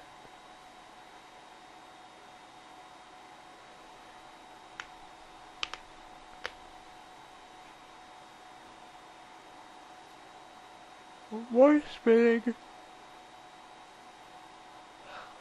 Still in the same 2 attack modes. Not quite. He's sending less balls at me now. I think the few balls he is sending hurt more than the old ones did.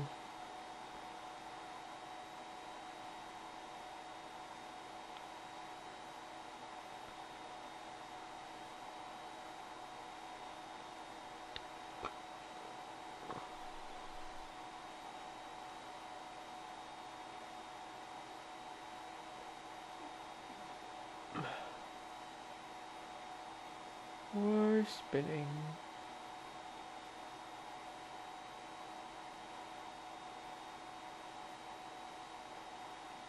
Yeah, it's way less balls. Oh, no, that was a bigger one. So he sends in big streaks and small streaks now, I guess. Well, regardless, the system for avoiding them is the same. Run in a straight line if you can. Usually even running in a circle is good enough.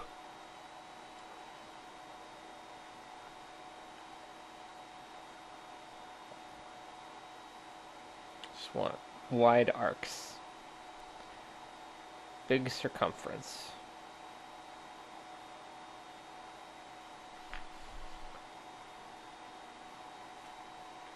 Big radius. Big diameter. 8-inch bagels.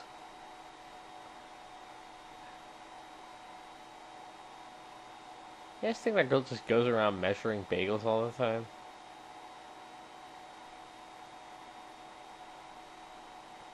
That's such a stupid line. 8-inch bagel. And why did I hear that song on the radio like 100 times, but I could never find any results when I searched 8-inch bagel in a search engine? I guess it's just that stupid of a line. Anyway, single balls are coming. And now we are spin. And now we're getting these long, epic pauses where the dude just doesn't throw anything at you for a while. Also, his head is staying open the whole time.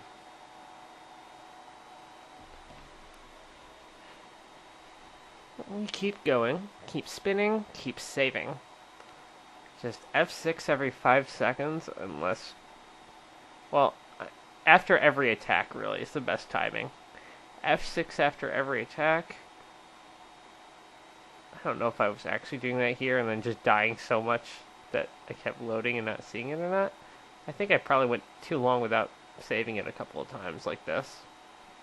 But I didn't die here, so progress. Lots of progress being made.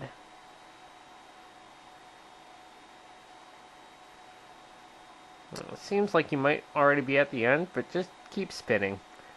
Keep spinning for a while.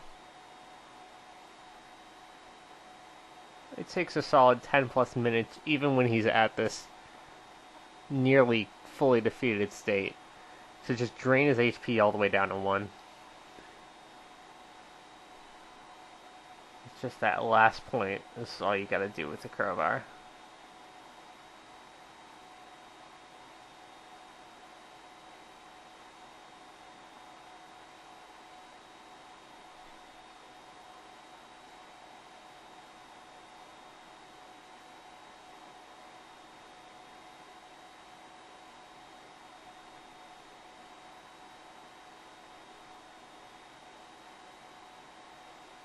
We keep going. See the little flying dudes off in the background. But I can only see one now. Maybe the rest of them died. Right, here I go for a swipe. Of sorts.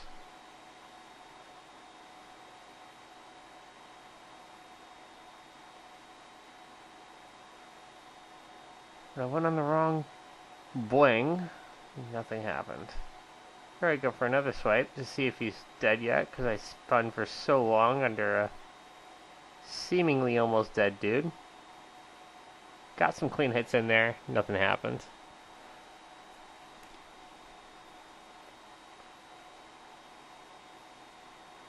So, with that information, I keep spinning.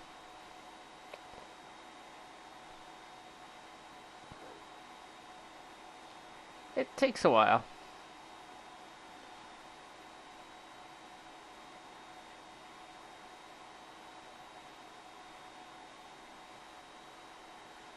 Look how much drip he's got, though. Like the rate of damage kept increasing, as I was mentioning. His HP is just going down and down and down. Eventually, it's going to hit the floor.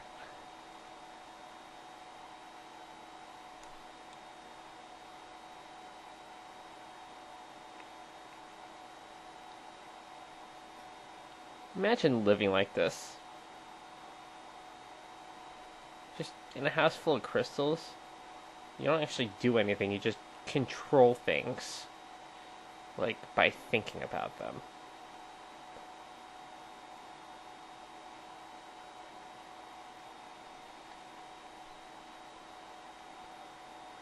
I would hate that kind of life. I don't want to go outside every day.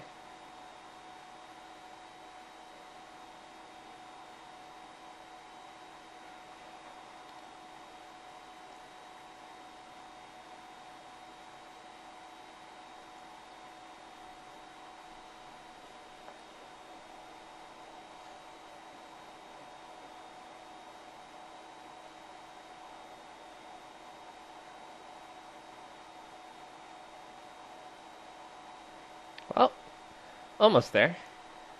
Just a little bit more spinning.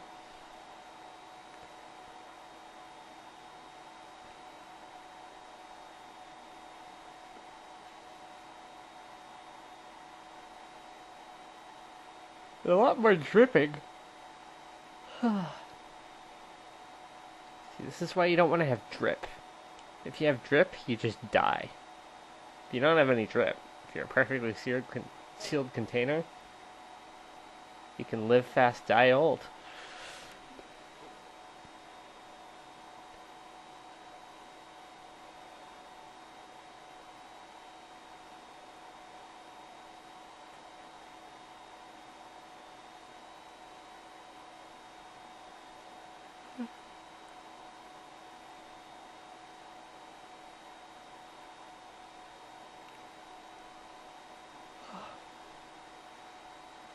Yeah, this was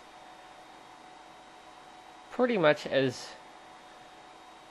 tiring to play through as it is to talk over. and try to watch. It just takes a long time, and for all that time, you're just spinning in circles. You don't feel very productive. I kind of feel like if I just looped Magic Spell by AoA right now, I'd be perfectly happy doing this for 40 minutes, but certainly not at the time. And of course, right now, I can't exactly loop Magic Spell by AoA, because I wouldn't be able to hear myself talk. And I can't really talk well if I can't hear myself talk. So, again, here we are. Waiting. And enjoying the flood of Black Friday crap in my inbox. Look at us. Paramore free domestic shipping store-wide in our US store. I don't care. If I'm gonna buy your record, I'm going to get it at my local record store. Calm down.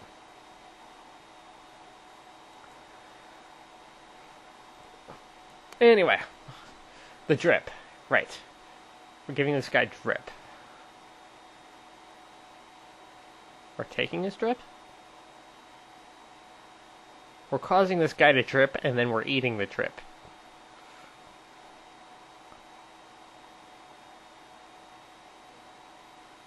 Something like that.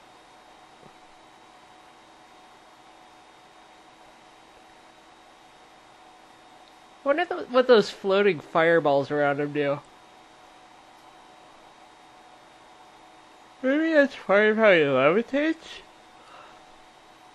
Never really figured that out. I wonder what those big metal lines are at the bottom of him. Does that mean he was manufactured? Or at least cyborged? Maybe this is a new form of Cybermen. Yuck. I hate Cybermen, they're so scary. Well, anyway, we'll keep going.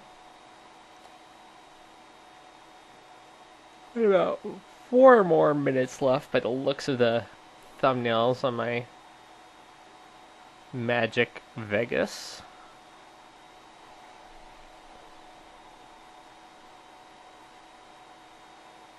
Of course, it's not very precise.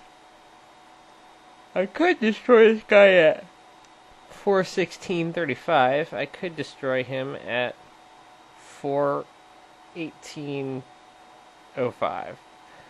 So there's quite a large range in when I could actually be fragging this guy, and I don't know what it is. So we keep going. But I'm sure you can see that we're almost at the end, and I'm sure you could scrub over to see exactly when this dude starts exploding, when I start shaking my screen like crazy. So, you have as much of a snapshot as I do, probably a slightly better one. Well, you do have a slightly better one. I know how the game works. So yeah, there's that. Well, almost there.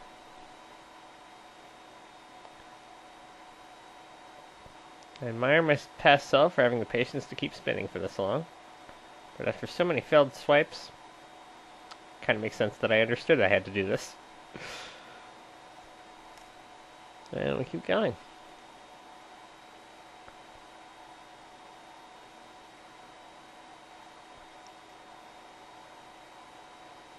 I think this is a small price to pay. All this spinning. Say you beat Half-Life with a crowbar. It's just such a cool accomplishment. And again, that B-hop is going on my life's highlight reel.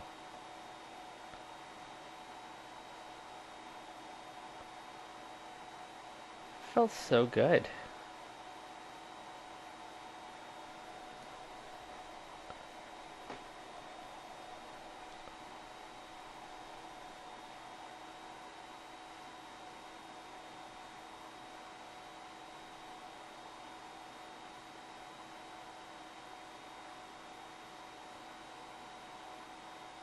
And almost there.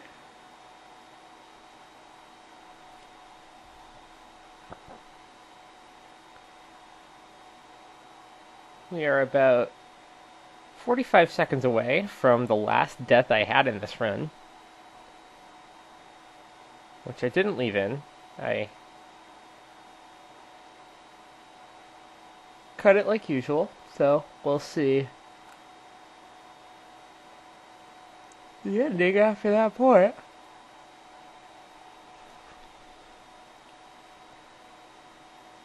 Well, the hype is building. I'm gonna get that one magic crowbar swing that ends the game and symbolizes I made it. Alright. At this point, I respawn after the F7 and I'm like, F it, let's try to frag this dude.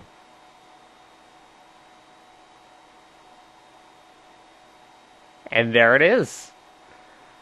Took some damage, but it was worth it. Look at me, I'm doing it like a perfectly normal rhythm. Like I'm airstrapping in Skyworld. Big F6. Look at that beautiful explosion. And now we get a big speech from G-Man.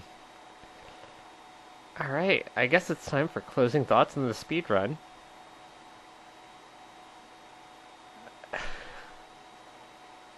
I don't know what words to say.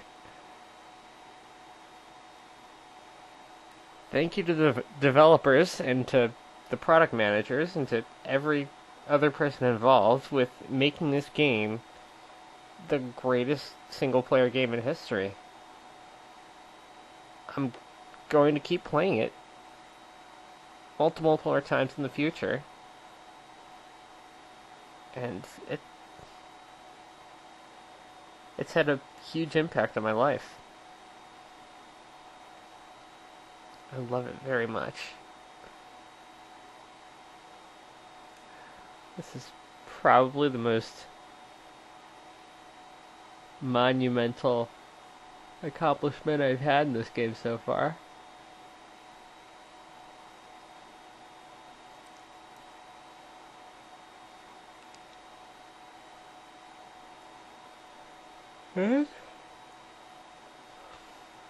I'm happy we get to fraps the whole thing and watch it together for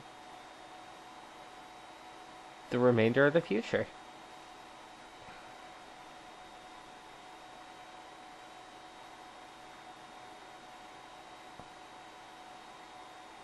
This is the part of a speech where a person would normally thank their mom. I do go through the portal. I'm totally Team G-Man. I hope he's up to good things, but whether he is or not,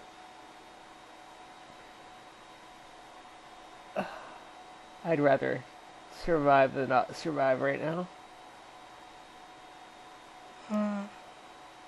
Then we can see the credits and see the names of the people who made all this happen.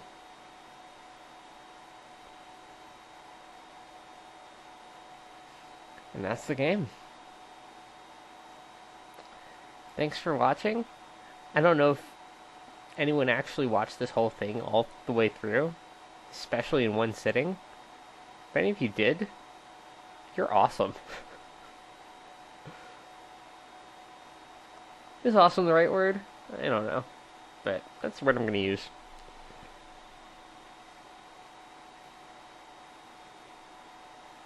I hope I was able to entertain some of you with my ultra long speedrun.